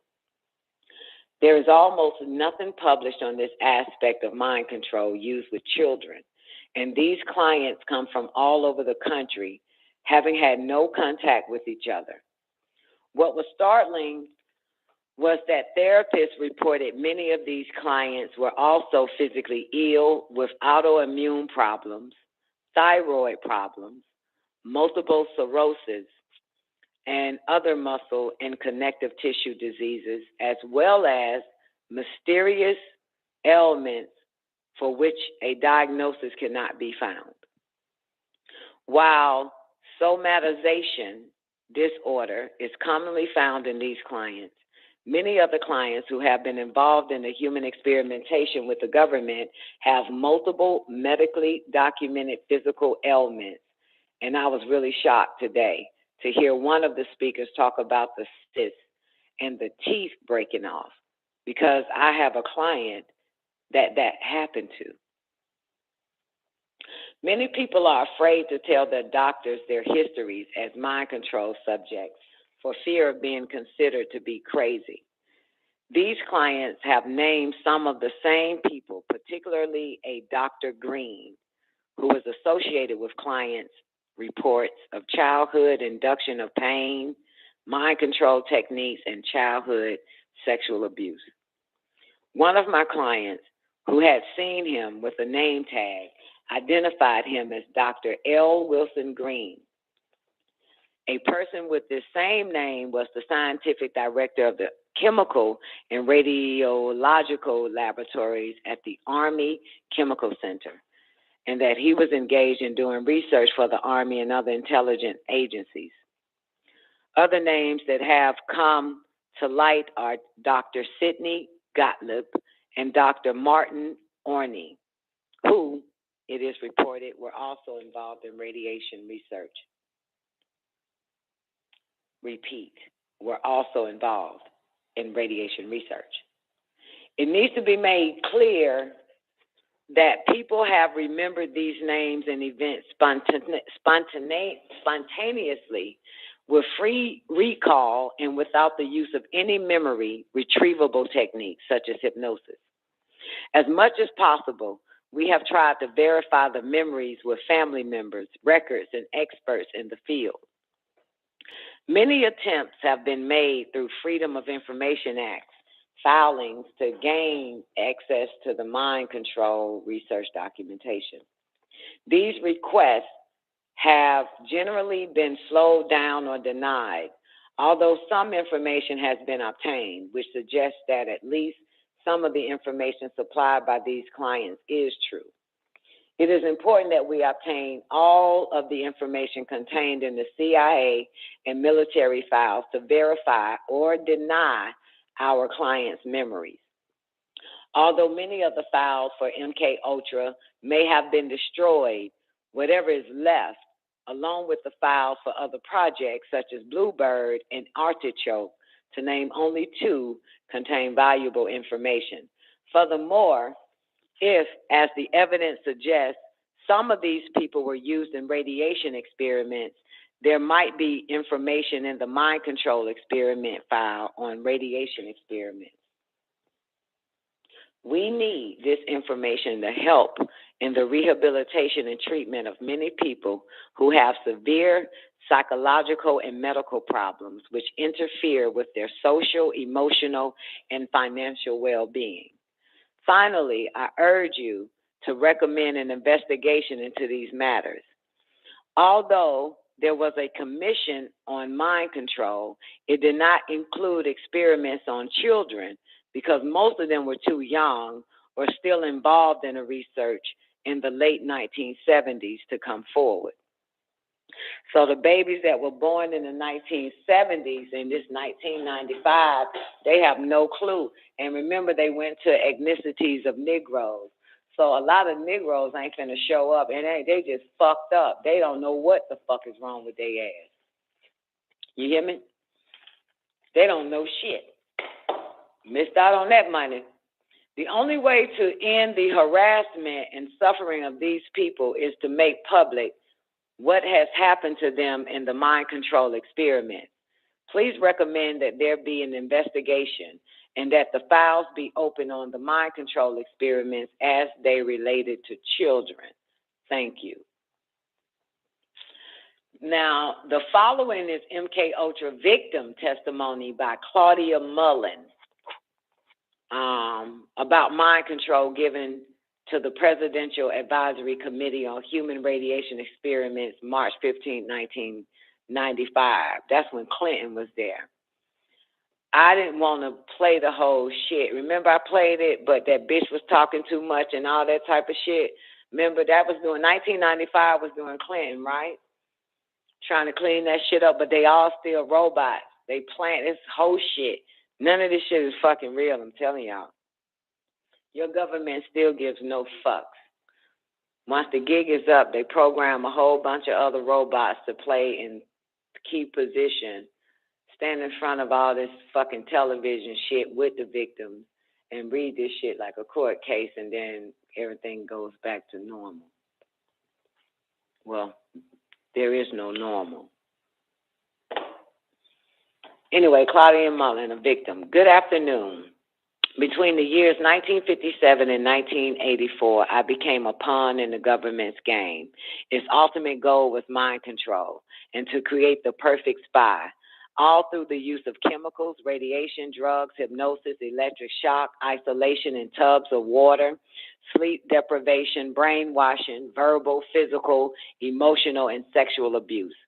I was exploited unwittingly for nearly 3 decades of my life, and the only explanations given to me were that the end justifies the means, and I was serving my country in their bold effort to fight communism. I can only summarize my circumstances by saying they took an already abused 7-year-old child and compounded my suffering beyond belief. The saddest part is I know for a fact I was not alone. There were countless other children in my same situation, and there was no one to help us until now. I have already submitted as much information as possible, including conversations overhead at the agencies responsible. I am able to report all of this to you in such detail because of my photographic memory and the arrogance of the people involved. They were certain they would always control my mind. Although the process of recalling these atrocities is not as an easy one, nor is it without some danger to myself and my family, I feel the risk is worth taking. Dr. L. Wilson Green received $50 million from the Edgewood Chemical and Radiology Laboratory as part of the TSD, or Technical Science Division of the CIA. How the fuck they get the kids? White people just get their children over? Do niggas do too? I bet y'all be thinking when y'all drop y'all babies off at the daycare and y'all go turn y'all backs and be gone till 5 o'clock in the evening and your baby back in the daycare. Do you think your baby in that fucking daycare? When you drop them motherfuckers off at the school, you think they still at the school? I'm trying to figure out how the fuck a 7-year-old participates in some shit like this unless these parents are leaving their children in the hands of the education system or some daycare and come back and they just put right there. They just place back and you just pick little Johnny the fuck up, put him in the fucking car, feed it a little dinner, and wash his ass and brush his teeth and tuck that little motherfucker in and it's a step and repeat or something. How the fuck is these children involved unless these schools, institutions, or daycares or camps or whatever the fuck it is, you know, that they lure parents to bring their children, drop them off and tell them I'll be back at 5 o'clock after your softball fucking practice or something. What the fuck? I'm trying to figure out how the fuck is kids involved. I can understand dumbass adults, you know, hey, you want $20 to participate in this experiment? Yeah. But how the fuck? I know y'all ain't goddamn. Hey, we need your kid to participate in this experiment. Oh, that'll be great. I was just telling my husband that it'd be great if little Johnny participated in the government experiment or some shit. How the fuck is this shit? How the fuck are they getting the goddamn children? The only way I can see them getting your fucking kids is when you drop them off at school or put them in some after-school daycare or some church fucking children Bible study or some old shit or fucking some weekend at the fucking Girl Scout or Boy Scout fucking shit and you leave. I'm trying to figure this. How the fuck, whether it's day camp or not, motherfucker. How the fuck they get the goddamn kids? That's the only way I can see it. Because they can't steal them out their bed in your house. If they in your car, they can't just snatch them out there like that. You must be willingly giving them over to your fucking children in the form of education, in the form of, it needs a social life. It needs to pick up some extra skills outside of school on Friday, Saturday, and Sunday. It got to be something like that. That's the only fucking way they doing this shit to fucking children. This bitch said she was 7 years the fuck old for 30 goddamn years. Motherfuckers. We were just the lucky ones they wasn't interested in. And everybody else got. Because I ain't going to lie, my mama dropped us off every fucking well. Left us with white people and shit. Came back and got us. Like, I'm trying to, unless they don't wipe my goddamn brain, and I don't know if I was part of that shit, and yours too, goddammit. Thinking we at school, maybe they placed fake ass memory of your school teacher, your first grade teacher. Put us on the hypnosis, has us believing in our first grade teacher, because I ain't gonna lie, some of this shit look hazy than a motherfucker when I look back. I ain't gonna lie. Some of this shit look like hazy, like because their goddamn first grade teacher named Miss Young, and I still question that. Like, was that bitch really real, or is it a figment of my fucking imagination? Did they, what the fuck? You know what I'm talking about? And then hypnose us to tell us everything we supposed to learn in school, and then now mamas pick us up and say, what did we learn? And we make up this old lie about goddamn 2 + 2 is 4, and we was in some goddamn psychiatric hospital or some old fucking shit.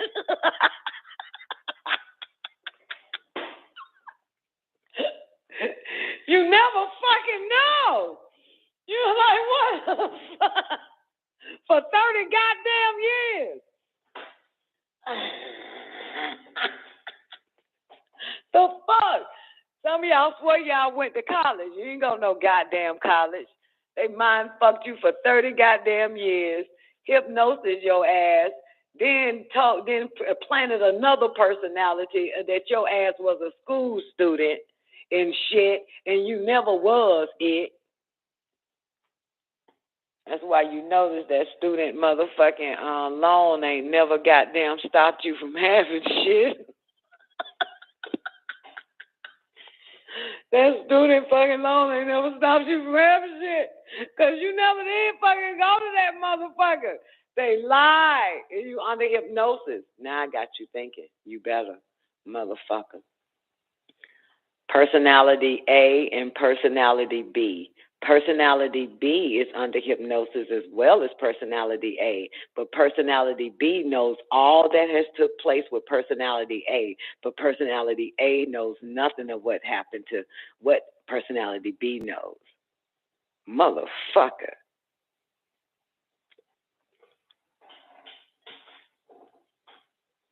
Think about it. Phew. Okay, this bitch say, children were used as subjects because they were more fun to work with and cheaper too. They needed lower profile subjects than soldiers and government people, so only young, willing females would do. Besides, he said, I like scaring them. They in the agency think I am God or I am a God, creating subjects and experiments for whatever deviant purposes Sid and James could think of. Sid being Dr. Sidney Galib and James being Dr. James Hamilton. In 1958, they told me I was to be tested by some important doctors from the society or the Human Ecology Society, and I was instructed to cooperate. I was told not to look at anyone's faces and to try hard to ignore any names because this was a very secret project. I was told all these things to help me forget. Naturally, as most children do, I did the opposite. I remembered as much as I could. A Dr. John Gittinger tested me. Dr. Cameron gave me the shock, and Dr. Green the x-rays. Then I was told by Sid Gottlieb that I was ripe for the big A, meaning artichoke.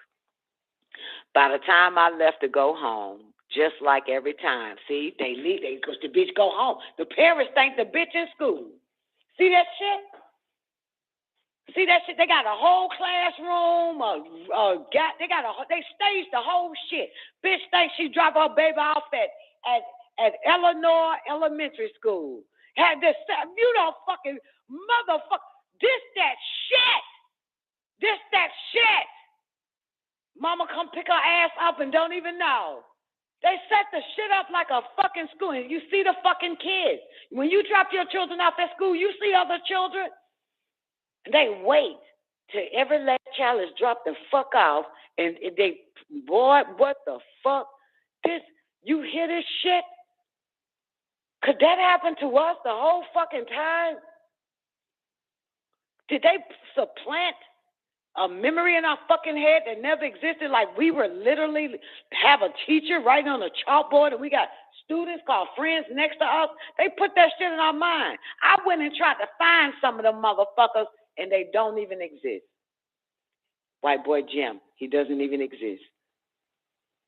Bitch Stephanie don't even fucking exist. I still remember them motherfuckers, but they do not exist.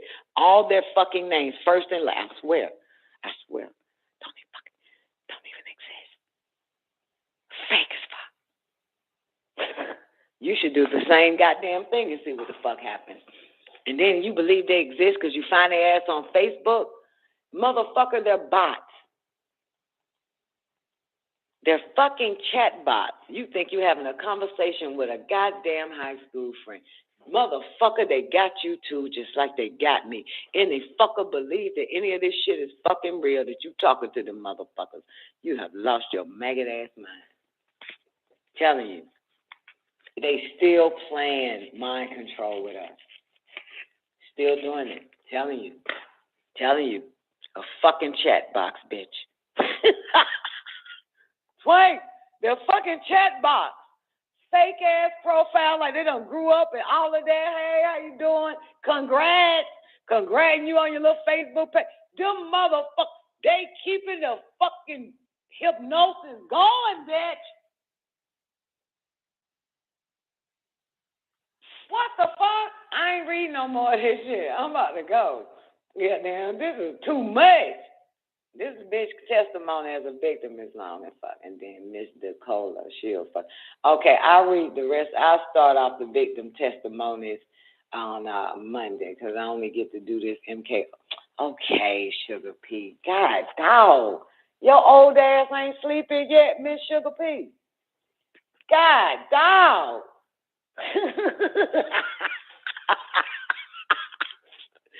God, none of y'all motherfuckers ain't, what the fuck? Y'all niggas ain't sweeping. Y'all niggas ain't tired yet. Oh my goodness. Lord have mercy. You unlazy ass niggas. Okay. Fuck. Let's finish this little bitch off.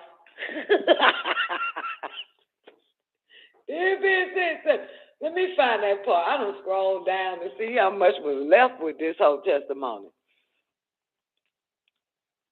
I don't even know where I'm at now. Give me a second. Let me find what that chick name again? Claudia. That bitch said I return home. I'm done. I don't even want to read no more. This bitch said children were used as subjects, blah, blah, blah, and they was cheaper. And besides, I like scaring them. In 1958, they told me I was to be tested by some important doctors from the society or the Human Ecology Society, and I was instructed to cooperate. I was told not to look at anyone's faces and to try hard to ignore any names because this was a very secret project. I was told all these things to help me forget. Naturally, as most children do, I did the opposite and remember as much as I could. A Dr. John Gittinger tested me. Dr. Cameron gave me the shock. Dr. Green, the x-rays. Then I was told by Sid Gottlieb that I was ripe for the big A, meaning artichoke. By the time I left to go home, I can't go no further than that. By the time I left to go home, just like every time from then on, I will remember only whatever explanations Dr. Robert G.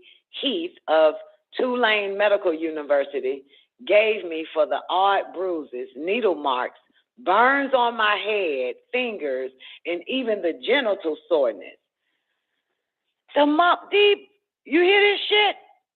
By the time I go home, he would give me shit to cover up the fucking. I had no reason to think otherwise. They had already begun to control my mind. This bitch is 7 years old. Now I send her home every day. The next year, I was sent to a lodge in Maryland called Deep Creek Cabins to learn how to sexually please men. She's 8 years old. This was under Girl Scouts. Got to be something. Now your mama send you away for the whole weekend.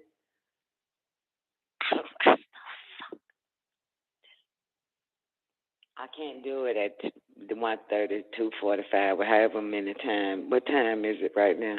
I'm not going to be able to get through this shit.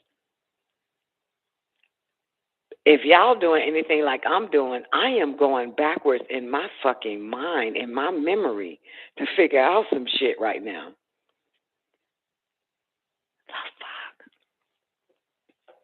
I guarantee you, all our childhood memories are implants. I guarantee fucking to you. I'm telling y'all, They're fucking implants. Gotta be implants. They did it to every goddamn body. Come on, y'all. They gotta be implants. I'm telling you, they gotta be implants. This shit here can't. Come on now. You honestly think your ass ain't a victim? You's a dummy if you think you ain't a victim. You's a dummy if you think your ass ain't a victim to this shit. Please tell me, y'all think y'all got. You better think you're a goddamn victim. They got you that good. You don't think you're a victim? Wow, incredible. Motherfucker. Dr. Robert G. Heath of Tulane Medical University gave me, for the odd bruises, needle marks, burns on my head, fingers, and even the genital soreness. I had no reason to think otherwise. They had already begun to control my mind. The next year I was sent to a lodge in Maryland called Deep Creek Cabins to learn how to sexually please men. I was taught how to coerce them into talking about themselves.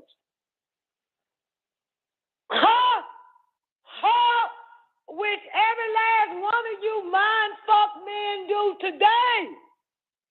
And boys, and your little sons. That's all the fuck that, what the fuck? What the fuck? What the fuck, this little bitch? I was taught how to coerce them into talking about themselves. It was Richard Hams, who was Deputy Director of the CIA, Dr. Gatlib, Captain George White, Morris Allen, who all planned on filling as many high government agency officials and heads of academic institutions and foundations as possible, so that later, when the funding for mind control and radiation started to dwindle, projects would continue. I was used to entrap many unwitting men, including themselves, all with the use of a hidden camera. I was only 9 years old when the sexual humiliation began.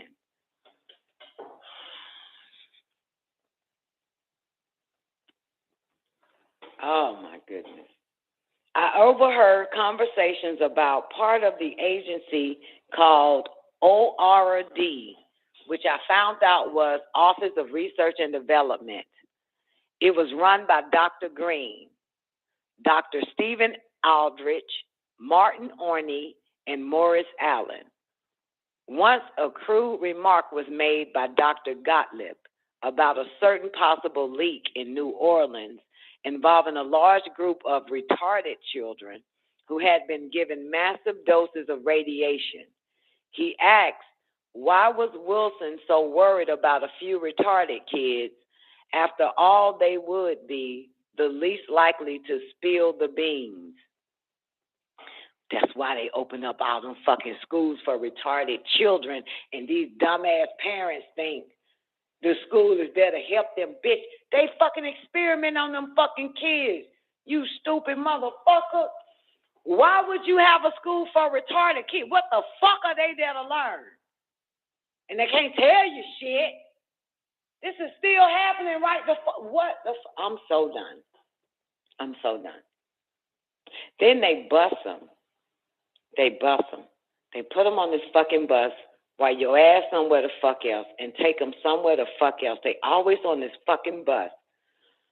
Unless this is all part of the hypnosis I was under as a little kid, and I just remembered this fake ass personality fucking A, because I'm personality fucking B, and personality B knows everything about personality A, but A doesn't know about personality fucking B. The fuck? Or unless that never happened to me, and I remember them fucking retarded kids being buzzed. We don't go with them. They go somewhere the fuck else.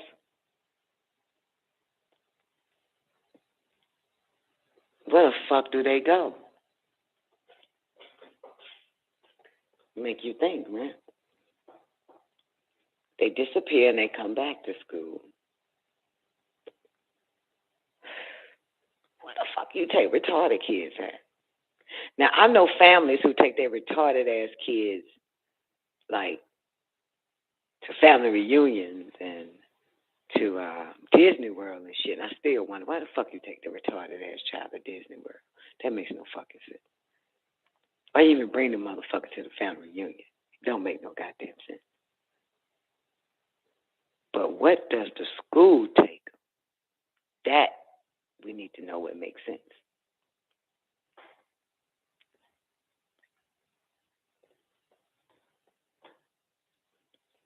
Okay. So what does it fucking matter? They're retarded anyway. So that's what he says, that somebody's talking. He thinks the retarded kids in New Orleans is talking. In order to keep, see, and they always have, see, and them dumbass parents, you lure your children, whether they retarded or not, to these motherfuckers. I just want to put on record, I never seen my mama at the school. But I do want to put on record that my children saw me every day at that goddamn school, you heard? Up until the point where I started doing WGAG Radio.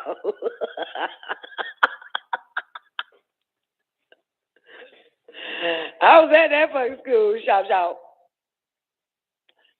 Okay. Can't trust these motherfuckers, Bo. All right, so what happens next? Let's do it. Let's find out about these retarded kids spilling the beans in New Orleans. He asked, why was Wilson worried? Another time I heard Dr. Martin Orning, who was the director then of the scientific office and later head of the Institute of Experimental Research, state that in order to keep more funding coming from different sources for radiation and mind control projects, he suggested stepping up the amounts of stressors used and also the blackmail portions of the experiments. He said it needed to be done faster, then to get rid of the subjects, or they were asking for us to come back later and haunt them with our remembrance. There is much more I could tell you about government-sponsored research, including project names, sub-project numbers, people involved, facilities used, tests, and other forms of pain induction, but I think I have given more than enough information to recommend further investigation of all the mind control projects, especially as they involve so much of the use of the radiation. I would love nothing more than to say that I dreamed this all up, and I need to just forget it, but that would be a tragic mistake. It would also be a lie. All these atrocities did occur to me and to countless other children, and all under the guise of defending our country. It is because of the I can't say the C word. Cumulative.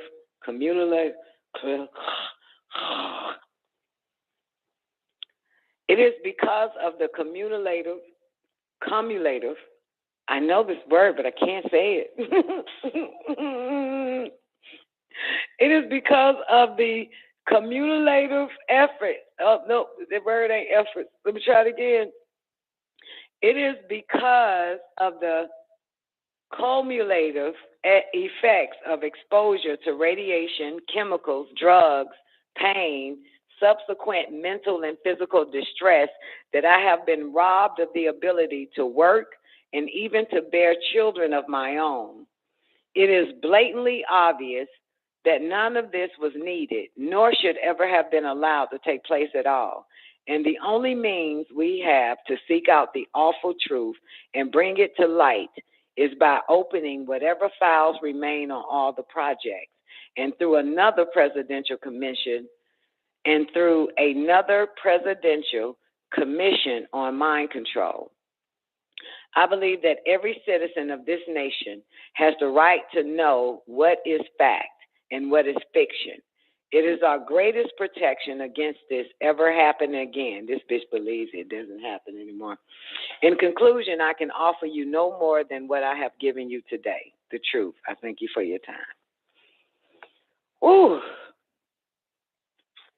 Lord. Y'all want Miss Nicola? Miss D. Nicola? God damn it, you fuckers won't go to sleep. They always say niggas is like roaches. They stay up all night long till the lights come on. Then they get sleepy. Look at this fucker here. Let me get rid of this motherfucker.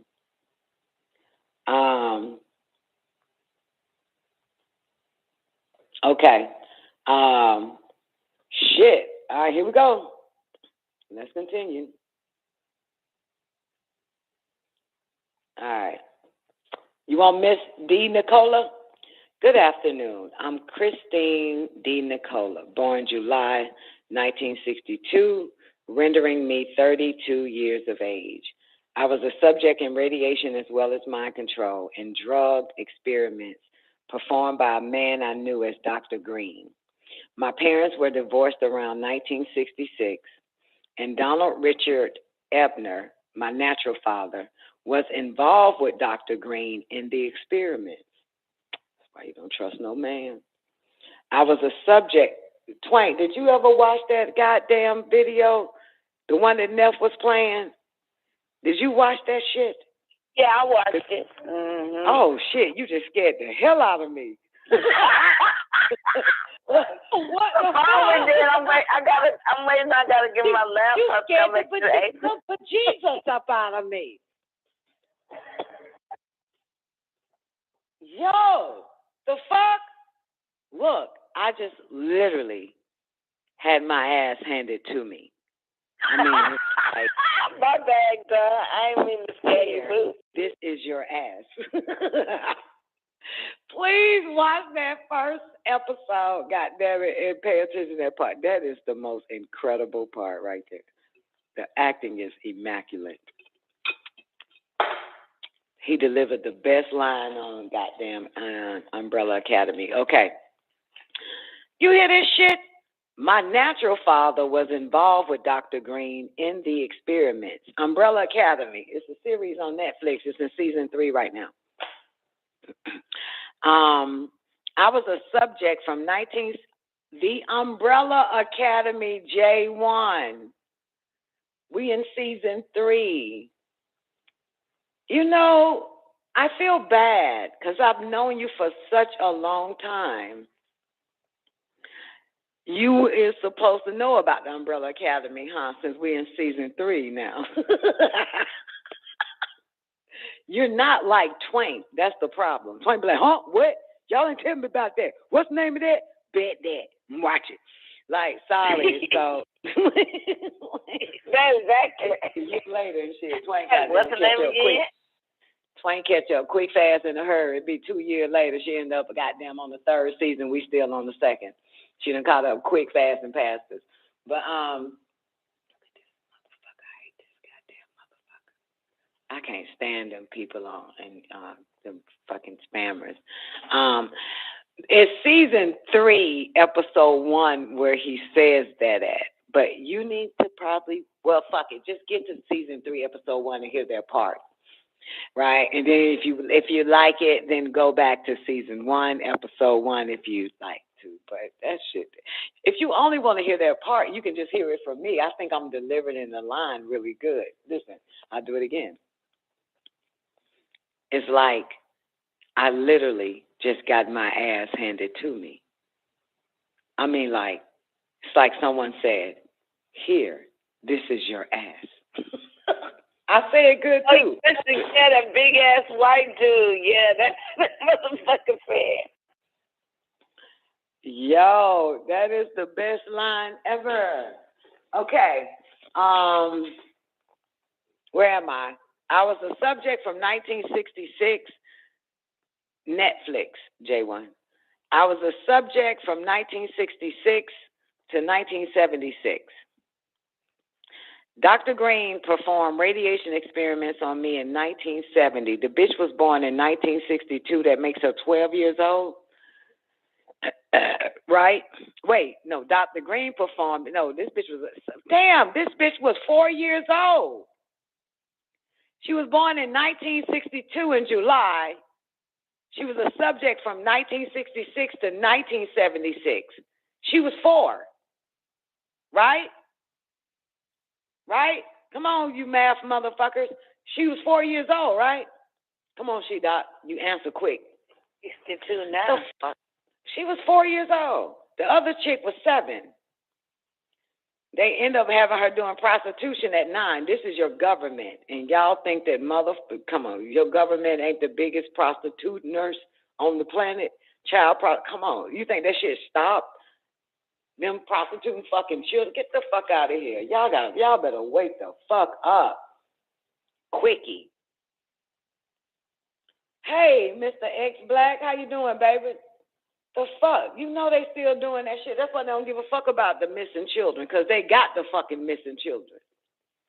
Everybody else trying to find missing kids in woods and everywhere the fuck else, doing fucking online pictures and shit, and government just sitting there saying, don't forget to vote. I don't give a fuck. They are the ones taking them. The fuck? I was a subject from 1966 to 1976. Dr. Green performed radiation experiments on me in 1970, focused on my neck, throat, and chest in 1972, focusing on my chest and my uterus in 1975. How old was she in 1975? She was 13, 14. Wait, how much? 1962 born? 1975, 1972 make a 10. 2 plus 3 is 13. Each time I became dizzy, nauseous, and threw up. Nauseous? My bad. I said nauseous. Fuck you. Each time I became dizzy, nauseous, and threw up. All these experiments were performed on me in conjunction with mind control techniques and drugs in Tucson, Arizona. Is the C silent in Tucson, or is it Tucson? Never mind. Dr. Green was using me mostly as a mind control subject from 1966 to 1973. His objective was to gain control of my mind and train me to be a spy assassin. The first significant memory took place in Kansas City University in 1966. She was born in 1962. She was 66, 62. She was 4 years old. Don Ebner took me there by plane when my mom was out of town. Mom is out of town, y'all. Who the fuck is Don Ebner again? Her natural daddy. Her daddy, motherfuckers. Her daddy. Don Ebner took me there by plane when my mom was out of town. I'm going out of town. It's your turn to watch her. That's that co-parenting shit. I was in what looked like a laboratory, and there seemed to be other children. I was strapped down, naked, spread eagle on a table on my back. Dr. Green had electrodes on my body, including my head. He used what looked like an overhead projector and repeatedly said he was burning different images into my brain while a red light flashed aimed at my forehead. In between each sequence, he used electric shock on my body and told me to go deeper and deeper, while repeating each image would go deeper and deeper into my brain. I would do whatever he told me to do. I felt drugged because he had given me a shot before he started the procedure. When it was over, he gave me another shot. The next thing I remember, I was with my grandparents again in Tucson, Arizona. I was 4 years old. You can see from this experiment that Dr. Green used trauma, drugs, post-hypnotic suggestions, and more trauma in an effort to gain total control of my mind. He used me in radiation experiments, both for the purposes of determining the effects of radiation on various parts of my body and to terrorize me as an additional trauma in the mind control experiments. The rest of the experiments took place in Tucson, Arizona, out in the desert. I was taught how to pick locks, be secretive, use my photographic memory, and a technique to withhold information by repeating numbers to myself.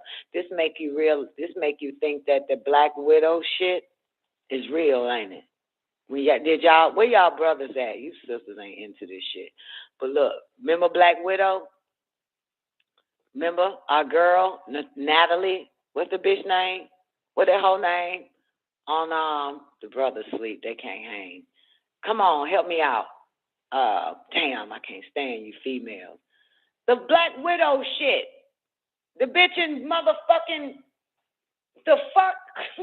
They took it out of my brain. You know the fucking shit I'm talking. That bitch named Natalie or some shit? Natalia? What is the whole name? Black Widow. Avengers.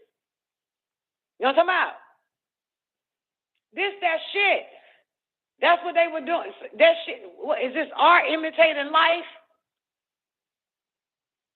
Is that art imitating life or is that life imitating art? What came first? This shit here. Yeah, the redhead. Yeah. If you study her backstory, that's what they were doing to the girls. The exact same shit. Hollywood imitating life. Motherfucker, that shit ain't fiction. That's a fucking fact. Right. Raising her to be an assassin as a young girl in the red room. Yeah, motherfucker. I know what you niggas is thinking right now. You're thinking, I need to go back and watch that shit.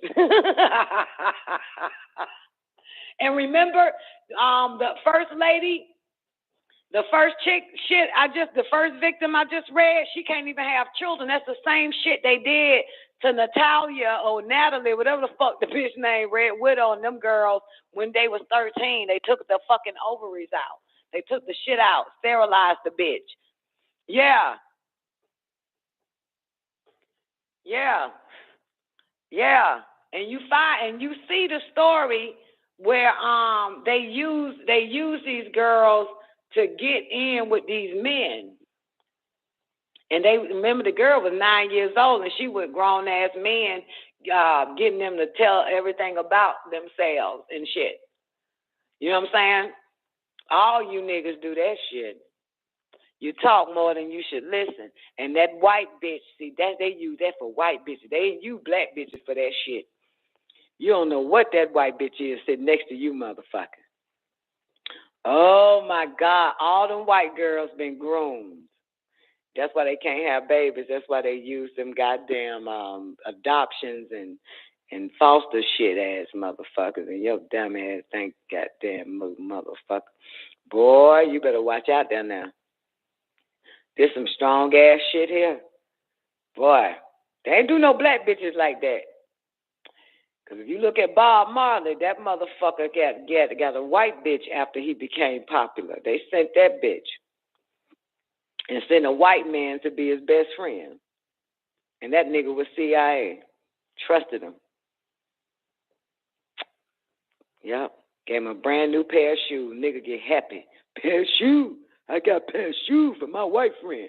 Put that shit on, nigga, died of cancer. Silent kill. Good God Almighty. Assassination. Assassin. What the bitch say? Let me go back. I was taught how to pick locks, be secretive, use my photographic memory, and a technique to withhold information by repeating numbers to myself. You hear this shit?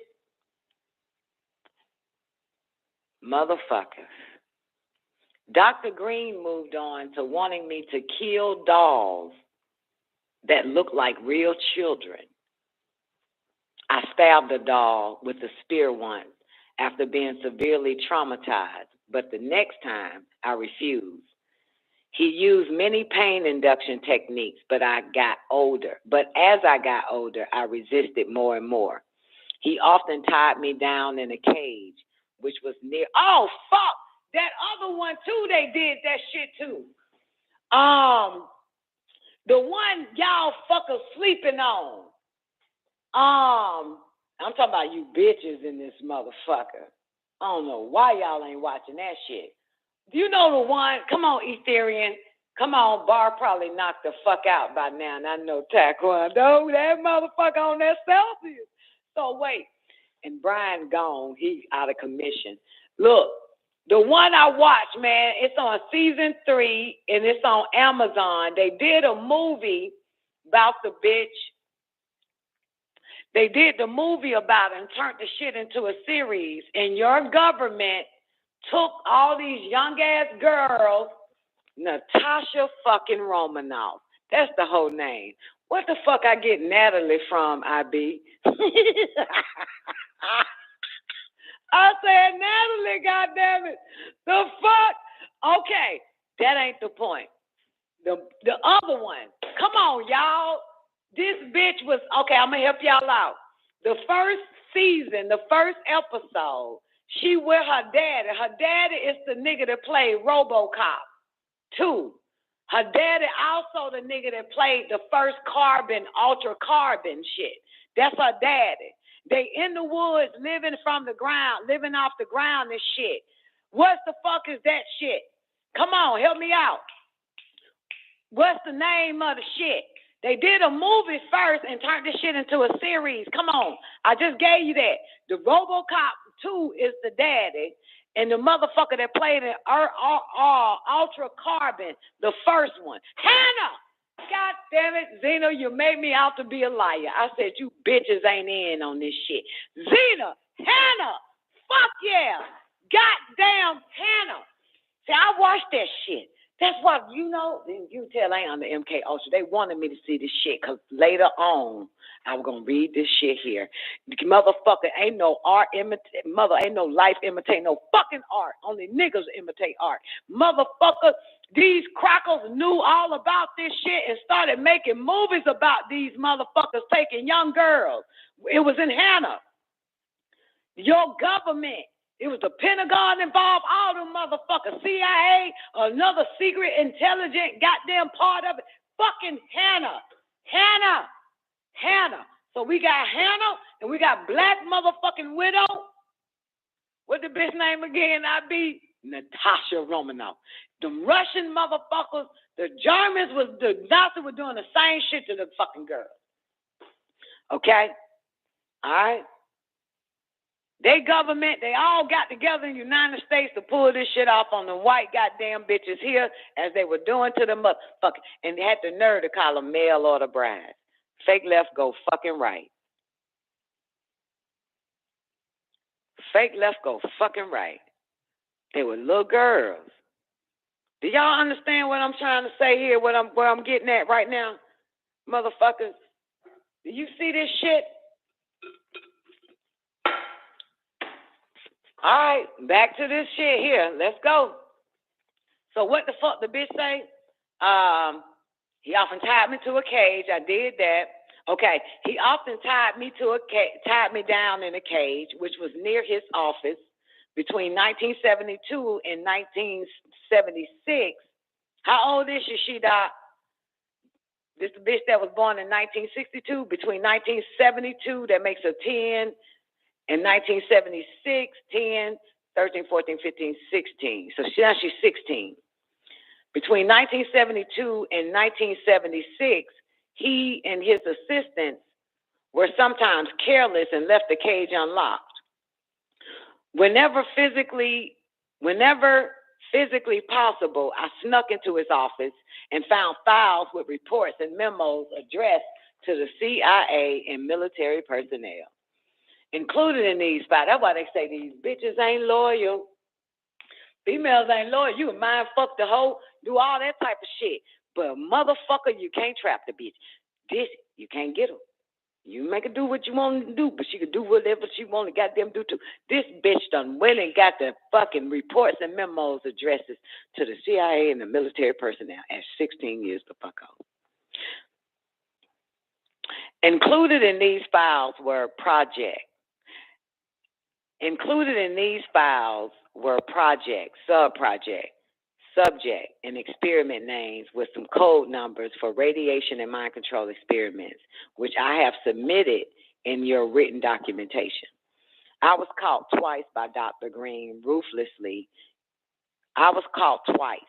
And Dr. Green ruthlessly used electric shock, drugs, spun me on a table, put shots in my stomach and back, dislocated my joints, and hypnotic techniques to make me feel crazy and suicidal. Because of my rebellion and growing lack of cooperation, they gave up on me as a spy assassin. Consequently, the last 2 years, 1974 to 1976, Dr. Green used various mind control techniques to reverse the spy assassin messages to self-destruct and death messages. What the fuck? Hold on. What the fuck? Dr. Green used various mind control techniques to reverse the spy assassin messages to self-destruct and death messages. Oh, shit. That's how she became suicidal. He reversed that shit on her. His purpose, he wanted me dead. And I have struggled to stay alive all my adult life. I believe it is by the grace of God that I am still alive. Bitch, please. Stop with that God shit. Stop with that God shit, bitch. I would be done with God's grace. Grace means forgiveness. This hoe is still under mind control. So God tortured you from 4 years old to 16, all the way up to how you still struggle to fucking not take your goddamn life, and it's by the grace of fucking God. The forgiveness of God, bitch. It makes no fucking sense. These horrible experiments have profoundly affected my life.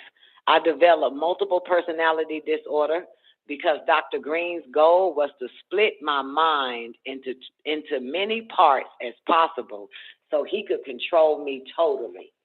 He failed. But I've had to endure years of constant physical, mental, emotional pain, even to this day. I've been in therapy consistently for 12 years, and it wasn't until I found my current therapist 2.5 years ago who had knowledge of the mind control experiments that I finally have been able to make real progress and begin to heal. In closing, I ask that you keep in mind that the memories I have described are but a glimpse of the countless others that took place over the 10 years between 1966 and 1976, that they weren't just radiation, but mind control and drug experiments as well.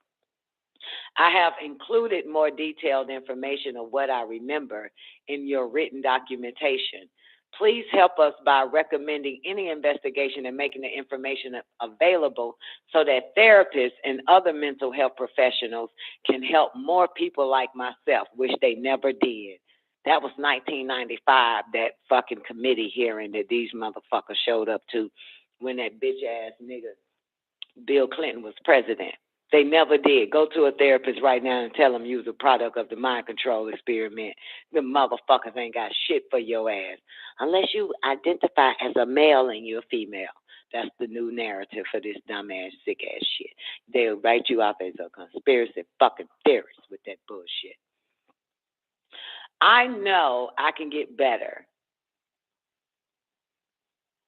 I am getting better, and I know others can too with the proper help. Please help us in an effort to prevent these heinous acts from continuing in the future. I don't know why they keep thinking that shit is not fucking happening no more. If you're under mind control now, you won't know. If you're under radioactive, microwaves, whatever, you still wouldn't fucking know. If you got cancer, you wouldn't know it came from the fucking government. If you got lymphoma, you wouldn't know it came from the government. If you a sexual deviant motherfucker, you wouldn't know it came from the fucking government. If you're a drug addict, you wouldn't know it came from the fucking government. Okay? If you're a homosexual, you wouldn't even know it came from the fucking government. All right? That's the end. Yep, that's the end. This shit's so goddamn good. I want to go on to the programming levels because we talked about this. The shit I am looking at right now is the same shit that is inside the 5G. Remember when they open up some of the niggas they hired to set up the 5G towers, and so a few of them opened up the box and showed us what was in it, the beta, theta, gamma, all them fucking motherfuckers, nigga, they don't open up goddamn Project Artichoke. Shout out, the shit I am looking at right now is what the fuck. The fuck, did they wipe you? You know the fuck I'm talking about, right? 2 years ago, did they get you motherfuckers? 2 years ago when they started setting up them fucking 5G towers. And some people that was setting up the fucking towers will open up the goddamn box. And it shows the beta, gamma, theta, beta, reta, delta, beta, cheta, zeta, Greek-ass motherfucking words. And that shit. That's the alphabet, ain't it? They were talking about the fuck. Motherfucker. I showed it. Thank you for being a loyal fucking listener and a viewer to the Don Nicoleone show, Twanky. So y'all ready for this then? Fuck it. Let's go. You niggas up. We about to hit the gut. Come on, motherfucker. God damn it, listen to this motherfucking track, bitch. This is the programming goddamn levels. Programming levels. Oh my God. Get out. Gotta get out. Hold on, y'all. Let me see if my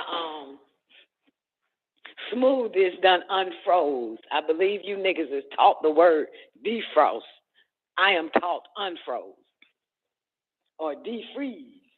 Let me see. Yeah, buddy. Oh, shit. Hold on.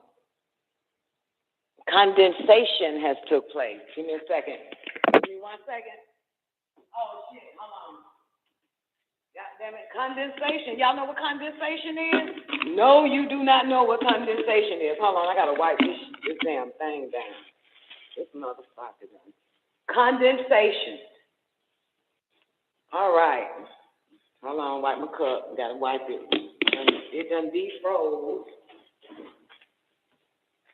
Get your straw. All right, we're gonna go to the program levels, motherfuckers. Tell no one of this meeting. And after this show is over, I'm deleting it. No one needs to know. Actually, we are the only ones.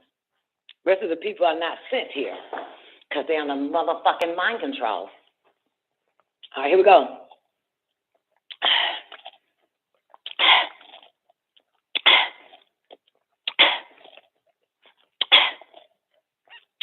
This is so good. Ooh, a little tart. All right. All right, hold on. Check my. Oh, let me switch mics. Oh my God, the programming levels got the goddamn what the fuck? Hold up. Check. Okay. All right, here we go. Shit. All right, here we go. Y'all ready? You unemployed motherfuckers. Here we go.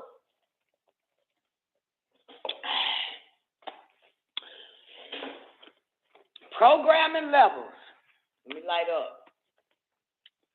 Here we go. Dr. Cordon Hammond spoke to fellow psychology professors at the 4th Annual Eastern Regional Conference on Abuse and Multiple Personality in Alexandria, Virginia on June 25th, 1992. The title of the lecture was Hypnosis and Multiple Personality Disorders, Ritual Abuse. Hammond says he interviewed other psychologists and psychiatrists who were encountering the same type of cases without leading or contaminating. Hammond states that as many as 2/3 of the ritual abuse cases had been subjected to a highly developed and uniform technology of mind control. Often these will-be persons, I think they said that wrong. Often these will-be persons program, what the fuck? Often, these persons programmed by their parents. Wait a fucking minute. Parents involved, motherfucker. Often these will-be persons programmed by their parents who are involved in cultic practice such as Satanism or an intelligence agency program. Hammond believes there are several levels of programming that can be assessed by letters in the Greek alphabet. The first level, alpha. See, that was the first one. The first level is the alpha that's in the goddamn box of the 5G. Alpha is generalized mind control, base level programming, characterized by augmented memory and the splitting of the mind into left and right brain divisions. Beta is apparently programming of sexuality and the destruction of moral inhibitions. Oh my! I won't say anything else about people that are fucked up because now I know where it comes from. Because they have no morals. That's beta. Beta is apparently programming of sexuality and the destruction of moral inhibitions. Gamma is a level providing mind control system protection involving deception and misdirection. Delta is the assassination programming level and includes killers trained to perform ritual sacrifice. And theta is the term, the psych killer level.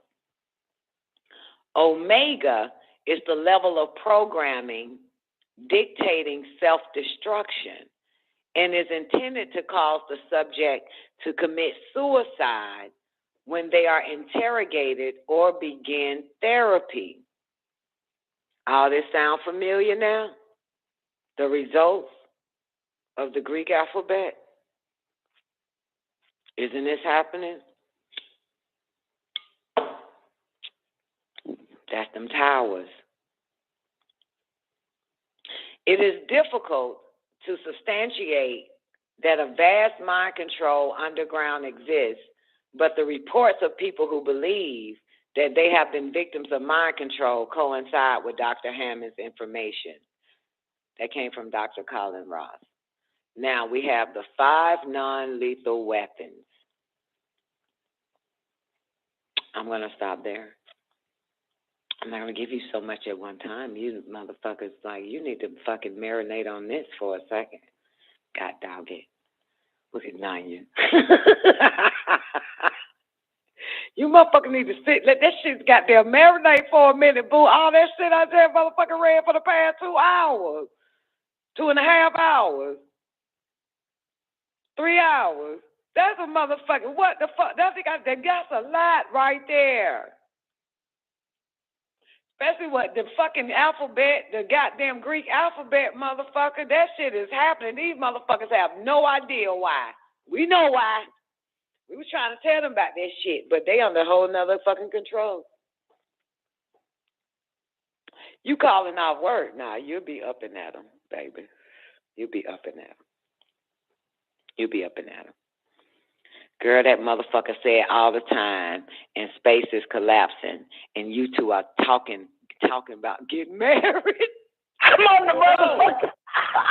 Y'all like right now, real life. Twank, girl,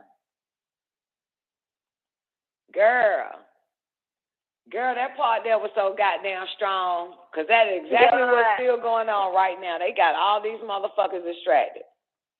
Girl. That's in the third season of Umbrella Academy. Yeah. All the time and space is collapsing, and you two motherfuckers talking about getting married. Yeah.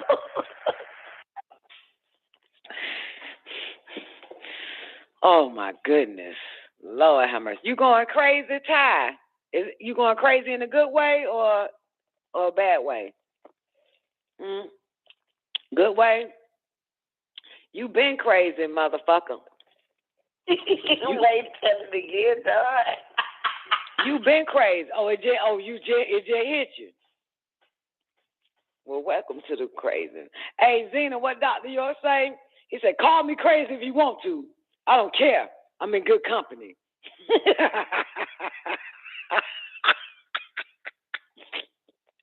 That nigga said he in good company. He damn sure will, goddamn. I'm in good company, motherfucker. You in good company, Ty. Just want to let you know, some of y'all ain't crazy yet. You ain't got there yet. Trying to hold on to the last little goddamn screw left in your fucking head. Shit, go on and take that screw out. Let's go nuts. Let's look for the purple bananas till they throw us in the truck.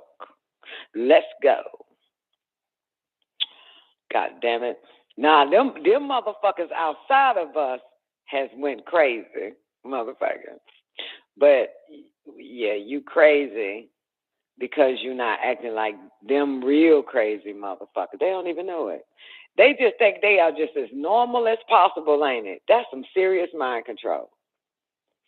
All that sick shit they doing, and they just swear it is the thing to fucking do. That's amazing. You know that's mind control. That's some serious shit there. Ty, the fucking Greek alphabet, boo. No wonder people killing themselves. No wonder. God damn it. You got, I didn't report this, but y'all know that this is about the 10th fucking model or 10th, whatever the fuck USA bitch or Miss Universe or Miss America bitch that done threw herself off a goddamn high-rise building. Yeah. I should keep up with them bitches. I see it and I just be like, oh, shit, another one. And be forgetting about it. But that's probably what they want. They want you to not, be like, what the fuck? Why is all the goddamn Miss America assholes and pageantry bitches is committing suicide? What the fuck is that? That's the Omega. That's the goddamn Omega. Self-destruction. Intended for suicide. Yeah, it's intended to cause the subject to commit suicide. Yeah, they in them high rise. The higher you rise, motherfucker, the closer you hit to them towers, bitch. You don't get your ass stop goddamn getting them high rise, living in them high rise. Bitch, you ain't got no deluxe apartment in the sky. You about to fall out that goddamn sky. They jumping off of that shit. What the fuck? Like, this shit is this is some wild ass shit. Go pull it up. There's one, I can't remember now, shit. MKUltra, man, they took my memory away, but I know it exists because I'm strong. I have a photographic memory. They can't really mind fuck a bitch. But I know it happened not too long ago. Another one of them pageantry bitches, black girl. Yeah. That's strange, and they all black too, by the way. That's true. They're all black. They all black. Yeah. Yeah. Yeah, this shit is strange. Yeah. This shit wild. That's them goddamn alphabet, Greek alphabet. That's in them towers. Yeah.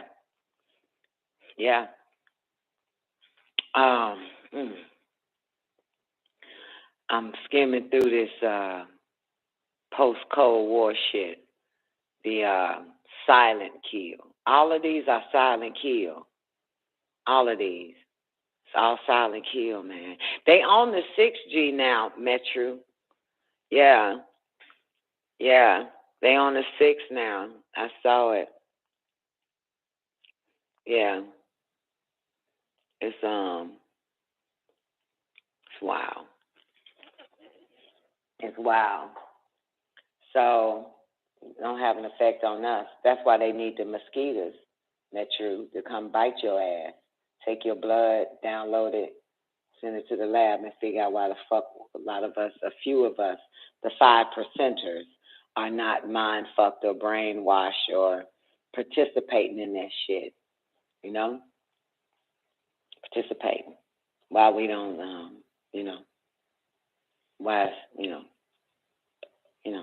why we're immune to their bullshit. You know? Yeah, man. They trying to figure that shit out. That's why we at the bottom of the basement, boo. They been let us get to the top.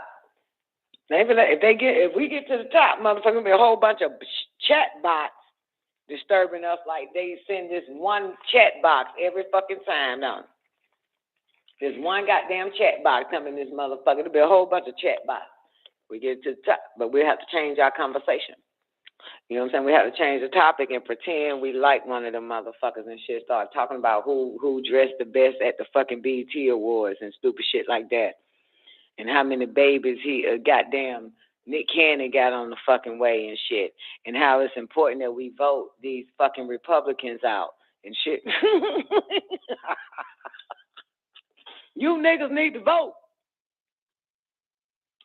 Stupid shit like that, you feel me? And don't forget to buy the goddamn Plan B bill and listen to fucking Meg the goddamn Stallion ass album and shit.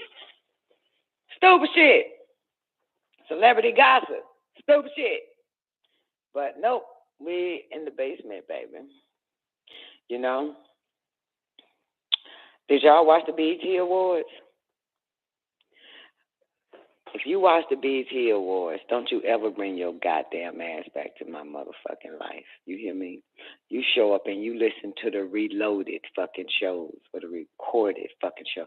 You do not show up in this bitch on a live fucking show. You hear me? And if you did watch the bullshit, you better not fucking say you did in my presence. For real, goddamn. The fuck? I know y'all didn't. I know Mush did. I guarantee you Mush Mouth did, but he probably typed it way earlier in the after party when nobody was in that bitch but Zena and Miss Hudson was asleep. Or some old shit. I bet you that son of a bitch was like, did y'all check out goddamn? I bet you Mush ass did. This old motherfucker. He watched every time Roots come out. He watched the whole goddamn series, this motherfucker. I guarantee you he did. You ain't watched it in 2019. I ain't never watched the BET Awards. I ain't even watched the Soul Train. I was never into that whole ass shit. I guarantee you my mama did though, but she ain't tell me about it. Nah, man, I don't vibrate on that shit, man. Feel me? I'm watching shit like this that we reading. I watch shit like this. I watch movies like this shit. Like the fuck? And I watched iRobot a million fucking times and shit.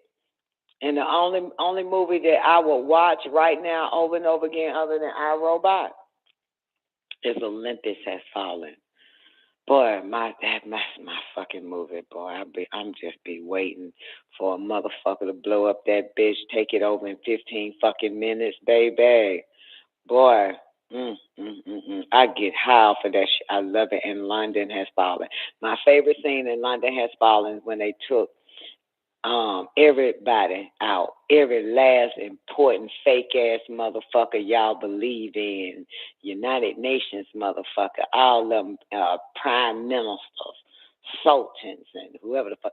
That's my favorite part. But my favorite part of London Has Fallen is when that goddamn non-acting nigga Angela Bassett dies in that motherfucker. That is, after that part where that bitch died, and she say, I didn't think I was gonna die like this. I didn't think I was gonna die. I ain't gonna die like this. And then I turned the bitch off. I watched it up till they fucking kill every last one of these motherfucking United Nations bastards, and Angela Bassett dies. That's it. Then I turned it off. Got my feel for that day. Yeah. God damn it. Got my shit. All right. Y'all catch it later. That's one non-acting bitch. And that niggas always like to overrate a motherfucker, don't they? Niggas know they be overrating people, don't they? But y'all do not know how to judge properly. That bitch cannot fucking act. She does a terrible job playing a female in movies. That tranny. It's mind control. All right. Oh, one more goddamn thing. Ethereum, you ain't watching it, right? Any males in this bitch watching Umbrella Academy 3rd season? Why did they incorporate Twain? Have you been keeping up with the bitch named Vanya? Well, outside before they did the stuff. She called herself Victor. Right. Oh, thanks for telling me. Okay, well, prior to the season 3 coming out, right? This bitch started hitting the fucking magazines and news and shit, saying that she wants to be a boy or been feeling like she was a boy her whole life, and they incorporated that dumbass shit into that. You understand? Why you incorporate a retarded bitch real life into a motherfucking fake life? See, you see what they trying to do, right? Yeah. Anyway. Whatever. I knew that was coming. I knew that was going to happen. I said, watch this motherfucking bitch. Watch they play this whole real life out. Now the bitch named Victor. I knew it. I knew it was coming. I knew that was going to happen. I knew it. And then just in an instant, all her siblings start calling them their brother and him and he and shit. Just instantly. Just fucking instantly. Just instant. Okay, brother. I want to be called Victor, and I'm a male now. Okay, brother. Did you talk to Victor yet? Like, motherfucker, ain't nobody gonna slip up and say Vanya? The fuck is this shit? Like, goddamn, nobody instantly assumes the position because somebody won't got another name. My daddy still called me Tara and my name Don, bitch. And I've been goddamn Don Nicoleone for goddamn 20 motherfucking years and shit. I'm still called Tara. Like, nobody, come on, man, nobody fucking change your name today. Everybody in your life gonna still call you what the fuck they know you by. God damn it, regardless. The fuck. Anyway, they was leading up to that since season 1. Yeah. Hear what I say. They playing, boo. Ethereum. So you ain't watched it yet. Are you watching Evil? This shit him. Newbie can't watch shit. I ain't recommending shit else to Newbie because Newbie be getting emotional. You know what I'm saying? He got emotional watching goddamn Dr. Strange and shit. He fucking deciphered it on an emotional fucking level.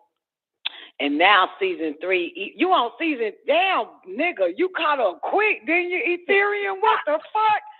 Nigga, you just told me 2 days ago that you just started watching Evil. You already on season 3, motherfucker. Nigga, it's 20 fucking episodes in each goddamn season, boo. God damn, this nigga, this nigga on season 3 started 2 days ago. I came with you. Oh, shit. I came with you. Last episode of Evil Season 2, why did he eat the skin on the head? He damn sure did eat the skin on the head, didn't he? And that was the end of that, wasn't it? X-Black. Look, man. I mentioned Evil the other day, and Newbie typed in the chat room. He said, the mother's getting on my nerves, the grandmama. You know, that bitch playing real bad. That bitch playing gangster in my goddamn book. I can't take the mother. You can't, some of you motherfuckers cannot watch the motherfucking, can't watch the shit. Can't watch it. Some of you got you got a strong stomach and a weak brain. Got a strong ass stomach and a weak brain. The fuck? Man, that bitch down being gangster than a motherfucker was a demonic ass. Look, my favorite part, and I don't know why I can't get off episode 1 in season 3, man. I done rewinded that bitch back 3 damn times to hear that part where the bitch go, where the husband say, I want your ass out my fucking house. Right? And then that bitch went in her little goddamn little room, that little room she live in, the little warehouse room, a basement, a shed room, that she shed or whatever. And that bitch drew that motherfucker, put them 3 dolls there. And she said, oh, motherfucker, fucker. She said, oh, God, please, motherfucker, help me get rid of this piece of shit, motherfucker. That's how you pray to God, motherfucker. That's how you do it, didn't it? Boy, that's a bad part. That's the part I rewind all the way back just to get to that part when that bitch say, oh, please, Lord. Oh, please, oh, great Father, Lord, help me get rid of this piece of shit, motherfucker.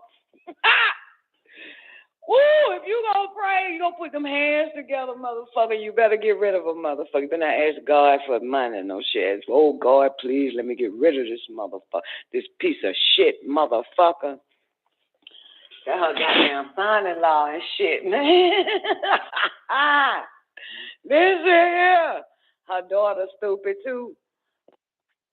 Oh, the psychologist bitch. They always have white bitches play a dumb, stupid ass role. You know that, Ethereum. White men don't like bitches like that. They always, the main character, if the main character is a white bitch, which is a white bitch, she always play a stupid ass role with a fucking degree. They keep her stupid, oblivious. She is that's the typical goddamn white bitch anyway, even if a whole dude got a degree. They always do that shit. You know what I'm saying? I'm talking about every time. It don't matter. She can be a kick-ass bitch. She still got to be stupid. You know what I'm saying? She can be an assassin. She still got to be stupid. You know what I'm talking about? She still got to be a dumb bitch. She still got to be a weak hoe. You know what I'm saying? That's just how they have it. That's how you would like it too, Ethereum, wouldn't you? You would like a strong, weak bitch. You know what I'm saying? That's how man has it. That's how I know that how my man want me. I don't give a fuck. That's how my daddy wanted me too. Shit, it don't matter. Any nigga, that's how everybody wants me. I tell you, that's the typical man mentality to, you know what I'm saying, be good at what you do, but be a stupid bitch everywhere. You know what I'm talking about? Be a weak bitch, you know? You know, be a boss bitch outside and be a weak bitch inside. You know, that type of shit, man. That's just how they do it around this motherfucker. You feel me? You know? And they write shit out. That's how they want. They want all women like that. It don't even matter. And eventually you're going to want your daughter like that. Because I have my dad try to have me, man. Like, man, you don't fuck up out of here, bro. You got me fucked up. I ain't weak for none of you motherfuckers. Can't handle it. So they have to write her like that. But you notice they ain't write that black bitch like that, did it? That lawyer bitch. You notice that, but Oprah and Lee Daniels and the rest of them black ass nigga have a goddamn black bitch play a weak dumb bitch. They do it every time. But white man have you notice that black lawyer bitch, that whole they're gangster. and evil. Ain't she? Ain't finna have that bitch old weak ass, dumb ass, goddamn powerful bitch. You can't be weak, dumb, and powerful, weak, dumb, smart with a job and stupid. That shit don't go together. But that's how they always have a white bitch, because typically that's what the fuck she is. It don't matter. You know what I'm saying? Nope. Y'all done went to sleep now. I know everybody like, well, time to go to bed now. Going on that goddamn black man, white man, Jew man shit. Well, all the brothers like, well, let me go on and goddamn take it in. Call it a night, goddamn. No, you ain't. You gonna stay right here till I finish my motherfucking smoothie. Motherfucker. No, I ain't going nowhere until I finish this goddamn smoothie. Motherfucker. Made me go get my goddamn smoothie. Motherfucker, we gonna finish this smoothie. Look here. Moral story here, boys and girls. I just got my ass handed to me. It's like somebody said, here, this is your ass. You want me to find it real quick, let y'all hear that clip. Cause y'all, you got to see it first, man. Like, okay, never mind. I'll still try to explain it and convince you motherfuckers. It's not gonna work. It's not gonna work. It's the best ever. X-Black, I got a question. How many 4 generations died early around 20s, etc., or did they get killed? How many 4 generations died early around 20s? And like in their 20s, or did they get killed? How many 4 generations died early around 20s? Are you saying in their 20s or 1920s? Or did they get killed? In the words of my baby daddy, Albert, CEO of Pfizer, that motherfucker said, look here. One of our goals was to depopulate the population by 50%. And we're on our way. By 2023, the world will be depopulated by 50%.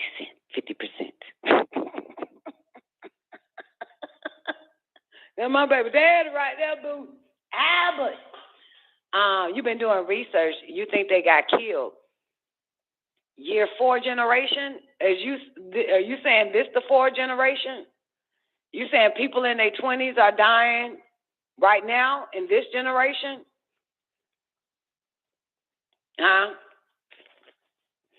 That's true. I mean, something is fucking wrong when you want to shoot up a motherfucker over some mayonnaise. 2 bitches. One died. She was 24. The other one is 26 years old.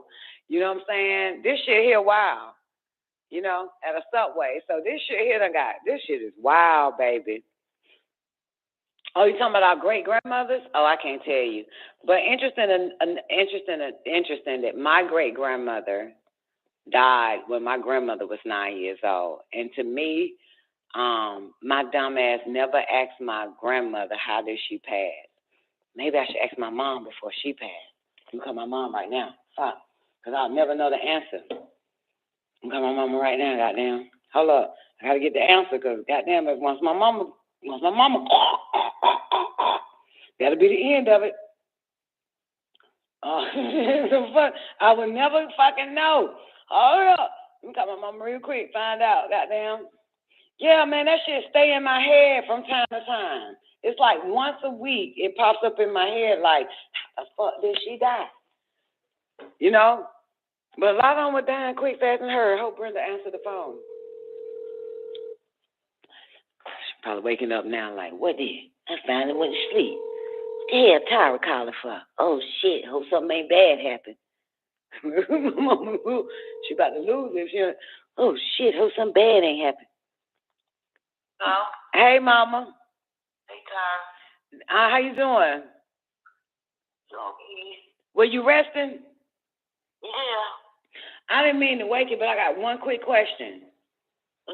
This has been in my head for a long time. Mama, how did Medea mama pass? How did she die? Do you know? What happened to her? You ain't never know how your grandmama died? No, I can't remember. Okay, well, if you can live through the night, you can make it through a brighter day. So first thing in the AM, call the gal of one of them and ask one of them, do they know? And then tell me. All right, love you. Okay. God damn, man, you think the oldest child know it? Oh, shit, she just remembered. Yeah, Mommy. Yeah. Mama? Oh, she didn't mean to call me. All right. Yeah, that always bothered me. Your great-grandmother was killed by the flu pandemic in 1918, and your grandmother was too? Wow, okay. It might have been, I've got a feeling it was the pandemic too, but I think they did an ejaculation. I think y'all call it inoculation, but I think they inoculated them motherfuckers and killed them off. You know what I'm saying? You got me, she does. I think what they gave them is what killed them. Okay? Yeah. You know what I'm saying? You with me, boo? I don't trust these motherfuckers. They ain't never stopped. Because remember now, it wasn't not too long ago where they gave our ancestors smallpox in a blanket and killed us off for that shit too. Gave us the diseases. You understand? The viruses and shit to kill us off so they can take what we got. You hear me, boo? So that wasn't long ago. You feel me? That wasn't long ago, because if that was 1918, it was still in the 19s or late 1820s when they came with that smallpox bullshit and raped us and made us flee to Liberia, because it was right down the street. It's not a 20-hour fucking flight from the United States on the south side, southern brothers, motherfucker. And then they're going to call what they're going to make up some bullshit called the Trail of fucking Tears and shit.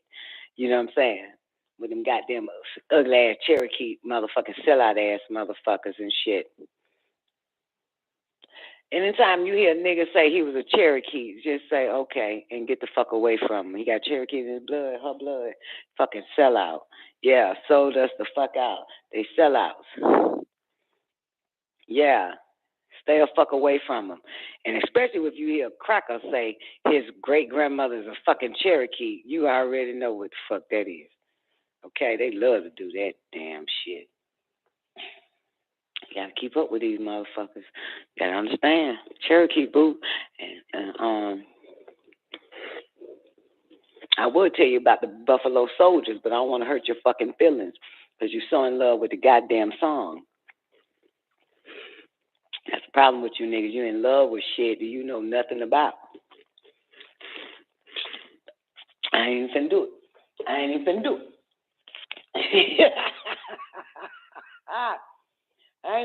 it. Let me get rid of this motherfucker in the goddamn chat room.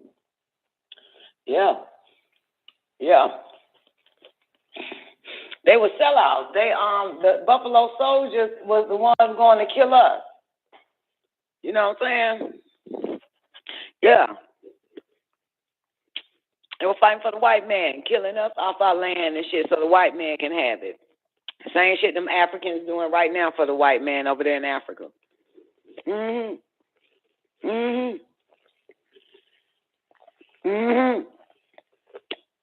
them motherfuckers got kids right now in their bloodline. Them but fucking sellout and traitors, and it's turning your ass in and over, going straight to the white man. Courts and everything, trying to fuck your shit up. Same bloodline. You are of your father. You're going to do what they do. It don't matter. It's in your blood. That's the motherfuckers right there. You know what I'm talking about? It was 12 o'clock in California, never about to log out. Well, look here. It's a beautiful day and time, simply because we ain't under mind control. Anybody reading this shit, you know your ass can't be under mind control, baby. You feel me? Look at this son of a bitch here. Hold on, let me get this motherfucker.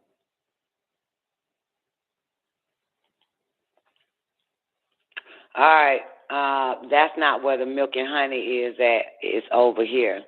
And where that's at, Ty? Where that's at, baby? Where the milk and honey? Nobody want no milk and honey. Nobody want no USD milk and no USD fucking honey. All that shit is poison. That motherfucker done came over. That nigga done hit every four corners of the planet Earth, Ty, and poisoned every goddamn thing. There is nothing. That nigga poisoned the fish. That nigga poison everything. That nigga, the milk is poison over here. The honey is poison. Everything. Everything, baby. Ty, ain't nothing, ain't nowhere you can go. That motherfucker's right there. He's everywhere. Everywhere is poison, baby. You feel me? And you know it's something serious because this motherfucker done took over the farmland and poisoned the goddamn real natural vegetables and fruits and berries that grow. Done poisoned that shit. This nigga created a fucking corn field, genetically fucking modified corn that sift out and find the natural born corn and destroy them motherfuckers. Can you believe that? They kill off the natural corn. They kill off the natural tomatoes, the natural whatever the fuck. Yes.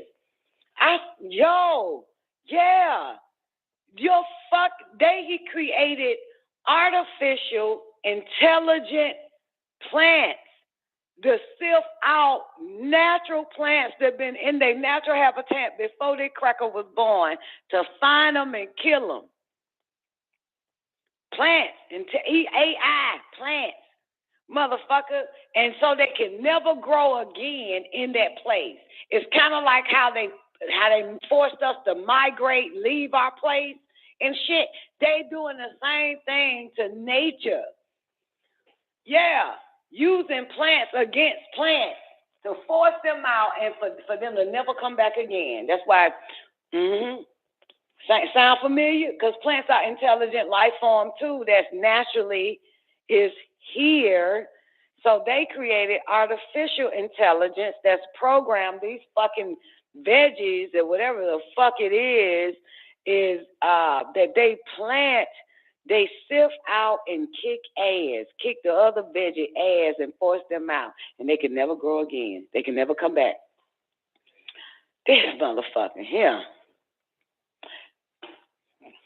Biological, what is it called? USDA? United States Department of Agriculture. Boo.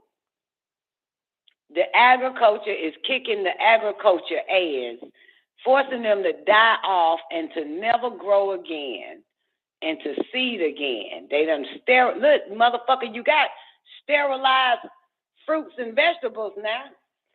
You know what I'm saying? You got sterilized fruits and vegetables. That's what the fuck you getting. That's why you didn't even notice them tomatoes ain't got no seed. I know y'all ain't noticed. Motherfucker, there was a time we had to cut the inside of the tomato, that little thing out of that goddamn tomato. Ain't no seeds in that shit. What up, Chameen? You know them old ugly ass seeds when you cut open a tomato. That shit ain't there no more, motherfucker. You know what I'm talking about? Them seeds. You know when you open up a tomato, man, they got them seed and shit. You know what I'm talking about, boo? Do y'all understand what I'm talking about? Anyway, I'm getting up out of this bitch now. Ty, I love you, boo.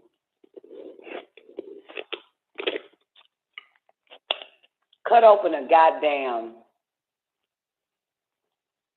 cucumber. You won't even see them seeds inside them bitches.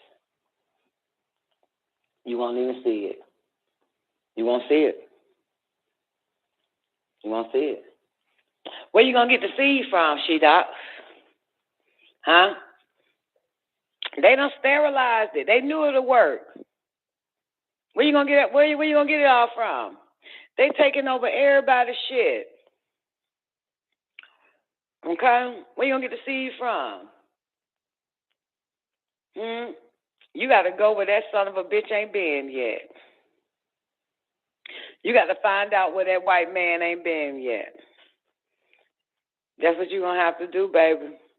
You gonna have to find out where that motherfucker ain't been. I know one place that motherfucker ain't been, and he ain't gonna go there, 'cause they ain't black. Them Amish motherfuckers. They got all the motherfucking goddamn seeds. The Amish. Niggas can't have their own land. They gonna come and goddamn invade that shit. And you can't even put too many niggas on the fucking land. 'Cause all they gonna do is run and tell the goddamn white man to come get your ass. And that's something? Can't have nothing here. They don't want to give us shit. You understand? They need our blood. They need our organs. They need our brains. You know what I'm saying? You know how thirsty them son of a bitches are? You can tell. They are digging up our dead ancestors.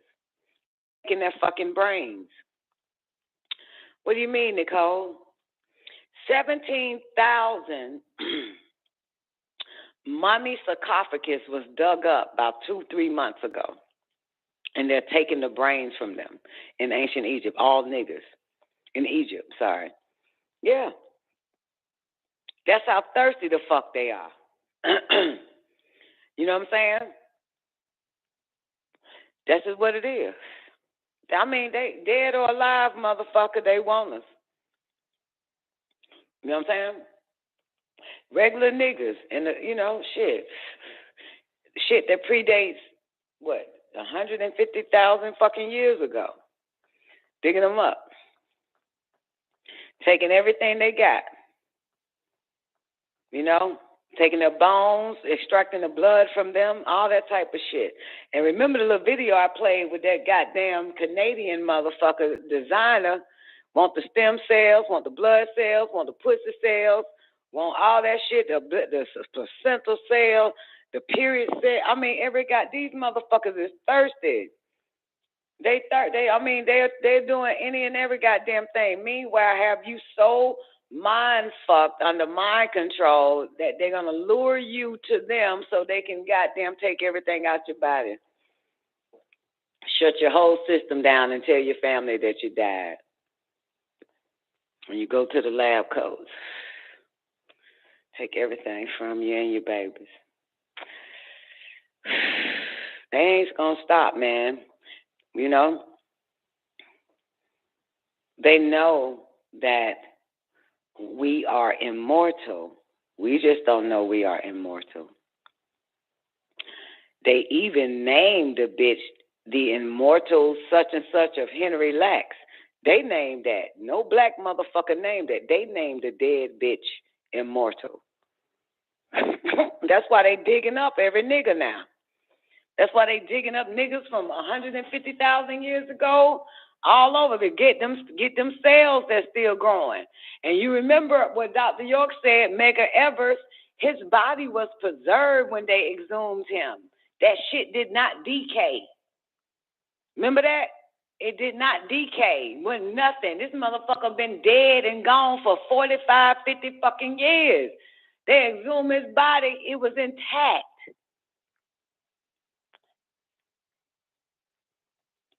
I know what you're thinking. I'm thinking the same thing. Daddy shit never got cremated. No, a lot of you think, damn, fuck yeah, shit.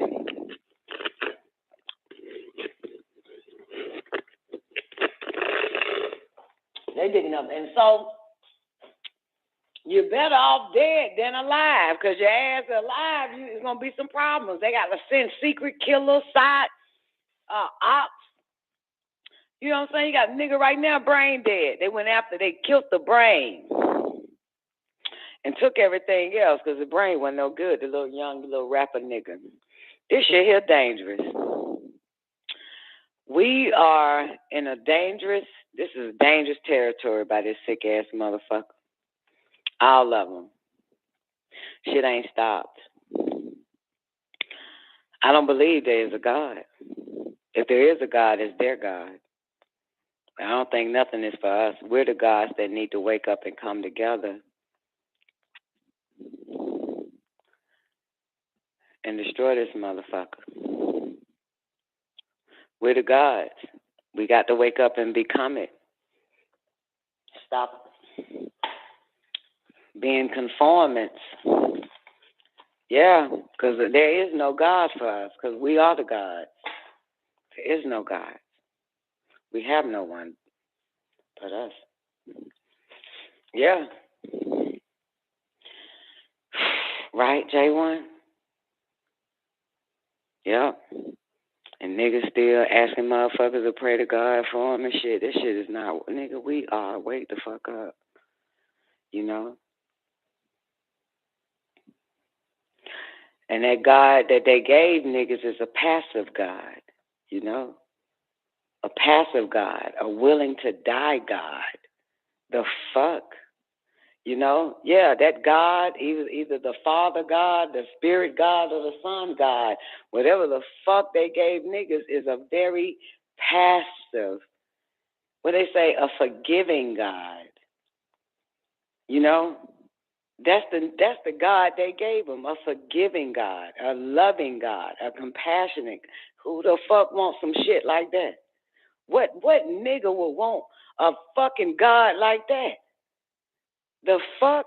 So you know that God ain't finna, that God is about to forgive the mother, it's gonna be compassionate towards your killer. It's gonna be forgiving towards the motherfucker that done poisoned goddamn 4 generations of your goddamn kind. Motherfucker, your God turns the other cheek. The fuck? Ain't no way in fucking hell I'm fucking with that shit. And the only time your God wants to punish is its own. That's the problem there. It don't want to punish the motherfuckers that's not of God. It only punish those that are of God. The fuck is that shit? Ain't no way in hell I would want some shit like that. Ain't no way in hell. I don't give a fuck what name you put on that motherfucker. I don't want no shit like that. So if I accept God, God will only punish me. And it turns the cheek on the motherfuckers that done did me in. The fuck? That white man know how to fucking size up a God for some niggas, don't it? Created it because he know that you can trick the brain. You can trick the mind. Fed that bullshit to them niggas, and they believed it so much because once the body and the mind believes it, they see it it takes it as a reality, and it does what it do. That's a motherfucker. Man, no fucking way. That's why I don't fuck with none of them motherfuckers. I don't give a fuck what book it's in. I don't fuck with that shit. Give a shit. You can say Anu. I don't give two fuck. There ain't no way in hell I'm fucking with that shit. You understand?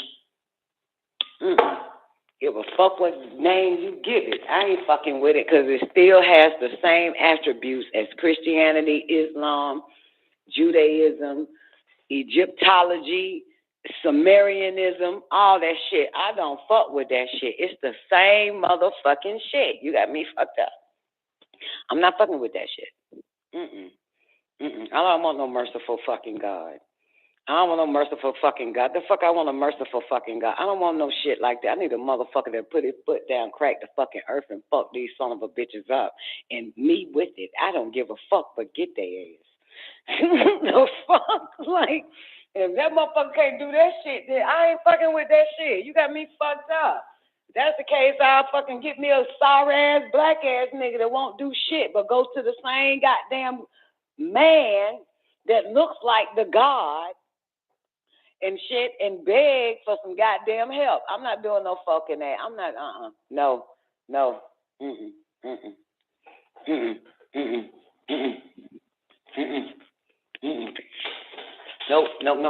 I'm too old for that shit.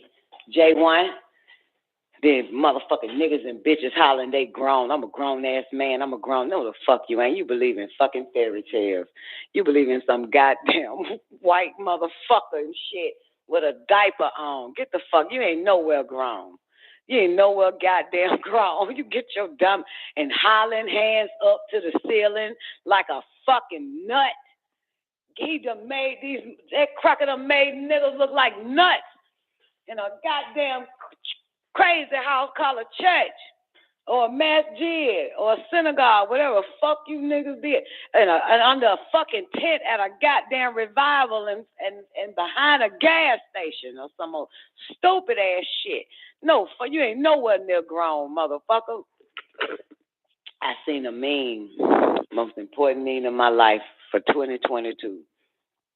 It said, a grown motherfucker, one grown person has an imaginary friend, and you call that motherfucker crazy. But a group of motherfuckers got an imaginary friend they all share, and that shit is called a religion. I'm tired. I'm getting the fuck up out of here. About to go study my aviation, motherfucker. You know, and shit now got there. I'm so fucking done. I got an imaginary friend. I'm crazy. The whole Negro race share one imaginary friend, and that's a fucking religion. Ain't that a bitch? I'm so done. Okay. Anybody masturbated this week? It's long overdue. Go take care of yourself. Get the first one out in the bathroom. That way you can hump the pillow a little longer. Okay? Get the first one out the way. I'm up out of here. Y'all have an awarding day. Peace.